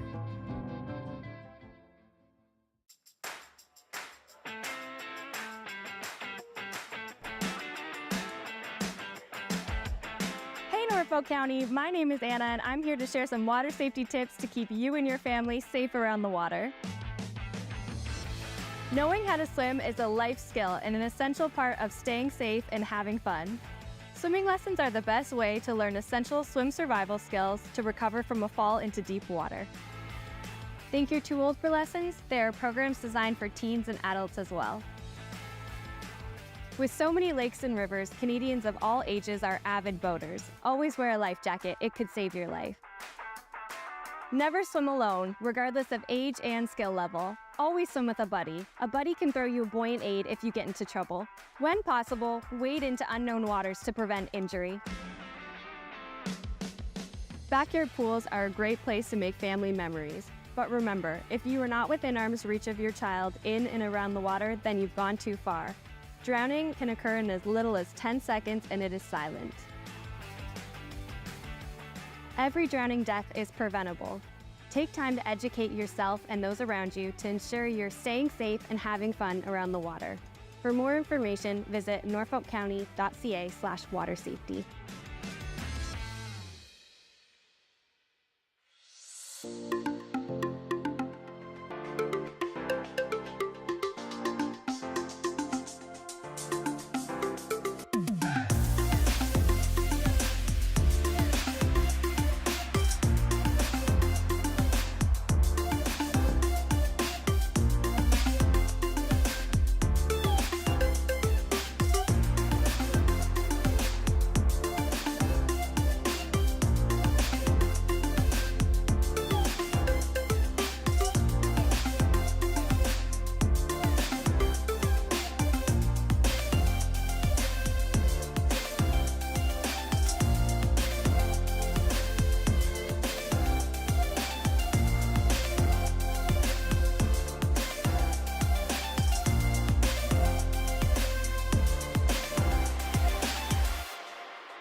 Hi, I'm Mayor Amy Martin, and I'm here with the Director of Planning, Tricia Givens, to talk all things about Norfolk County planning and development. Hey Tricia, how are you? Hi, Mayor Martin. Good, thanks. I'm wondering if you could share some information with the public about who the planning department is and what you do, and maybe start off with the composition of your team. Sure. We have recently grown, so there's some core groups in our team that are really important to share. We've got the development group, which is led by a supervisor of development planning and 5 planners. We have a new position, which is the project lead for long-range policy planning projects. We have our GIS team, which includes a supervisor and 2 technicians. And then we have our admin supports, which includes planning coordinator, development coordinator, and secretary treasurer. And everybody has different roles and responsibilities, but on a high level, what are the roles and responsibilities of the planning department? So we are required to do all things related to land use planning. So the number one piece is the Planning Act. There's a piece of legislation that sort of dictates and lays out the framework for how we work. So that's around development applications and people coming in with their specific applications. And then there's provincial policy conformity, so those broader county-wide projects. And all of the planners, they're working towards, or they are registered professional planners. Can you comment on the designation of a planner and what that means when we're processing files? Sure, that's really important. So as professional planners, we do have a standard of work and a code of conduct that we're required to follow. And in that, that's reviewing applications or running processes that broadly make sure we're planning for the role of the good of the community, the public good, and not always specific to one individual project. I think it's an important part because I think it really differentiates the role of staff and council in the planning process. And it's something that I'm frequently asked about in the public. How does that work? What does it look like? So maybe you could share with the public the difference between, the council meetings that we host for planning files, our public hearings, our committee meetings, and then the subsequent council meeting where we approve files at a later date. Sure. So there's 2 areas. So there's for specific development applications. So those are individual applications that come forward. And under the Planning Act, there's specific process and things that we're supposed to do. So for those applications, we are required to send notice to the public, post notice, share the information, have it publicly available. And then we bring that information of the complete application to council. First, we do a public hearing where folks can come and council hears about the application, poses questions, and then we come back later with a recommendation to council based on all of the information. The other types are those county-wide projects, such as a growth study or an official plan review, where there's more information, more opportunity for engagement, and we're collecting more information that comes to council. And usually there's multiple presentations to council before any decision. So you've touched on a couple of things. One, what is a recommendation from staff? What does that mean? That's really important. So ultimately, council makes the decision. So staff takes all of the technical information and our professional review of that particular application. And based on all of that, ensuring it conforms to our official plan, the Planning Act, the provincial policy statement, etc., we make a recommendation to council. And council takes that under advisement and ultimately makes the decision. And that recommendation may be to approve the particular file in front of us, to reject it, to defer it to a later date. It could be a variety of different recommendations. That's right. Yeah. And so there is a really important piece, a role that the public plays during this process at that public hearing committee. So obviously council and staff, we really want to hear from the public when we're dealing with development files, but there's another reason why it's really important to get the public to speak and share input on the record. Can you comment on why that's so important? Absolutely. So again, two specific areas, the specific development application or the broader county-wide projects. So for a specific application, it's important, I think, for staff and council to hear those neighborhood feedbacks, the input, and also to have their issues addressed. And then that informs the council decision. It also informs the planning recommendation to some degree. Similarly, for those broader county-wide projects, it's very important for staff to understand those perspectives and again to inform any recommendation to council.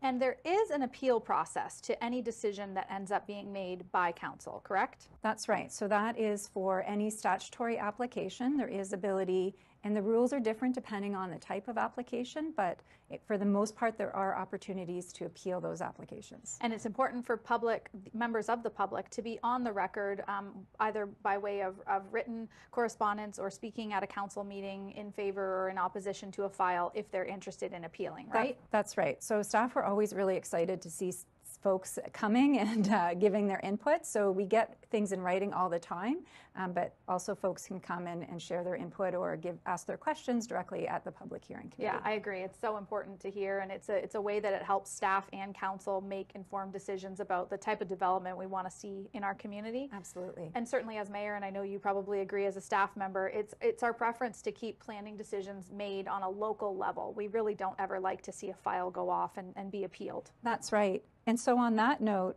council does play a key role in the planning process. Do you want to perhaps speak to how that works from a political perspective? Sure, yeah, it's a lot different than the staff perspective, but it's that important piece where we connect with the community, we hear their feedback and their concerns, and as you mentioned, those recommendations come forward to council at the public hearing meeting first, where we can ask those questions and talk with our community members, but subsequently comes back to us later for a council decision. And we're similarly to staff, we're really stuck making decisions based on the land uses, not giving consideration to a lot of the other factors that I think community members believe council members can weigh in on. But ultimately, at the end of the day, we're trying to build the best community for all of Norfolk County, and we'll do it one file at a time. Absolutely. Okay, before we go, top 3 most asked questions that I get all the time. I'm going to rapid fire them to you. Are we planning on growing in Norfolk County? So yes, in our official plan, we identify our growth. And right now, interestingly, we're undergoing our comprehensive municipal review, which is how Norfolk is going to grow to 2051. And we've already touched on it earlier, but with that appeal process, it's very difficult to say no to development. So we should really be, at a local level, kind of carving out the development the way we want to see it in our communities. Second question, I'm often asked, why doesn't council say no to more planning files? So that's an interesting question.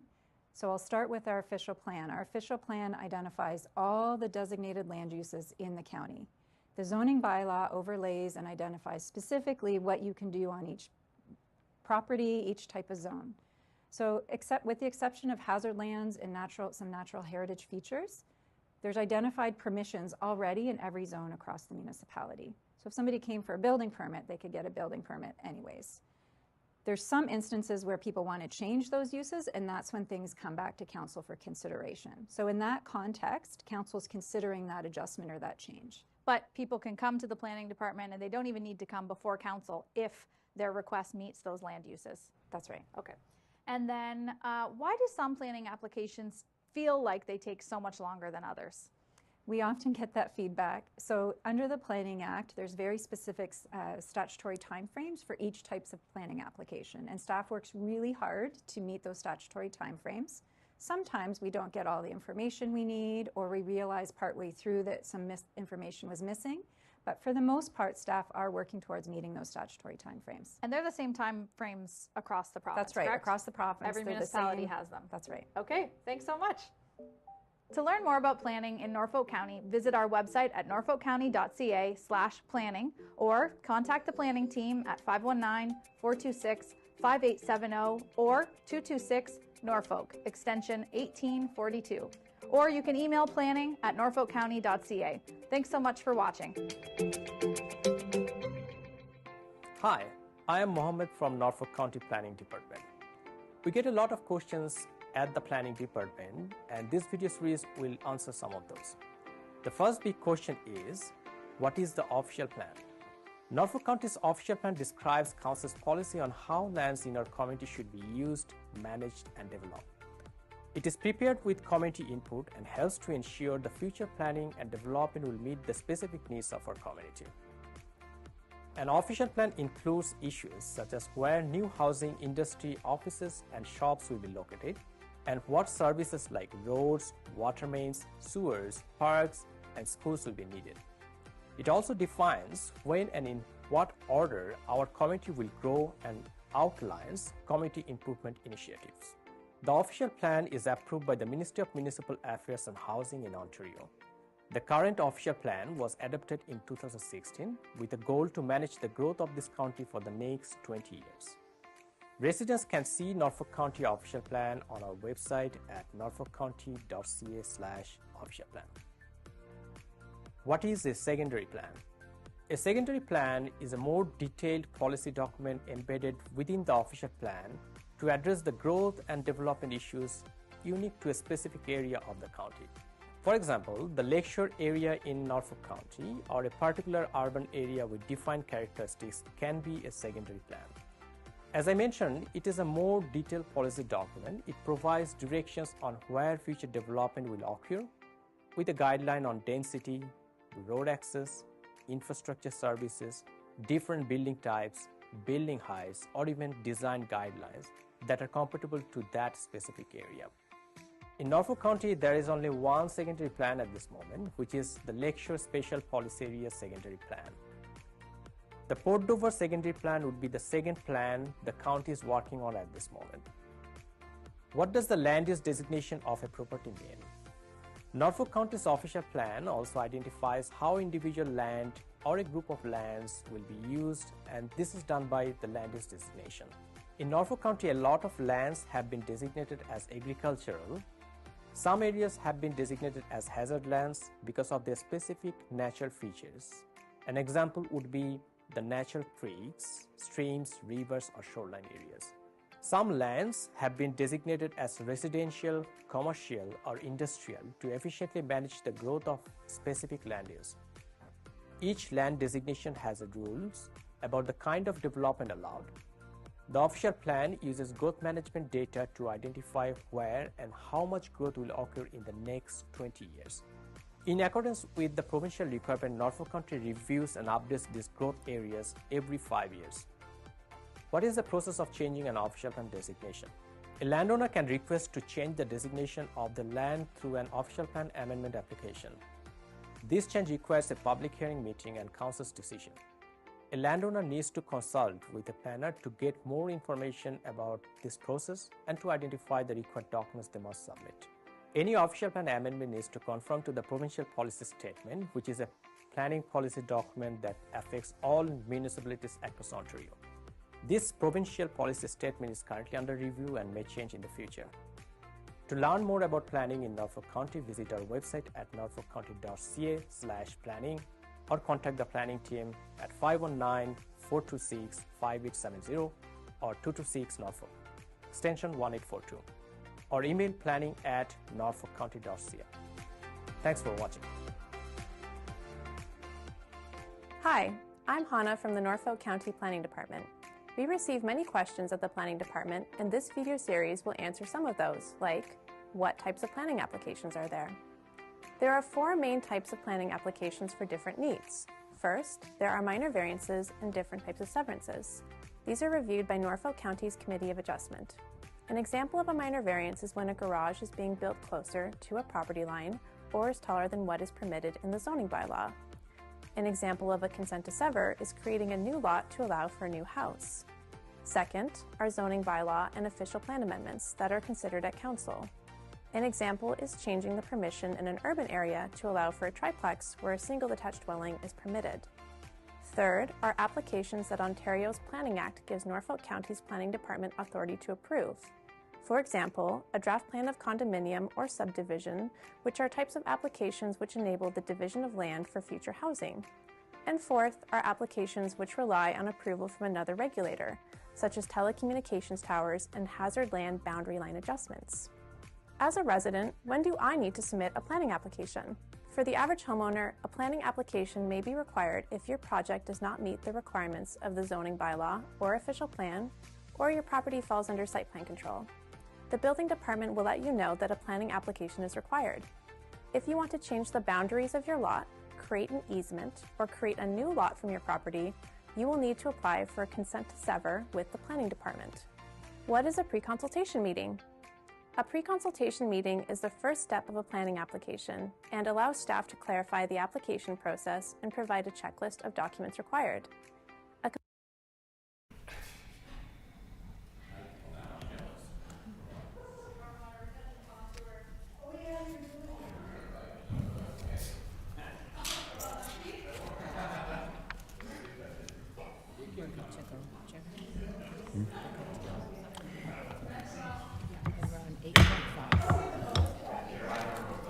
Okay, we are about to reconvene our council and committee meeting for February 13th here.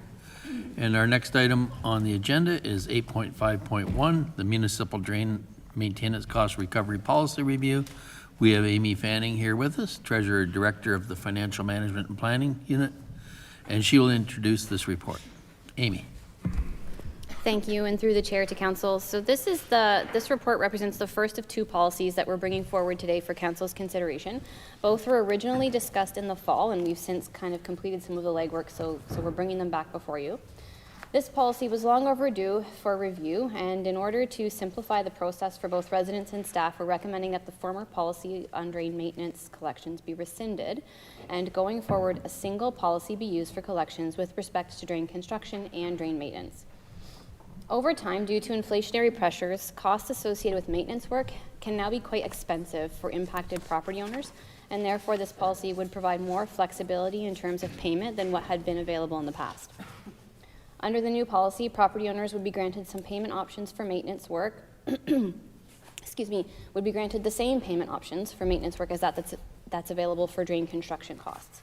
They can either be billed for maintenance over 2 installments, or for amounts greater than $500, they can choose to remit payment by the tax notice due date or finance over 3 to 5 years. Landowners, of course, would also be able to seek other forms of financing through an external institution of their choosing if these options are not to their preference.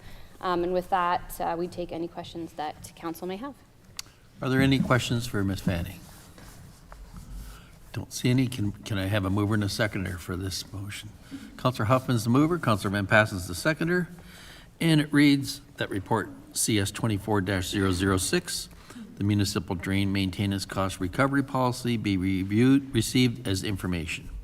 And that CS 22, Municipal Drain Construction Cost Recovery, be amended to include reference to both drain construction and maintenance cost recovery. And further, that policy PW-02, Municipal Drain Maintenance Cost Recovery, be rescinded. Those in favor of that recommendation? Those opposed? That is carried unanimously. Thank you. We now go to summary of bid awards for the period ending January the 23rd, 2024. This is report CS 24-018, and I will call on Heidi Van Dyke, General Manager, Corporate Services, to introduce this report. Heidi. Thank you, Mr. Chair. Through you to Council, this is the monthly summary of bid awards report. There is one bid to report tonight, and that is in environmental and infrastructure services for the Talbot Street reconstruction. It is here before you because it is in an amount over $250,000, and the bid has come in over budget. Council will see in the report that this budget amendment can be funded through the wastewater reserve. And with that, Mr. Chair, either Mr. Grice or myself can answer questions. Councillor Brunton, questions? Yes, Mr. Chair, if I may, I'm not a little confused. I just don't know what Talbot Street we're talking about. Can you clarify that? Is it Simcoe, or is there other Talbot Streets? Is it the one in Simcoe? Yes. Oh, okay. No, that's fine. Thank you. Okay, good. Anybody else with a question for Ms. Van Dyke? No? So I need a mover and a seconder for the recommendation. Moved by Councillor Duthie and seconded by Councillor Brunton. That staff report CS 24-018, summary of bid awards for the period ending January 23rd, 2024 be received as information, and that the General Manager, Environmental and Infrastructure Services be authorized to execute a contract with Elgin Construction for a request for tender EIS ENG 24-38 Talbot Street reconstruction in the amount of $2,054,324.02, excluding HST. And further, that the approved capital budget associated with the request for tender EIS ENG 24-38 Talbot Street reconstruction be amended from $2,250,000 to $2,276,000, rounded out, included net HST, to accommodate the required increase of $26,000, with the variance to be funded by the wastewater reserve. Those in favor of the recommendation? Those opposed? That's carried. Thank you. And now, Ms. Van Dyke, you're going to introduce this change in telephone service provider, CS 24-019. Go ahead. Thank you, Mr. Chair. Through you to committee, Mr. Brent Wallace, our Director of Information Technology, is on the line to present this report. And Mr. Chair, before Brent starts presenting this report, I would just like to take this opportunity to note that this is likely Brent's last report before his retirement. And so I would like to publicly thank Mr. Wallace for his more than 2 decades of service to Norfolk County and our residents. So thank you, Brent. And with that, I will ask him to present this report. Go ahead, Brent. Through you, Chair. So this report, we're looking at using Rogers infrastructure, Rogers communications infrastructure, and a product called Microsoft Operator Connect to change our phone system that we currently have in another cloud-hosted solution by the company of 8x8. We want to move to using Teams, Microsoft Teams, because we use Microsoft Teams every day for our meetings and whatnot. So we want to move all our lines and all our communication to Rogers Communications, and then it would integrate with Microsoft Teams using a product called Operator Connect. The reason we're asking for Council's authorization is to do with the contact center. So Service Norfolk uses a contact or call center solution, and we need something that would integrate with Microsoft Teams well. So Rogers also has a two-folded product. They have their cloud contact center that they would offer for Service Norfolk with the integration that they require. And then at the same time, when a call needs to be transferred from Service Norfolk to someone in the county, it would just be transferred within Teams itself. This solution is very robust, state-of-the-art, and we can still use all of our current hardware and devices that we have procured or used when we did our phone system upgrade 2 years ago. So there's no real additional hardware costs. It's more of just setup and implementation. And currently the Operator Connect is under a purchasing conglomerate. It's more the call center that we have to have as a sole source. So the solution is very robust, as I said, and there is a little bit of savings by moving to this over the current solution we have now, which is a product called 8x8. And with that, I'll answer any questions. Questions to Brett. Councillor Van Adrishi. Thank you, Mr. Chair, and through you. So with this moving, is there any cost implications that we're leaving, or is this at the end of a contract and we can renew? How does that work? So when we did the agreement with 8x8, it was a 2-year contract. So that comes end of May of this year. So we are in a point now that we can cancel that, any type of renewal going on without any type of penalization to the county. So it's the timing works out really well with this. So no. Okay. Anybody else with a question for Brett on this one? No? Mover and a seconder. Councillor Vanadrishy, second by Councillor Huffman, moves that staff report CS 24-019 change in telephone services provider be received as information, and that council authorize a sole source supply as outlined in Norfolk County Purchasing Policy CS-02 section 4.8.5 with Rogers Communications for the Cloud Contact Center identified in Appendix A of this report for a term of 5 years. Those in favor of that recommendation? Those opposed? That is carried. Thank you. We now go to item 8.5.4, and it's the Development Agreement Surety Bonds, CS 24-034, and Amy Fanning is going to deliver this report. Amy. Thank you, and through the chair to council. So this is the second policy that finance is bringing forward for you this evening. This is an update from report CS 23-146, which was presented to council in October, seeking feedback about whether or not we should move forward with the acceptance of surety bonds as a security in development agreements. In the fall, council endorsed staff's recommendation to move forward with the acceptance of these bonds. So since that time, we've met with external legal, other municipalities, and surety bond providers to assess the policy, which is attached to the report. I believe that this policy represents a solid framework for the acceptance of these bonds, which will meet the needs of the development community and offer some flexibility for them while still mitigating risk for Norfolk to an acceptable level. This policy is presented to council for consideration, and in keeping with the recently passed framework, a bylaw will be presented to formalize this at the next council meeting as well. A couple of important notes regarding the implementation of this policy. So staff are recommending that the acceptance of surety bonds begin March 1st, 2024, so that the necessary amendments can be made to agreement templates. And secondly, is that the recommendation of staff that these bonds be accepted on a go-forward basis only. Although administration requirement of these bonds is similar to what we accept now, going back to change them would be more burdensome from an administrative perspective and could incur additional expense as well as staff time and potential delays. And with that, I'm happy to answer any questions that committee may have. Questions for Ms. Fanning? Councilor Broughton. Just, if I may, Mr. Chairman, to Amy. Amy, this is only for development agreements, so it doesn't change our construction policies for our major capital projects, roadwork, sewer, and so forth. Am I correct? Through the chair to Councillor Brunton, that's correct. We're only changing the acceptable forms on development agreements.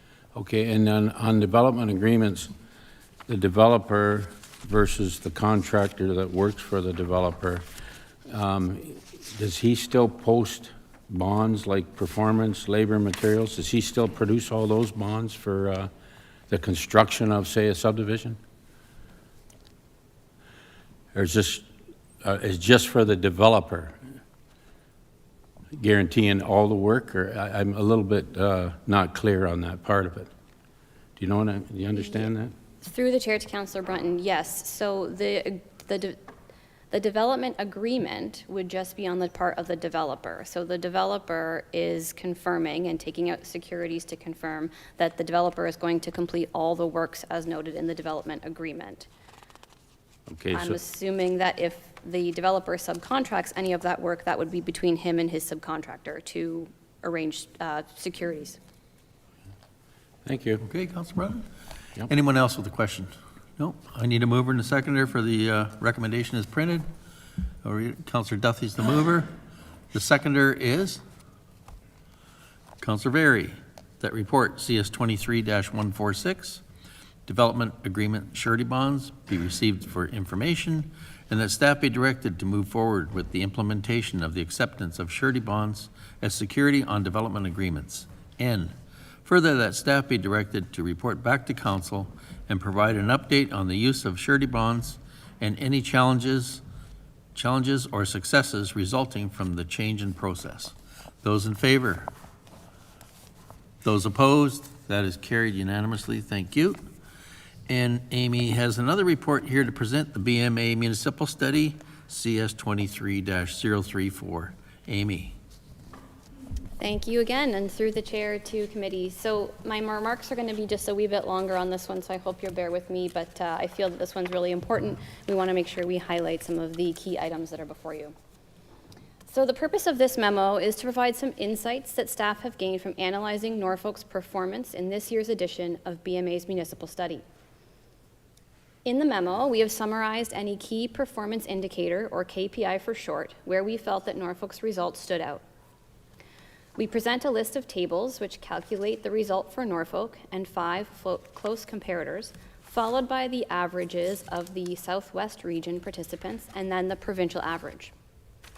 Following each table, the report describes what the KPI actually means and then describes why it matters to Norfolk.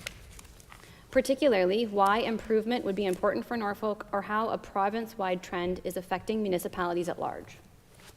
The full study has more than 100 KPIs and is nearly 600 pages long.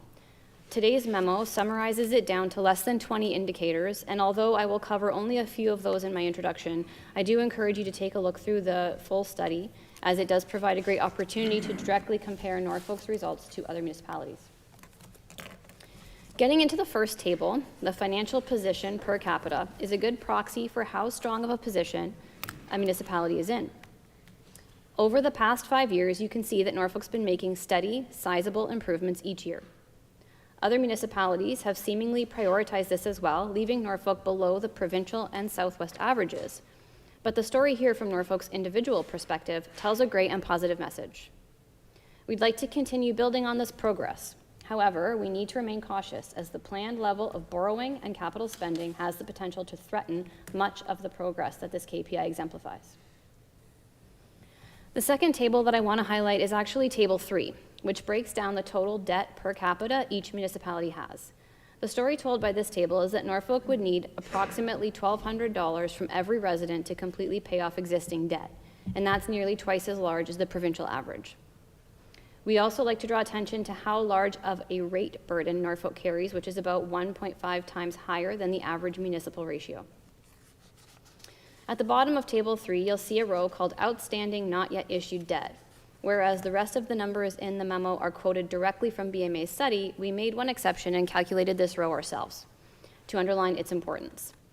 To be clear, this row contains all of Norfolk's debt that Council has approved instead of just the amount that's already been borrowed. But it still excludes projects scheduled in principle for 2025 and beyond in our capital forecast. Even without the projects in that time period, like the bulk of IUWS, the results match the messaging that has been echoed over the past few years. Norfolk County is projected to have the highest rate debt outstanding per capita in the province based on this data. With just over half of Norfolk's residents being ratepayers, we fear that all of the stress is being concentrated on a much smaller group within the county who are going to feel the weight of a much bigger burden.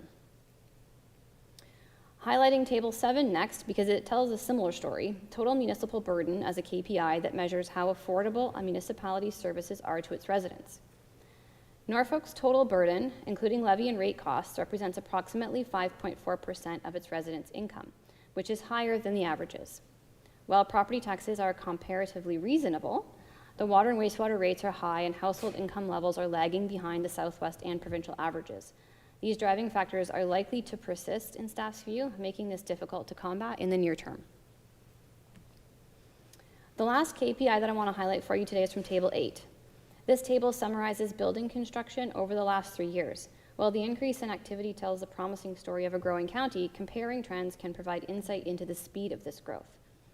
The 3-year trend reveals that our neighbors seem to be generating approximately $4,500 in builds per capita on an annual basis, which is more than twice as much growth as Norfolk has seen from this alone during this period. Overall, reviewing BMA's annual study helps point to results that reinforce that staff and council decisions to improve financial sustainability and flexibility are working. However, on a forward-looking basis, financial vulnerabilities arising from extensive capital spending, unrealized asset management implications, and rapidly increasing levels of debt remain concerns that we will continue to advise against and monitor through reports like these. And with that, I'd like to turn the floor over to the chair and note that I have Jacob Graham and Jared Carter at the back with me as well to help answer any questions that council may have. Okay, we're open for questions for staff. Any questions with respect to the BMA study? Councillor Van Passen. Yes, thank you, Mr. Chairman. I don't know if it was a question or comment, but I noticed two of the municipalities that you've got in the comparators in all the charts are lower tier and the rest are single tier. So like the town of Tillsonburg, the stats you have in here, does that include their portion of the Oxford County budgets and debts, or is this strictly for Tillsonburg? And Central Elgin is the other one that's a lower tier and would include some of the debts and burden from the county of Elgin as well. So did you factor that in, or is it just the municipality itself? That's an excellent question. So the BMA data comes from the financial information returns largely filed by the municipalities with the province. I'm going to look to my colleagues at the back, but I believe that would include the upper tier portion, but I'm going to hope that they'll confirm that for me. Thanks, Amy. And through the chair, I would imagine so. We didn't look into each individually municipality's FIR to verify information that wasn't the intent of this report. This is what they've reported, so we're just comparing Norfolk County to these comparator groups. I would assume that it also does include all the respective costs for that FIR. So, but without certainty, I can't confirm that. Okay. Councilor Shelley. Thank you, Mr. Chair. Through you to staff, I guess, first of all, just a comment like Councillor Van Passen made. I just really appreciate staff going through that gigantic, voluminous document and paring it down to some really usable information and numbers here. Really big help. Thank you. I just wanted to maybe point out, and Amy, you can correct me if I'm wrong about this, but also with regard to our comparator municipalities, on most of the charts, and right now I'm referring to table 3, the southwest average is indicated. I'm speaking here now about the levy debt that's outstanding per capita, and then we have the provincial average. And just we kind of want to point out, because it looks like we are well above that southwest average, but if we just take the average of the Norfolk County and the 5 comparator municipalities, we are not quite as bad, although I do agree, and I appreciate your cautions. We have lots of work to do, for sure, but that figure, when we average it out, becomes the average is 557 for all 6 of those municipalities, including Norfolk County. So we do fare a little bit better compared to maybe our more local or contiguous municipalities. So anyway, thanks very much for this report. Thank you for highlighting that. Councillor Brunton. Thank you, Mr. Chairman. I found this report, Amy, very interesting. And a couple of things that stood out to me was I think it's Central Elgin, and some of their categories there, they're much higher. And I just wondered, do you know any of the background to that? Or you didn't reach out, I guess you said, right? Through the chair, they went through a period of time where they had a significant capital spending period years ago. So when we were going through the IWS analysis, they were kind of marked as the top of the scale. So their rates right now are higher than anyone else that we're kind of reporting in this southwest area. Their capital spending period was years back, so now they're feeling the effects of that. Are they the one? I think they built a massive water treatment plant on the lake, if I'm not mistaken. I don't know, through the chair, sorry. I don't know the exact information regarding the project. I know that the figure was very large. Thank you. The other question I had, I think it was on page 4. I highlighted a lot of things, and I won't dwell on them, but The one that really bothers me is without monumental changes to funding available, support rate-related capital projects, Norfolk County is projected to become the municipality with the highest rated debt outstanding per capita across the entire province. That's not very, very nice to read. No. I think, Mr. Chair, if I may say, sometimes I think we try to do too much. And I think it's something we've got to look at. Thank you. Thank you. Anybody else? Mayor Martin. Thank you, Mr. Chair. I'd also like to thank staff for breaking down this information. This is a really, really interesting report that should give us all perspective. And so I guess a couple of maybe philosophical questions, but the first would be, you know, we see that we have a lower population density over higher land mass, and we see that we have, so it costs more to, you know, provide the services, but we also have a lower income per household here in Norfolk County, $20,000 some odd $1,000 less than the provincial average and less than our southwestern partners.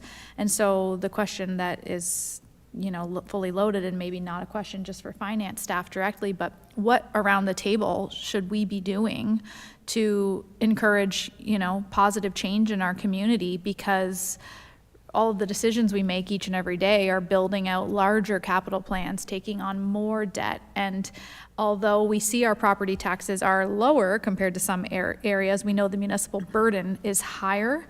And so while I suppose jacking up property taxes to be more comparable with some of our neighbors to pay for some of the stuff we need to do is always an option, we've already done that considerably, and we're really squeezing it in on one generation to increase property taxes to try to make up this revenue gap. So I guess I put that out there to any and all staff. It's not really a finance question, but what, as, you know, elected officials and senior leadership team members of the municipality should we be doing to support our community when we see those household incomes are so low, but we know that our services need to spread wide and far?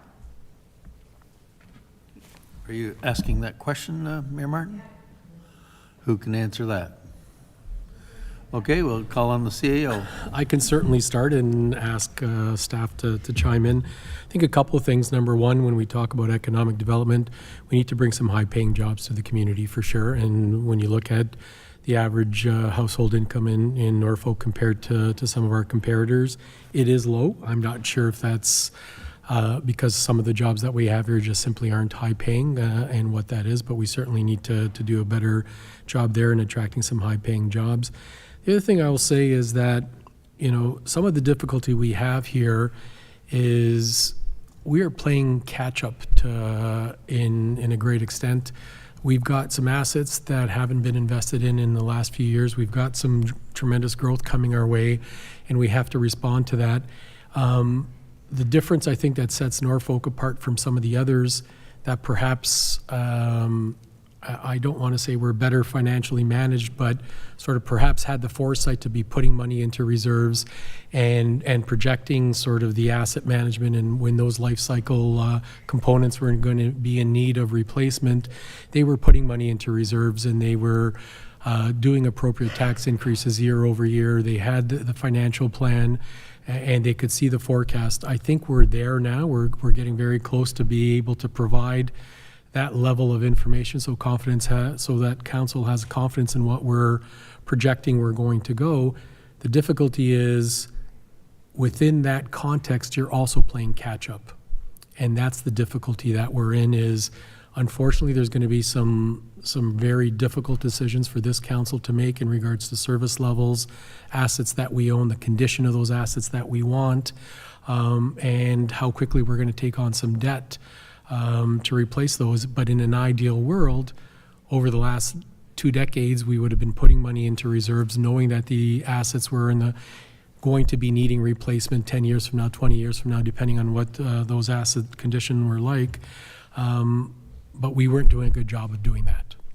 And so I think what you've got now is a solid plan ahead of you. Unfortunately, there's going to be some difficulties getting there, but I would say the following, that if the idea is let's stop spending more, I think that puts us into more difficult situations because you can't stop the deterioration of assets and those assets that need to be replaced. And so I would just caution if that's where council's thinking. I think what we need to do is look at things like our asset base. What can we afford to keep? What do those things look like, and make some of those difficult decisions, and look to do some innovative things to bring in some more revenue as well. So, thanks for that, through you, Mr. Chair. So, is it safe to assume, I'm not advocating for this either, but when staff are reviewing our assets, as an example, recreation, we know that we don't have the money to go ahead with plans as it relates to providing what I would say are the amenities that our community deserves to have. But we can see this plan, we can see how it impacts our community members and the ratepayers, and as you've noted, it's all cyclical, right? So they're paying for it now, and then when they go to renew an asset later, they're going to be paying for the debt from that asset, not the money that should be going into the reserves for a future asset. So when we look at something like recreation and we know that we need it, are staff still giving time and resources to being ready when the time comes to replace stuff, or are we just looking at, when I look at our capital plan, we're patching up roofs and we're adding arena or dressing rooms to existing facilities, but do we still have a plan somewhere to replace facilities? And I say I'm going to get in trouble for that because that's a big buzz one, but the same goes for libraries, the same goes for council administration buildings. Just because we don't have the money for it, are we still thinking strategically and building out plans to be ready when the time comes, or how are we handling that when we give consideration to the impacts on the, municipality as a whole and the community members as a whole? Through you, Mr. Chair, I think that's part of the analysis that's happening now. Council did direct staff to hire a consultant that's looking at all of our facilities, our portfolio, looking at whether or not there's some synergies. And I don't know the numbers, but Norfolk probably has more arenas per capita than a lot of other places. There's certain things and certain buildings that we have that we're going to have to make some important decisions on in terms of what we can afford to go forward. That's just the reality. If you look at our 10-year capital forecast, we're at $1 billion. There's precious little in terms of new amenities being added. It's the majority of it, besides the water project, but the majority of it is keeping our assets in a state of good repair and doing our best. There's precious little in terms of new assets being forecasted, even though we're spending over $1 billion over the next 10 years. Okay, thank you. My last question, I don't know the page I read it on, but it was relating to our population cohort, and it was about the debt concerning Norview Lodge, and I think it was referencing that was why our spend on, the 65 plus age range was higher. So that debt is almost done? Through the chair to Mayor Martin, that's correct. So those costs are included in the budget for Norview Lodge, which factors into those numbers. And I think that is forecasted to be completed in 2025. And so then we'll anticipate that the spend in that specific to that population demographic will reduce, or will make equal contributions into reserves for replacement? Like, what will that? That's an excellent question. Through the chair to Mayor Martin, so the debt will come out of the budget for sure, and then as through the asset management plan that's coming forward will include forecasts of what reserve contributions should be for the building. So we'll have to evaluate what our current contributions are compared to what comes forward with the asset management plan, and there may be an increase required. Okay, and then I look at, the children and childcare and social housing. The childcare specifically kind of raises an interesting point, and I was having discussions with a group about having, licensed daycare across Norfolk County. So maybe I'll just plant the seed with staff. I can circle back to this with a notice of motion or something at a later date, but looking at recognizing that we're one of the lower spenders on childcare, but also recognizing that there is a for-profit industry out there that we don't necessarily need to be competing with. Is there a way we can look to support that, to create more at-home daycare facilities, just because of the benefit it provides to our community members, to, you know, moms who need to return to work? All of those factors weigh in when we look at the big picture like this. So not necessarily advocating for our spending to go up, but maybe it can go up a little bit and we can support some new startups across the county and hand that off to the private sector. Those would be my comments. But thanks, great report. Councillor Van Passen. Thank you, Mr. Chairman. I think Councillor Michele mentioned this is quite an exciting read when you really get into it, of the full report. But it opened my eyes to a few more questions than I had answers in my own head. When, like, you look at a municipality like Central Elgin, that the per capita debt is almost double what most other municipalities in those comparators is, because they spent money on infrastructure and things like that in the past, and now they're paying for it. But you then go a couple of graphs farther, Central Elgin also has the highest ability to repay its debts. It's the only one that's over 100%. We're down about 75. So is that, you know, this is where I got to go looking farther. Is that one of those build it and they will come kind of logic? And is that something that we could look into? Because, you know, I think a lot of our projected future capital costs are, you know, for water and sewer services to make sure we have them. Are we going to be confident in the future that if we build it, they will come and we will get into that where we have the ability to repay it? So none of these numbers you take in isolation. I think you have to look at the big picture. If I'm really a glutton for punishment, I might sit down and read the whole thing again because it was so much fun the first time. But I think there's a lot of information in there, but it's getting the detail out and the answers to why things happen is more important than just the numbers. So I don't know if staff probably will be looking into that as well, because it's so much fun to read big reports like that. So I'm sure that they will come give us some good advice come a few months from down the road. So thank you. Okay, thank you. Anybody else with a comment? No? So we need a mover and a recommendation of the recommendation that the information memo regarding the 2023 BMA municipal study results be received as information. The mover is Councillor Van Andrieschie, seconded by Mayor Martin. Those in favor? That is carried unanimously. Thank you.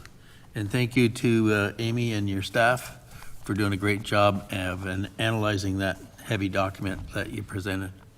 Great to see where Norfolk sits with comparison to the other neighboring municipalities. Now moving to the Office of the Chief Administrative Officer, we have item 8.6.1. This is the standardization of hydrogen sulfide monitoring equipment. Mr. CAO, go ahead. Thank you very much, Mr. Chair. With us remotely is our Fire Chief, Gord, and he'll provide you an overview of the report. Welcome, Gord. Go ahead. Thank you, Mr. Chairman. Through you to Council, the report being presented today is requesting Council's approval to permit single source standardization of dragger gas monitoring equipment in the county for an additional 5 years. We currently use this brand of equipment to monitor our legacy gas well sites and for other fire department responses when dealing with various gas leaks and carbon monoxide emergencies, etc. Standardization will assist us with the procurement of the required gas monitoring equipment as part of a recently approved provincial grant provided through the MNRF to help address the risks associated with legacy oil and gas wells. And just to finish up, our gas monitoring equipment standardization also allows our staff to maintain current efficiencies and safety by continuing to use the equipment they're familiar with. And this reduces costs associated with retraining staff to use a different brand and type of monitoring equipment.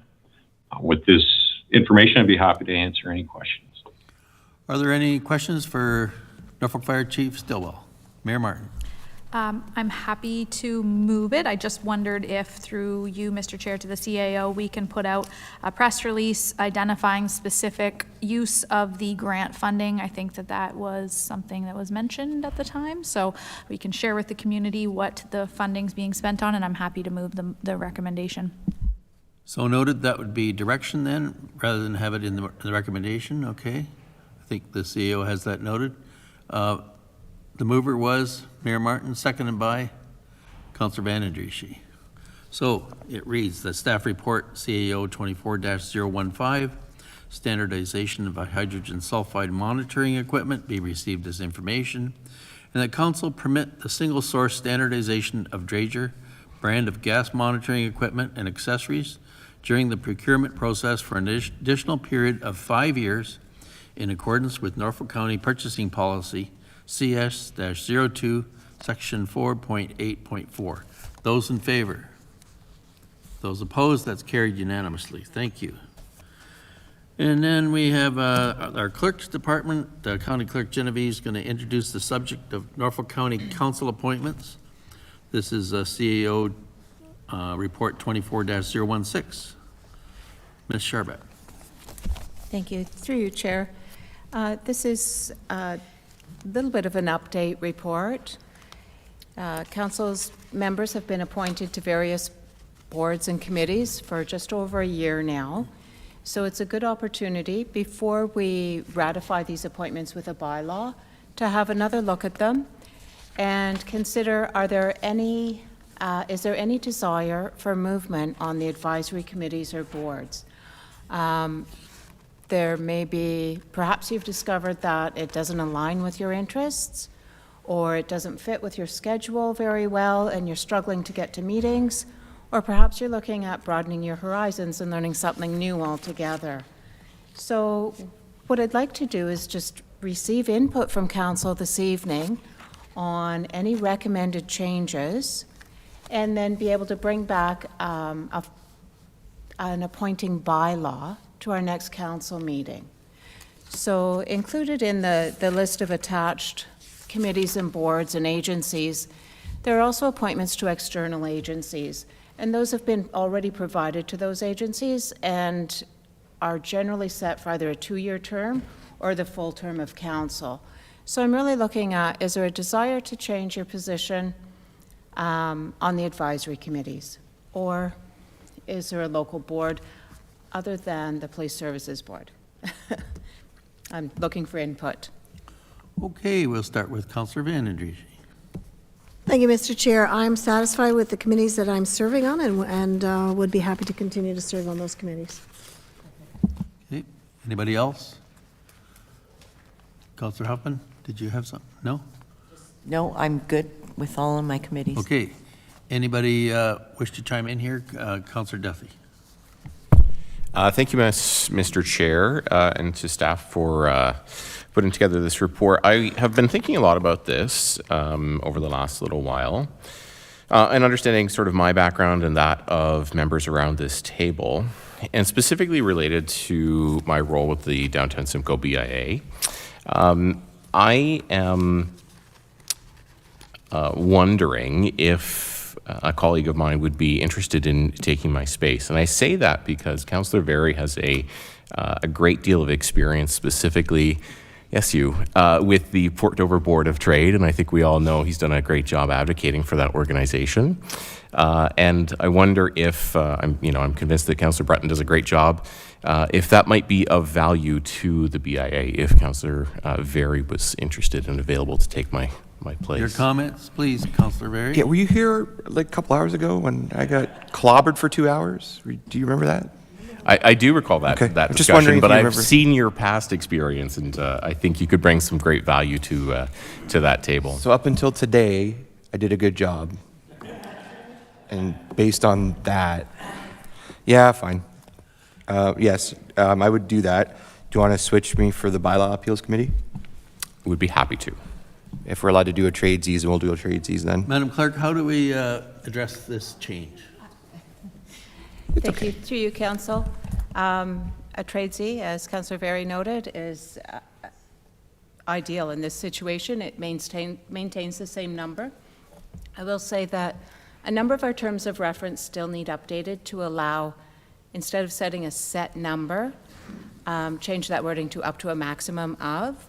But that's something we'll be working on with those committees, those advisory committees. For at this point, I have Councillor Duthie off the BIA and on to bylaw appeals, Councillor Very off bylaw appeals and on to the Simcoe BIA. So that's the only change so far. I'm just making notes, and that'll show up on a bylaw. Anything else? Councillor Brunton. I'd just like to welcome Councillor Adam Very to the BIA, and we have a meeting tomorrow at noon if he could attend. I thought you were going to say you wanted to change also. I have to send my regrets for tomorrow. I have training. Okay, so there's a meeting at noon. Madam Clerk, do we make that note in the recommendation here? Or I can just add it to the bylaw. Okay. I'll receive that direction, and if there's any other direction or interest in changes. Okay. And, sorry. Go ahead, Councillor Berry. So thank you. I have a question. So I want to bring up again the seniors committee. I've asked about that before, and it came up again in budget because we're going to have a report. And since we're talking about committees, I just want to ask again, what's the status of that? Yeah. That's a good question, Councillor Very. I think that rests with the Recreation Department. Were they looking at the seniors' activities we have now and incorporating that? I think what we did was we promised council we'd be back before Q1, the end of Q1 with that, and so we will be back in March. Okay, so it's coming quarter one. Good. Okay, I need a mover and a seconder for this, that the report Norfolk County Council appointments be received for information, and that staff be directed to prepare a bylaw authorizing updated Norfolk County Council appointments to agencies, boards, and committees, and to be brought forward to a future meeting for council's consideration. Councillor Michelli, you're the mover. Councillor Brunton's the seconder. Those in favor? That is carried unanimously too. Thank you. Yes, sir. A question, could it be appropriate to bring that type of report again on an annual basis? In case things want to change next year? I think it might be, I might want to leave. The clerk's nodding her head, yes. So noted. Okay. The governance options for the Port Dover Harbor Marina and Port Rowan Harbor Marina. Who's going to speak to this? Councillor Vanadrishi, go ahead. Yeah. Mr. CEO, go ahead first. Okay. Yeah, okay. Through you, Mr. Chair. This is, I guess it's opportune as we just finished discussing some of the financial issues that Norfolk County is encountering. We've been telegraphing to council that in 2024, you are going to have some reports in front of you to make some important decisions on the future of some of our assets. This is the first of many that will be on your desks. The report is looking for council direction to staff in regards to the future of our two county-owned marinas, one in Port Rowan and one in Port Dover. Why it's in front of you is a couple of reasons. Number one, the question is that we need to ask ourselves is this a core municipal service and one that we should continue to be in that service area? Number two, can we afford to be in that area? As the report talks, there's about $13.5 million of identified capital improvements required over the next few years. And as we know, those are in 2023 dollars. So we know as time passes, those expenditures are likely to go nowhere but up. On an operating budget level, the report specifies that there is an operating surplus at the end of each year coming from the Port Dover Marina, not from the Port Rowan Marina. But the surplus isn't enough to sustain the capital impacts. And so what we thought we would ask council to do is give it some thought, give it some consideration, and give staff some direction on how you would like to proceed in regards to the future of these marinas. Okay, this was an agenda item that came quite late to this council and committee meeting. So did I see your hand up, Councillor Vanadrishi? Yes, thank you, Mr. Chair, and through you, precisely that. This has come late and haven't had enough time to review it. So I would like to make a motion to refer it back to staff to clearly identify the options that we can have, as well as preparing a business case for them.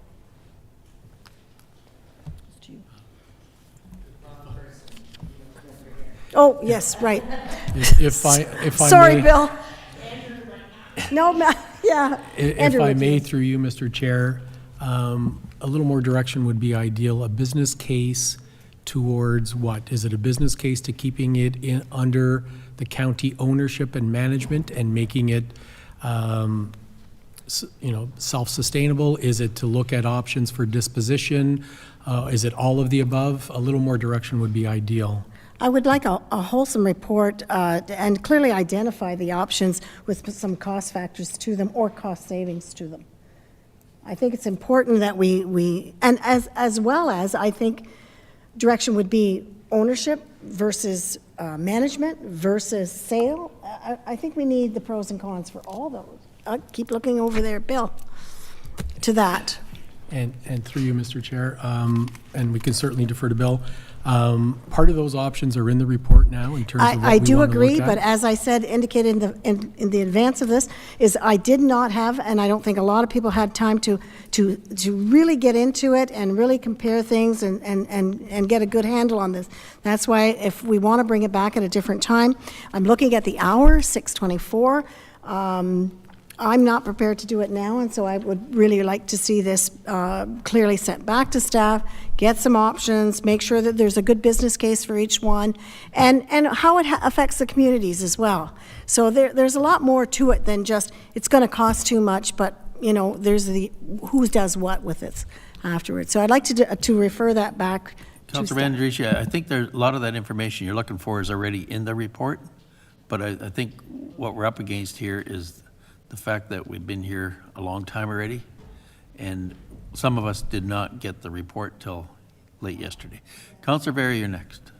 Sorry, yes, thanks, Chair. So Linda got there right at the end, but I wanted to make a point that, especially in the communities that are affected by it, I'm sure that people are going to want to have a chance to talk to us and to reach out about this before we make decisions. So, I agree. I think we should have a little bit more time with this and to have a chance to kick it around the campfire in town there. Councilor Huffman. Thank you, Chair Columbus. Actually, Councillor Very kind of touched on what I was going to say. I think there is a lot of the information in the report, but it's a big decision to make. So, and Councillor Very saying that now that we've kind of got it out in the open, people are going to, especially in your ward, they're going to be reaching out and asking questions. The one thing that I would like to see is an actual appraisal of what these marinas are worth. That would be very beneficial.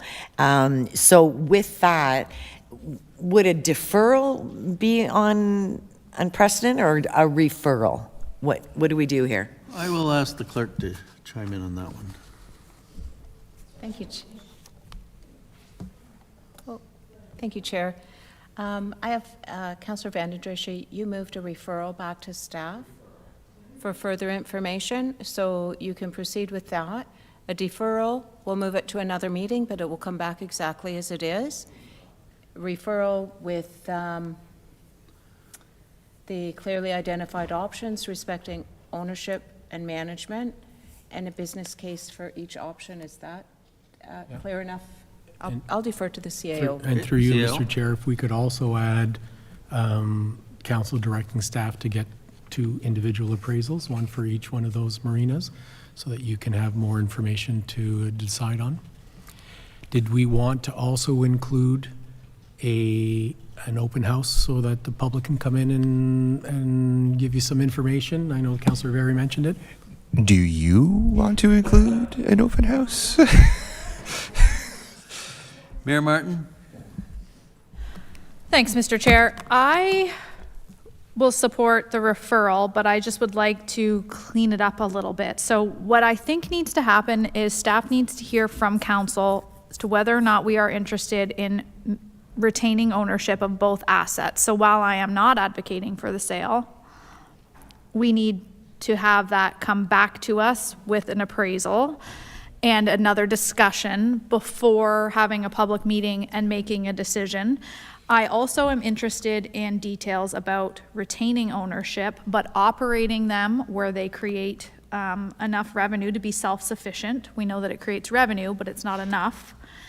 And I think that that needs to include all of our parcels mentioned in here, in this report. But it should come back to us for further discussion. There should be a public meeting before any decision is made, but I think a bit more information with some specific direction should be identified. The other thing I would like to mention is that the Port Dover, anyways, I don't know about Port Rowan, but Port Dover had a committee for the marina. And in COVID, it folded and it was never brought back. And it was, I don't even know that it was identified to fold. I think the terms of reference had expired on it and we left it. So something like this on an asset that's had public consultation and a committee for years to have the report come forward. It was direction from the former term of council to bring this report forward, but it comes forward and we no longer have the committee is also, a bad look for us. So there's no need to restrike a committee here, but there needs to be a really good comprehensive public input on this. And again, I'm not advocating for sale. I think we've got a really unique opportunity here with some of these parcels, but I would be interested in the business case from staff, and it's our job to do our research on all options. Okay, so I take it we're all in agreement it's going to be a referral, okay? Now, do we have to note, Madam Clerk, what is in that referral? Through you, Chair. This is what I have at this time, moved by Councillor Van Andrieschie, that the staff report be referred back to staff to clearly identify options respecting the ownership, operation of, and management of each of the marinas, and to provide a business case for each option, and that staff be directed to obtain appraisals for both marinas. And I think after that, the next step, receiving this report back, then council will be able to provide clearer direction regarding an open house or public engagement session at that point in time.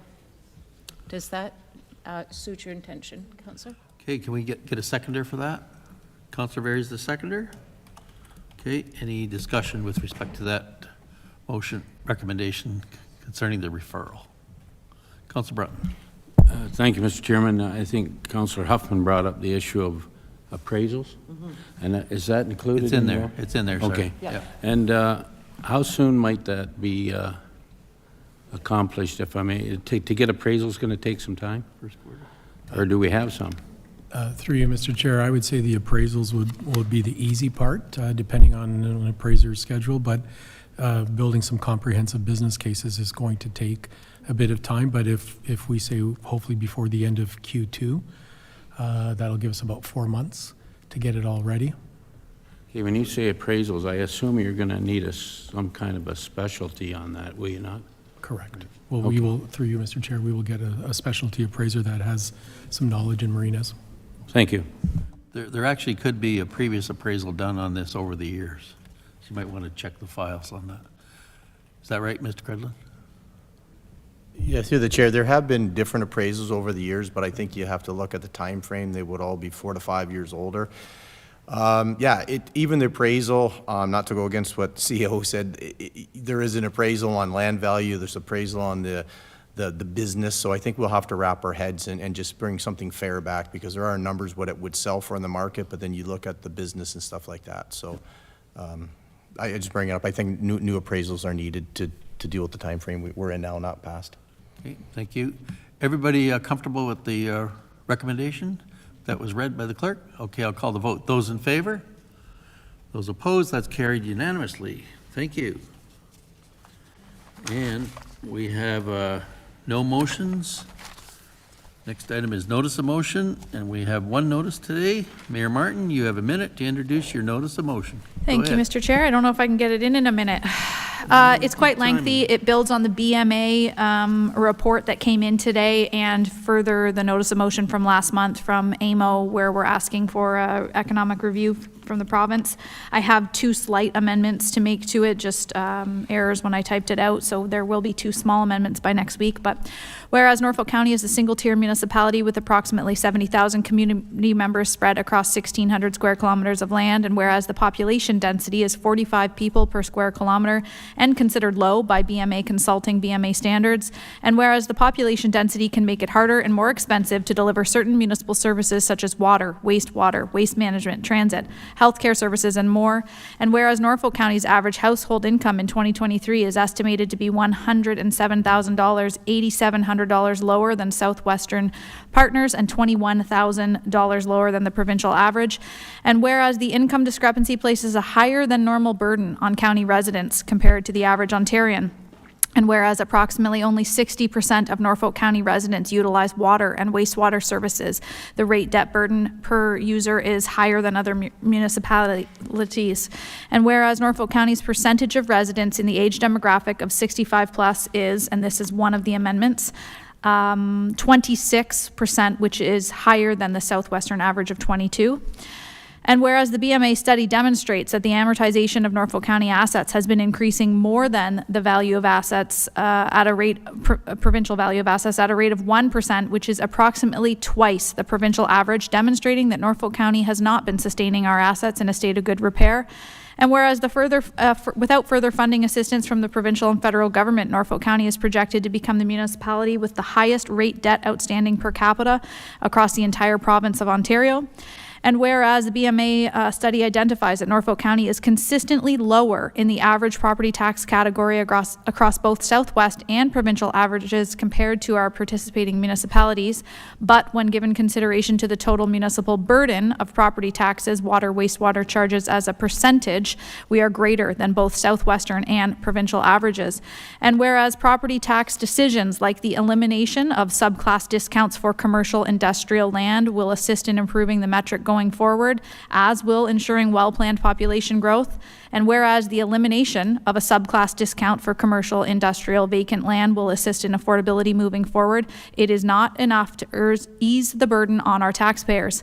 And whereas the interurban water system numbers beyond phase 1 have not been considered in these calculations, whereas 66% funding is not secured from higher orders of government, Norfolk County ratepayers will see a 279% increase over the next 10 years.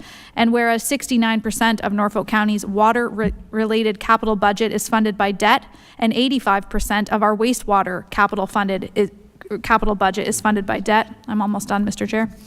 And whereas Norfolk County residents have already seen a 29.8% property tax increase since 2019 and a 50% water rate increase since 2020, and whereas Norfolk County passed a resolution in January advocating for a socioeconomic review to be done by the province to look at alternative funding models for municipalities, and whereas municipalities are outpacing provincial contributions by nearly $4 billion per year, and whereas municipal revenues such as property taxes do not grow with the economy or inflation, and whereas Toronto received a specific new deal to assist in their funding crisis while Norfolk and other municipalities have equal financial concerns, therefore be it resolved that Norfolk County staff be directed to investigate alternative provincial funding options for advocacy purposes to upper levels of government, including and not limited to a percentage of the HST and or new deal for Norfolk, and further they report back to council before August 2024. So I know that was long-winded, but it paints a significant picture in Norfolk County with against our municipal comparators. It demonstrates ways that we've tried to buffer the property tax increase, and it demonstrates the letter that we sent to AMO on behalf of AMO Advocacy last month, and it is still not enough for Norfolk. Thank you, Mayor Martin. That was a long minute, but anyway, you got your message across. That's great. And we will now move on to other business. Did someone have, Councillor Van Passen? Yes, thank you, Mr. Chairman, and I hope this fits under this category. I would ask that we request staff to get us a memo back on the potential of reopening this building to the public. I know it was closed down through COVID, and it has stayed that way for a lot of different reasons, but I still get questions quite often about when we're going to be open to the public, and is there logic to open it, or is it better to keep it closed? could we get a memo from staff to update us on where we're at with that situation? So, Mr. CEO or Ms. Van Dyke, go ahead. Thank you, Mr. Chair. Through you to Councillor Van Passen. Certainly, we can bring a memo back on that. I will also share with Council that our customer experience strategy, which is well underway and going to be completed by the end of March, the location of our customer service offerings and the opening of or reopening of administration buildings, including this building, is within the scope of that project. So that question is currently being looked at. I know there's a lot of balls being juggled in the air, and that's why I'm asking for an update, just to give us a sort of status report on it. So thank you. That's great that it's being looked at, and I think all of councilors have had that request as to why this building's not open to the public like it should be. Okay, other business, we just did that. Anybody else? No? Announcements, any announcements? No? Okay. We have 3 late closed session items today, and can I have a mover for the following motion that the committee enter closed session at 6:39 p.m. pursuant to the Municipal Act 2001 as amended, section 239-2E, to discuss matters pertaining to litigation or potential litigation, including matters before administrative tribunals affecting the municipality or local board. A mover and a seconder to go into closed session. Councillor Huffin's the mover and Councillor Brunton's the seconder. Those in favor? Those opposed? That is carried. Thank you. So we will be moving into closed session. Complete application can reduce the time required for review and decision-making.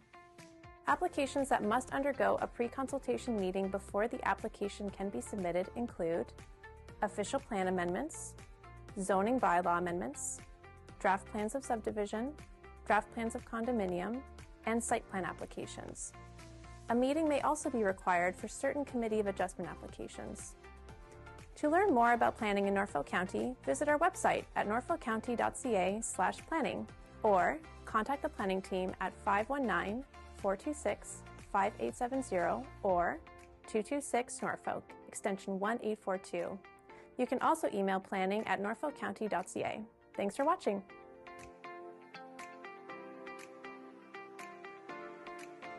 Hi, I'm Hannah from the Norfolk County Planning Department.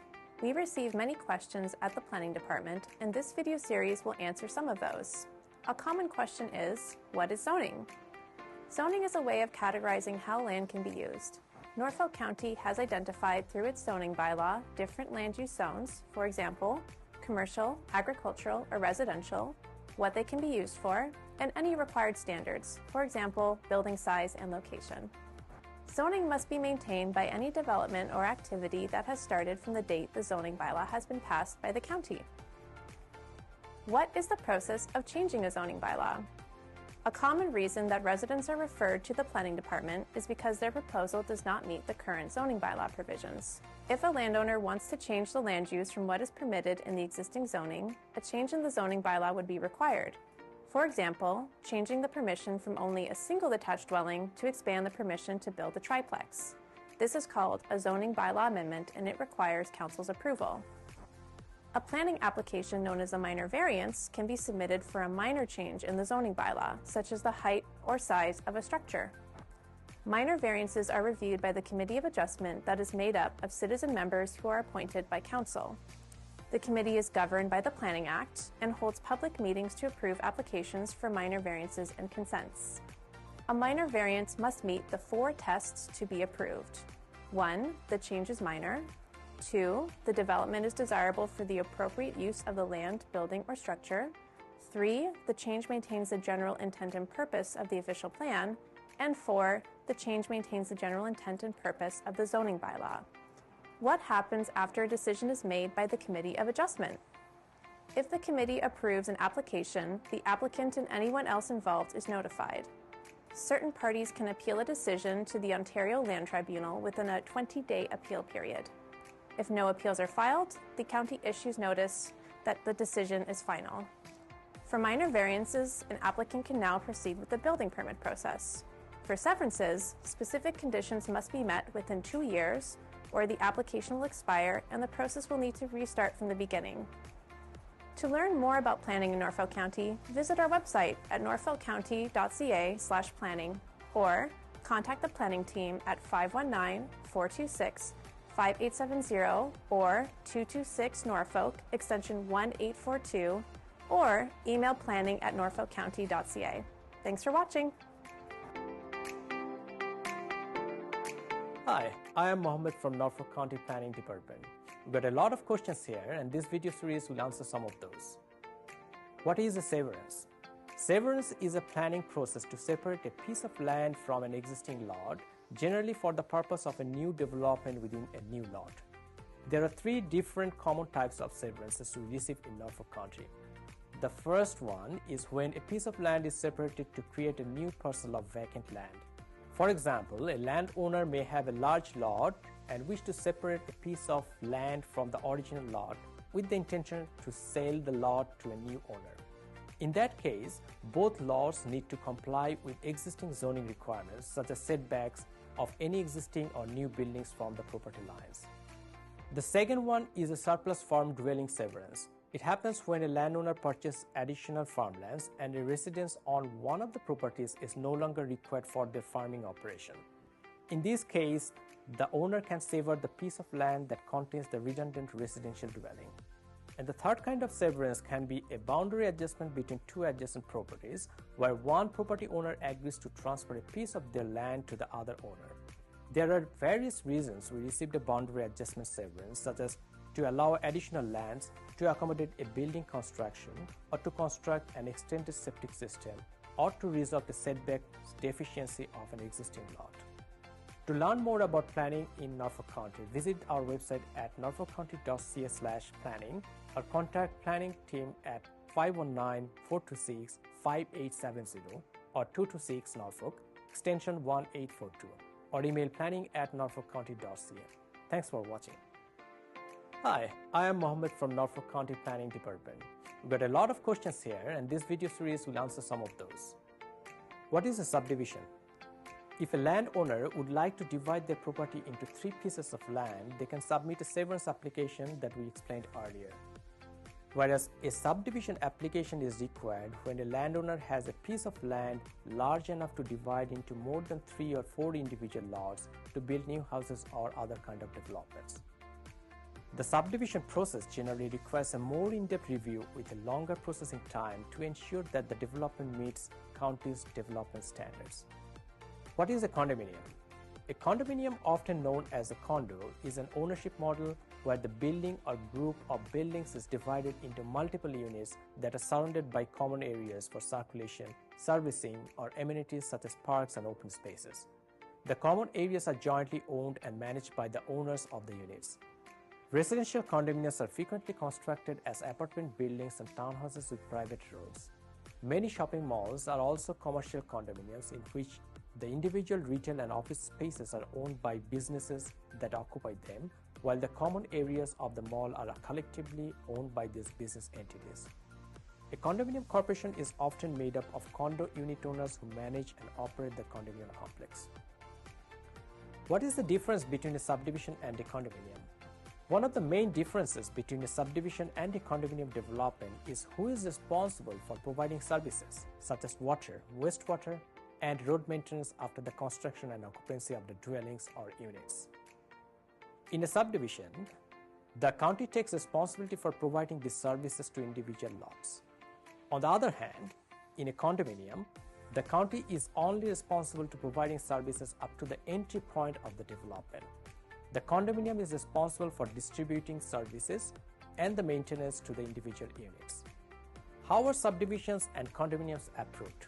To get approval for a subdivision or condominium, the landowner must apply for approval of a draft of the plan that shows how many lots are proposed, the lot size, how the lots will be accessed, including any new roads, and how the lots will be serviced for water and wastewater or other utilities. The planning team will provide guidelines to the landowner on the standards they need to comply with. Examples include road design, tree plantation, fencing requirements, and maintaining a buffer from any existing industrial or commercial sites, etc. Generally, the subdivision applications go to council for a decision, whereas most of the condominium applications are currently approved by the county staff under delegated authority. How are residents informed about a new subdivision? When a draft plan of a subdivision is approved, the neighbors receive an approval notice of the application. The neighbors have 20 days to appeal against the approval or refusal of the draft plan. Once the appeal period has expired, there is still a lot of work that needs to be done by the developer before beginning the construction. An approved draft plan of subdivision does not constitute a legal lot. It is merely a draft plan. Norfolk County must ensure that all lots are appropriately designed and serviceable through a subdivision agreement, and only then can the lots be registered and the owner can apply for a building permit. To learn more about planning in Norfolk County, visit our website at norfolkcounty.ca/planning or contact planning team at 519-426-5870 or 226 Norfolk, extension 1842, or email planning@norfolkcounty.ca. Thanks for watching. Hi, I am Mohammed from Norfolk County Planning Department. We get a lot of questions here, and this video series will answer some of those. What is site plan control? Site plan control is a tool that planners use to evaluate a proposed development to ensure the site features and elements such as walkways, parking areas, and landscapings, and many other technical features meet specific standards. For example, standards may include engineering design, sustainability, and universal accessibility for barrier-free access to the building or within the property. What do I do if I have submitted a permit and I have learned my property is under site plan control? If a property is under a site plan control, the first step is to speak with a planner. A planner will need to learn about what is changing about the lands, which may or may not require a site plan application. What is a site plan waiver? Sometimes the nature of a development is so minor that a site plan application is determined to be unnecessary. In this instance, a site plan control will be waived. If you have learned from a planner that it is appropriate to waive a site plan control, you can submit an application form with any required documents to the planning department to receive a site plan waiver. Do all lands require site plan control? Not all lands require site plan control. For example, single detached dwellings, semi-detached dwellings, and townhouses that are serviced and accessed from a public road. Agricultural activities or farm buildings also do not require a site plan control. Most new commercial, institutional, and industrial developments require a site plan control. A site plan agreement with the landowner may be required to ensure that appropriate standards are maintained during the construction period. To learn more about planning in Norfolk County, visit our website at norfolkcounty.ca/planning or contact the planning team at 519-426-5870 or 226 Norfolk, extension 1842, or email planning@norfolkcounty.ca. Thanks for watching.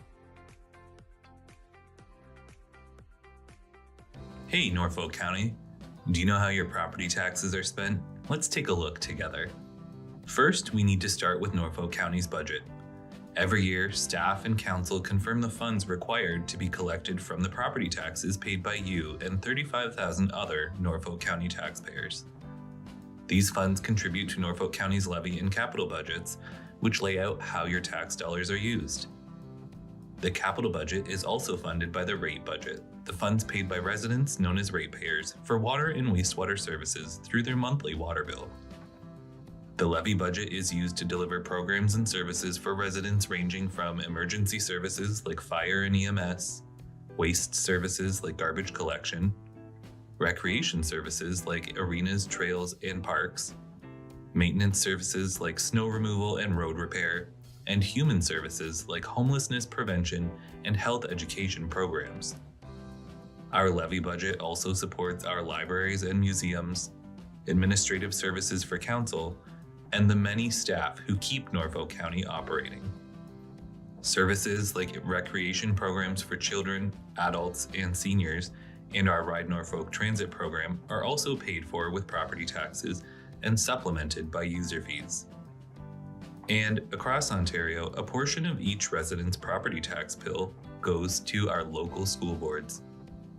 About a third of the property taxes collected are allocated to the capital budget or reserves for future capital spending, which includes other funding sources like the federal and provincial government, reserve funds, grants, debt, and development charges, as well as funds from the rate budget.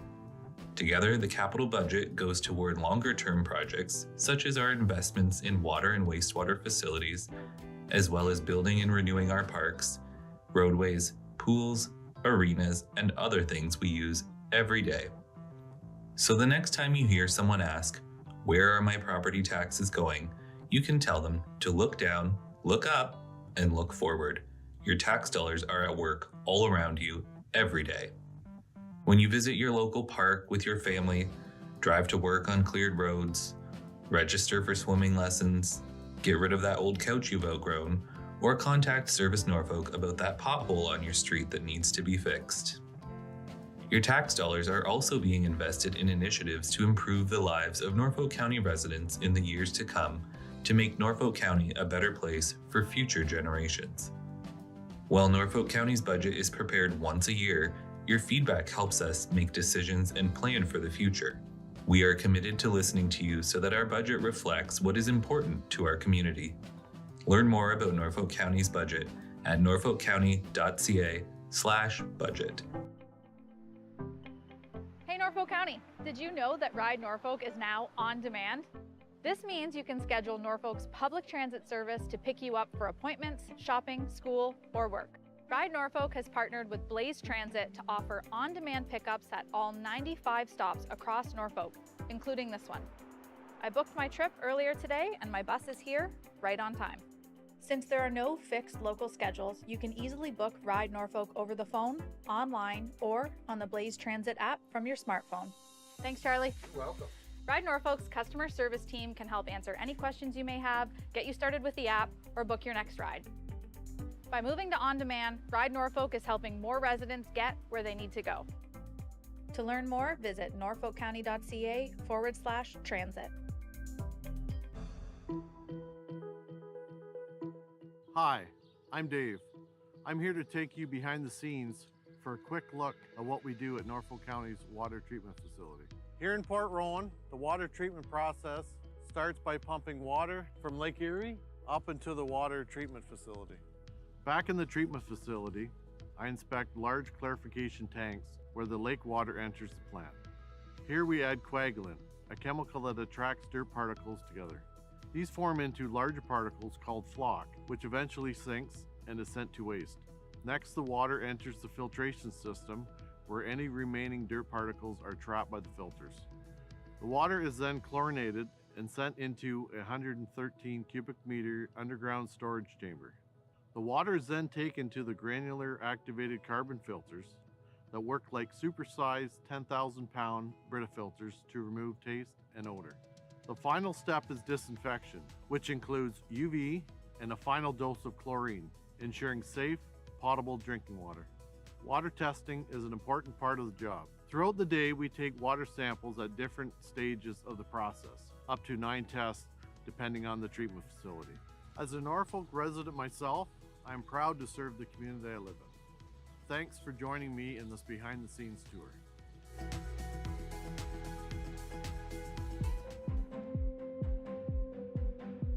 Hi, I'm Marissa, and I'm here to take you behind the scenes for a quick look at what we do at Norfolk County's waste and recycling operations. Here at the transfer station in Simcoe, residents can bring a variety of waste materials for disposal.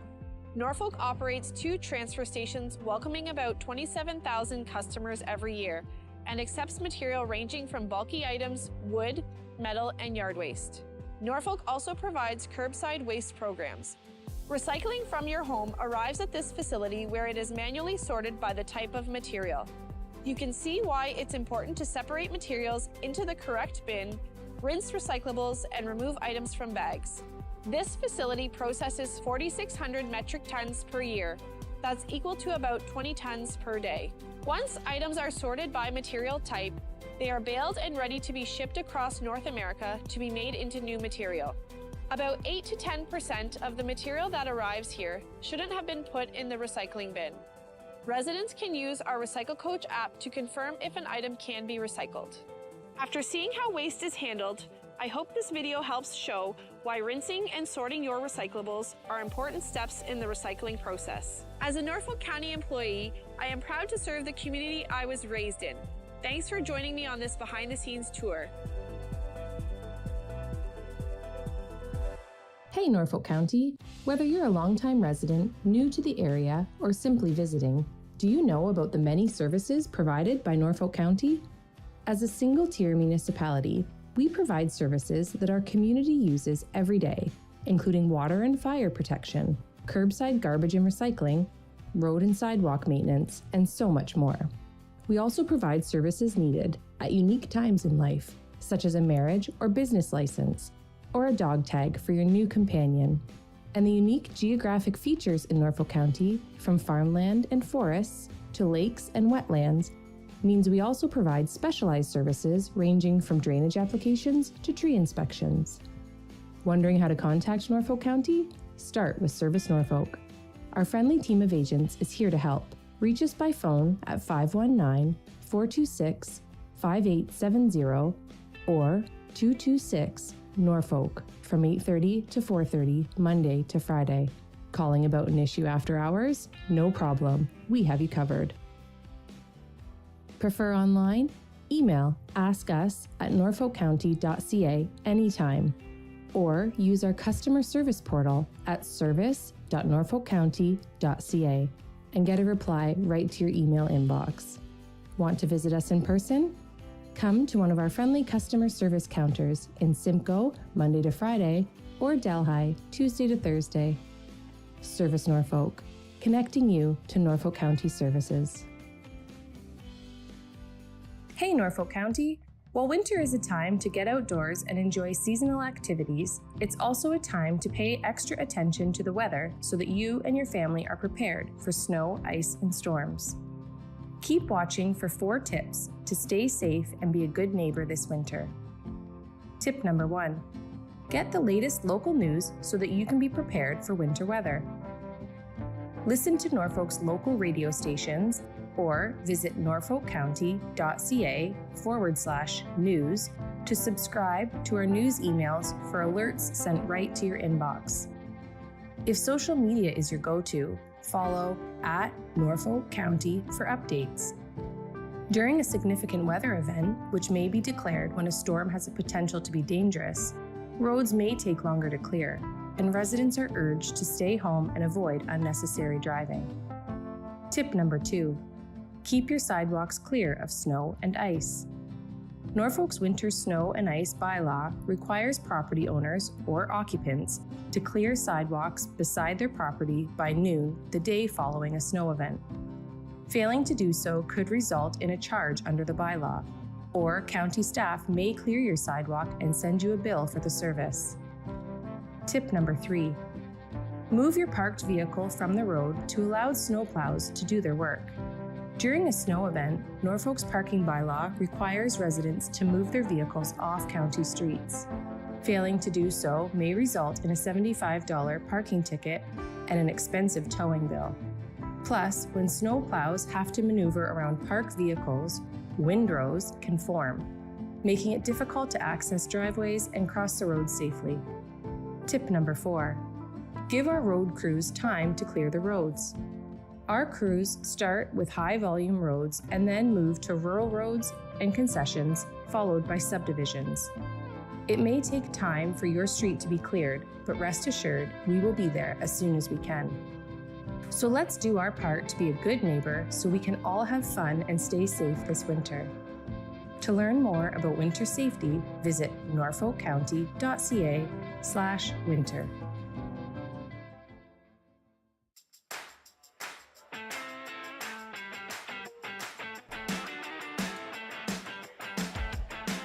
Norfolk County. My name is Anna, and I'm here to share some water safety tips to keep you and your family safe around the water.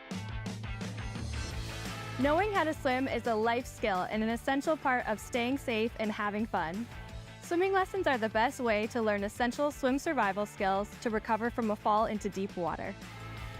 Think you're too old for lessons? There are programs designed for teens and adults as well. With so many lakes and rivers, Canadians of all ages are avid boaters. Always wear a life jacket, it could save your life. Never swim alone, regardless of age and skill level. Always swim with a buddy. A buddy can throw you a buoyant aid if you get into trouble. When possible, wade into unknown waters to prevent injury. Backyard pools are a great place to make family memories. But remember, if you are not within arm's reach of your child in and around the water, then you've gone too far.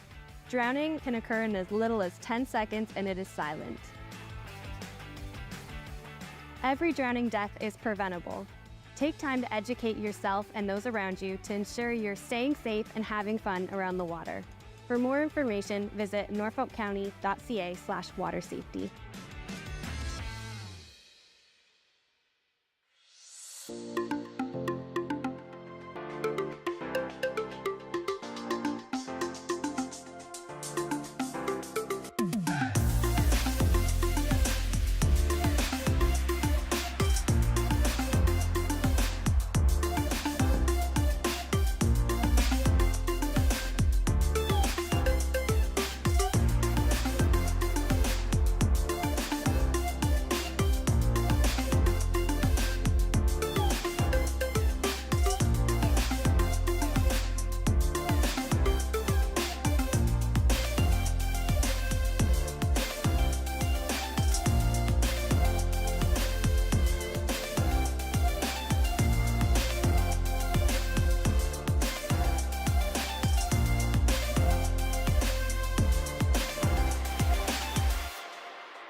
Hi, I'm Mayor Amy Martin, and I'm here with the Director of Planning, Tricia Givens, to talk all things about Norfolk County planning and development. Hey Tricia, how are you? Hi, Mayor Martin. Good, thanks. I'm wondering if you could share some information with the public about who the planning department is and what you do, and maybe start off with the composition of your team. Sure. We have recently grown, so there's some core groups in our team that are really important to share. We've got the development group, which is led by a supervisor of development planning and 5 planners. We have a new position, which is the project lead for long-range policy planning projects. We have our GIS team, which includes a supervisor and 2 technicians. And then we have our admin supports, which includes planning coordinator, development coordinator, and secretary treasurer. And everybody has different roles and responsibilities, but on a high level, what are the roles and responsibilities of the planning department? So we are required to do all things related to land use planning. So the number one piece is the Planning Act. There's a piece of legislation that sort of dictates and lays out the framework for how we work. So that's around development applications and people coming in with their specific applications. And then there's provincial policy conformity, so those broader county-wide projects. And all of the planners, they're working towards, or they are registered professional planners. Can you comment on the designation of a planner and what that means when we're processing files? Sure, that's really important. So as professional planners, we do have a standard of work and a code of conduct that we're required to follow. And in that, that's reviewing applications or running processes that broadly make sure we're planning for the role of the good of the community, the public good, and not always specific to one individual project. I think it's an important part because I think it really differentiates the role of staff and council in the planning process. And it's something that I'm frequently asked about in the public. How does that work? What does it look like? So maybe you could share with the public the difference between, the council meetings that we host for planning files, our public hearings, our committee meetings, and then the subsequent council meeting where we approve files at a later date. Sure. So there's 2 areas. So there's for specific development applications. So those are individual applications that come forward. And under the Planning Act, there's specific process and things that we're supposed to do. So for those applications, we are required to send notice to the public, post notice, share the information, have it publicly available. And then we bring that information of the complete application to council. First, we do a public hearing where folks can come and council hears about the application, poses questions, and then we come back later with a recommendation to council based on all of the information. The other types are those county-wide projects, such as a growth study or an official plan review, where there's more information, more opportunity for engagement, and we're collecting more information that comes to council. And usually there's multiple presentations to council before any decision. So you've touched on a couple of things. One, what is a recommendation from staff? What does that mean? That's really important. So ultimately, council makes the decision. So staff takes all of the technical information and our professional review of that particular application. And based on all of that, ensuring it conforms to our official plan, the Planning Act, the provincial policy statement, et cetera, we make a recommendation to council, and council takes that under advisement and ultimately makes the decision. And that recommendation may be to approve the particular file in front of us, to reject it, to defer it to a later date. It could be a variety of different recommendations. That's right. Yeah. And so there is a really important piece, a role that the public plays during this process at that public hearing committee. So obviously council and staff, we really want to hear from the public when we're dealing with development files, but there's another reason why it's really important to get the public to speak and share input on the record. Can you comment on why that's so important? Absolutely. So again, two specific areas, the specific development application or the broader county-wide projects. So for a specific application, it's important, I think, for staff and council to hear those neighborhood feedbacks, the input, and also to have their issues addressed. And then that informs the council decision. It also informs the planning recommendation to some degree. Similarly, for those broader county-wide projects, it's very important for staff to understand those perspectives and again to inform any recommendation to council. And there is an appeal process to any decision that ends up being made by council, correct? That's right. So that is for any statutory application. There is ability, and the rules are different depending on the type of application, but for the most part, there are opportunities to appeal those applications. And it's important for members of the public to be on the record, either by way of written correspondence or speaking at a council meeting in favor or in opposition to a file if they're interested in appealing, right? That's right. So staff are always really excited to see folks coming and giving their input. So we get things in writing all the time, but also folks can come in and share their input or ask their questions directly at the public hearing committee. Yeah, I agree. It's so important to hear, and it's a way that it helps staff and council make informed decisions about the type of development we want to see in our community. Absolutely. And certainly as mayor, and I know you probably agree as a staff member, it's our preference to keep planning decisions made on a local level. We really don't ever like to see a file go off and be appealed. That's right. And so on that note, council does play a key role in the planning process. Do you want to perhaps speak to how that works from a political perspective? Sure, yeah, it's a lot different than the staff perspective, but it's that important piece where we connect with the community, we hear their feedback and their concerns, and as you mentioned, those recommendations come forward to council at the public hearing meeting first, where we can ask those questions and talk with our community members, but subsequently comes back to us later for a council decision. And you know, we're similarly to staff, we're really stuck making decisions based on the land uses, not giving consideration to a lot of the other factors that I think community members believe council members can weigh in on. But ultimately, at the end of the day, we're trying to build the best community for all of Norfolk County, and we'll do it one file at a time. Absolutely. Okay, before we go, top 3 most asked questions that I get all the time. I'm going to rapid fire them to you. Are we planning on growing in Norfolk County? So yes, in our official plan, we identify our growth. And right now, interestingly, we're undergoing our comprehensive municipal review, which is how Norfolk is going to grow to 2051. And we've already touched on it earlier, but you know, with that appeal process, it's very difficult to say no to development. So we should really be, you know, at a local level, kind of carving out the development the way we want to see it in our communities. Second question, I'm often asked, why doesn't council say no to more planning files? So that's an interesting question. So I'll start with our official plan. Our official plan identifies all the designated land uses in the county. The zoning bylaw overlays and identifies specifically what you can do on each property, each type of zone. So with the exception of hazard lands and some natural heritage features, there's identified permissions already in every zone across the municipality. So if somebody came for a building permit, they could get a building permit anyways. There's some instances where people want to change those uses, and that's when things come back to council for consideration. So in that context, council's considering that adjustment or that change. But people can come to the planning department and they don't even need to come before council if their request meets those land uses. That's right. Okay. And then why do some planning applications feel like they take so much longer than others? We often get that feedback. So under the Planning Act, there's very specific statutory timeframes for each types of planning application. And staff works really hard to meet those statutory timeframes. Sometimes we don't get all the information we need, or we realize partway through that some information was missing. But for the most part, staff are working towards meeting those statutory timeframes. And they're the same time frames across the province, That's right, correct? across the province. Every they're the municipality same. has them. That's right. Okay, thanks so much.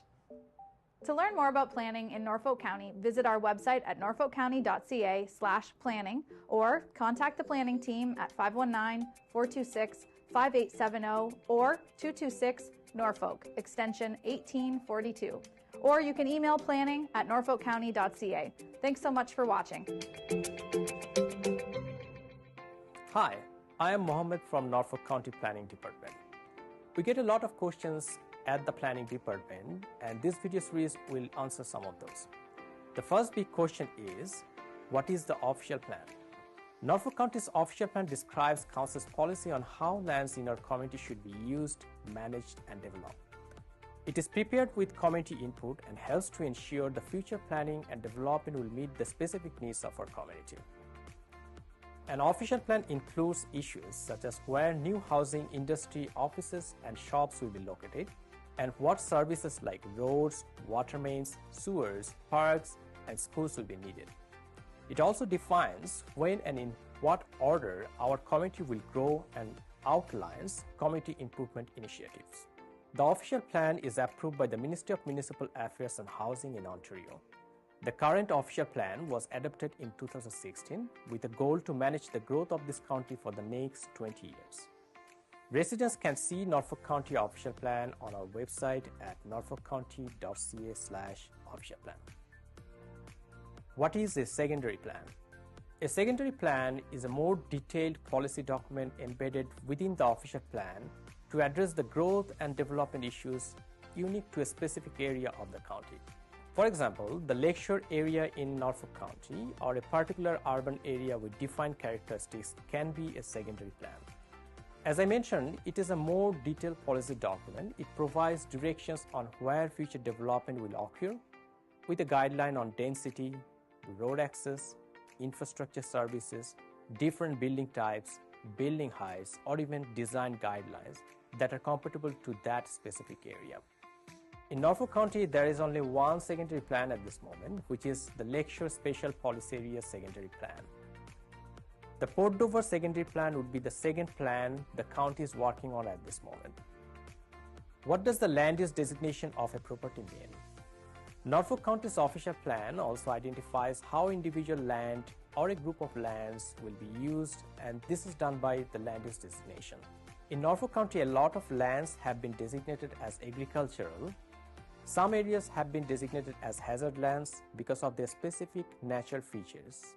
An example would be the natural creeks, streams, rivers, or shoreline areas. Some lands have been designated as residential, commercial, or industrial to efficiently manage the growth of specific land use.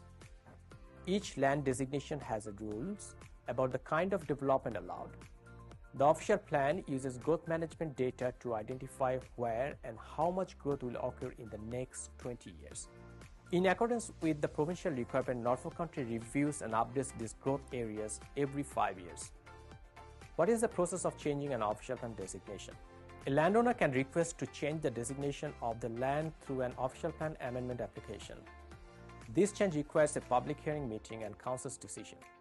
A landowner needs to consult with a planner to get more information about this process and to identify the required documents they must submit. Any official plan amendment needs to conform to the provincial policy statement, which is a planning policy document that affects all municipalities across Ontario. This provincial policy statement is currently under review and may change in the future. To learn more about planning in Norfolk County, visit our website at norfolkcounty.ca/planning or contact the planning team at 519-426-5870 or 226 Norfolk, extension 1842, or email planning@norfolkcounty.ca. Thanks for watching. Hi, I'm Hannah from the Norfolk County Planning Department. We receive many questions at the Planning Department, and this video series will answer some of those, like what types of planning applications are there? There are 4 main types of planning applications for different needs. First, there are minor variances and different types of severances. These are reviewed by Norfolk County's Committee of Adjustment. An example of a minor variance is when a garage is being built closer to a property line or is taller than what is permitted in the zoning bylaw. An example of a consent to sever is creating a new lot to allow for a new house. Second, are zoning bylaw and official plan amendments that are considered at council. An example is changing the permission in an urban area to allow for a triplex where a single detached dwelling is permitted. Third, are applications that Ontario's Planning Act gives Norfolk County's Planning Department authority to approve. For example, a draft plan of condominium or subdivision, which are types of applications which enable the division of land for future housing. And fourth, are applications which rely on approval from another regulator, such as telecommunications towers and hazard land boundary line adjustments. As a resident, when do I need to submit a planning application? For the average homeowner, a planning application may be required if your project does not meet the requirements of the zoning bylaw or official plan, or your property falls under site plan control. The building department will let you know that a planning application is required. If you want to change the boundaries of your lot, create an easement, or create a new lot from your property, you will need to apply for a consent to sever with the planning department. What is a pre-consultation meeting? A pre-consultation meeting is the first step of a planning application and allows staff to clarify the application process and provide a checklist of documents required. A complete application can reduce the time required for review and decision-making. Applications that must undergo a pre-consultation meeting before the application can be submitted include official plan amendments, zoning bylaw amendments, draft plans of subdivision, draft plans of condominium, and site plan applications. A meeting may also be required for certain Committee of Adjustment applications. To learn more about planning in Norfolk County, visit our website at norfolkcounty.ca/planning or contact the planning team at 519-426-5870 or 226 Norfolk, extension 1842. You can also email planning@norfolkcounty.ca. Thanks for watching.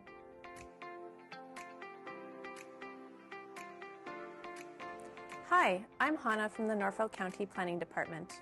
We receive many questions at the Planning Department, and this video series will answer some of those. A common question is, what is zoning? Zoning is a way of categorizing how land can be used. Norfolk County has identified through its zoning bylaw different land use zones, for example, commercial, agricultural, or residential, what they can be used for, and any required standards, for example, building size and location. Zoning must be maintained by any development or activity that has started from the date the zoning bylaw has been passed by the county. What is the process of changing a zoning bylaw? A common reason that residents are referred to the planning department is because their proposal does not meet the current zoning bylaw provisions. If a landowner wants to change the land use from what is permitted in the existing zoning, a change in the zoning bylaw would be required. For example, changing the permission from only a single detached dwelling to expand the permission to build a triplex. This is called a zoning bylaw amendment and it requires council's approval. A planning application known as a minor variance can be submitted for a minor change in the zoning bylaw, such as the height or size of a structure. Minor variances are reviewed by the Committee of Adjustment that is made up of citizen members who are appointed by council. The committee is governed by the Planning Act and holds public meetings to approve applications for minor variances and consents. A minor variance must meet the 4 tests to be approved. 1, the change is minor. 2, the development is desirable for the appropriate use of the land, building, or structure. 3, the change maintains the general intent and purpose of the official plan. And 4, the change maintains the general intent and purpose of the zoning bylaw. What happens after a decision is made by the Committee of Adjustment? If the committee approves an application, the applicant and anyone else involved is notified. Certain parties can appeal a decision to the Ontario Land Tribunal within a 20-day appeal period. If no appeals are filed, the county issues notice that the decision is final. For minor variances, an applicant can now proceed with the building permit process. For severances, specific conditions must be met within 2 years, or the application will expire and the process will need to restart from the beginning.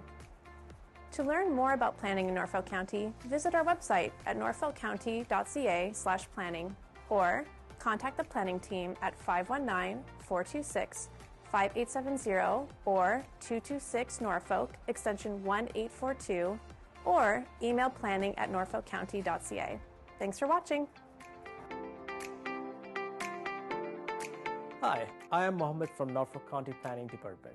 We've got a lot of questions here, and this video series will answer some of those. What is a severance? Severance is a planning process to separate a piece of land from an existing lot, generally for the purpose of a new development within a new lot. There are three different common types of severances we receive in Norfolk County. The first one is when a piece of land is separated to create a new parcel of vacant land.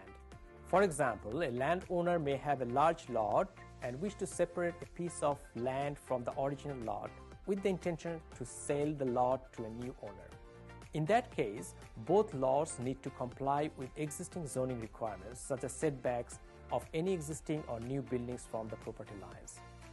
The second one is a surplus farm dwelling severance. It happens when a landowner purchases additional farmlands and a residence on one of the properties is no longer required for their farming operation. In this case, the owner can sever the piece of land that contains the redundant residential dwelling. And the third kind of severance can be a boundary adjustment between two adjacent properties, where one property owner agrees to transfer a piece of their land to the other owner. There are various reasons we received a boundary adjustment severance, such as to allow additional lands, to accommodate a building construction, or to construct an extended septic system, or to resolve the setback deficiency of an existing lot. To learn more about planning in Norfolk County, visit our website at norfolkcounty.ca/planning or contact planning team at 519-426-5870 or 226 Norfolk, extension 1842, or email planning@norfolkcounty.ca. Thanks for watching. Hi, I am Mohammed from Norfolk.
Okay, folks, we are back in session here. And I need a mover for this motion to reconvene in open session at 7:25 PM. Mayor Martin's the mover, seconded by Councillor Brunton. Those in favor? That's carried. Thank you. So we discussed three matters in closed session, and I'm going to ask the clerk to read the motion from the closed session for each of these items. First one being 13.1, the Port Rowan drinking water system. We could do them all in one if you like. Okay, we can do that all in one. And the second one was Port Dover water and wastewater update. And the third one was report CS 24-002, the insurance claims and litigation. Can you? Sure. Okay, go ahead. Through you, Chair. The recommendation is that the following closed session items be received for information.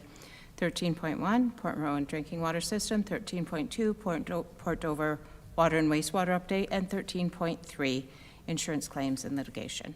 Okay, mover and a seconder. Councillor Van Andriesch, second by Councillor Michelli. Those in favor? That is carried. Thank you. And can I have a motion to adjourn at 7:26 PM? Councillor Huffman, and seconded by Mayor Martin. Those in favor? That is carried. Thank you. And I just want to say thank you for your cooperation. It's been a tough meeting. We've been here almost 8 hours. And I especially want to thank the clerk for all her hard work and keeping us straightened around. Notes, I guess. Good job, Madam Clerk. Thank you.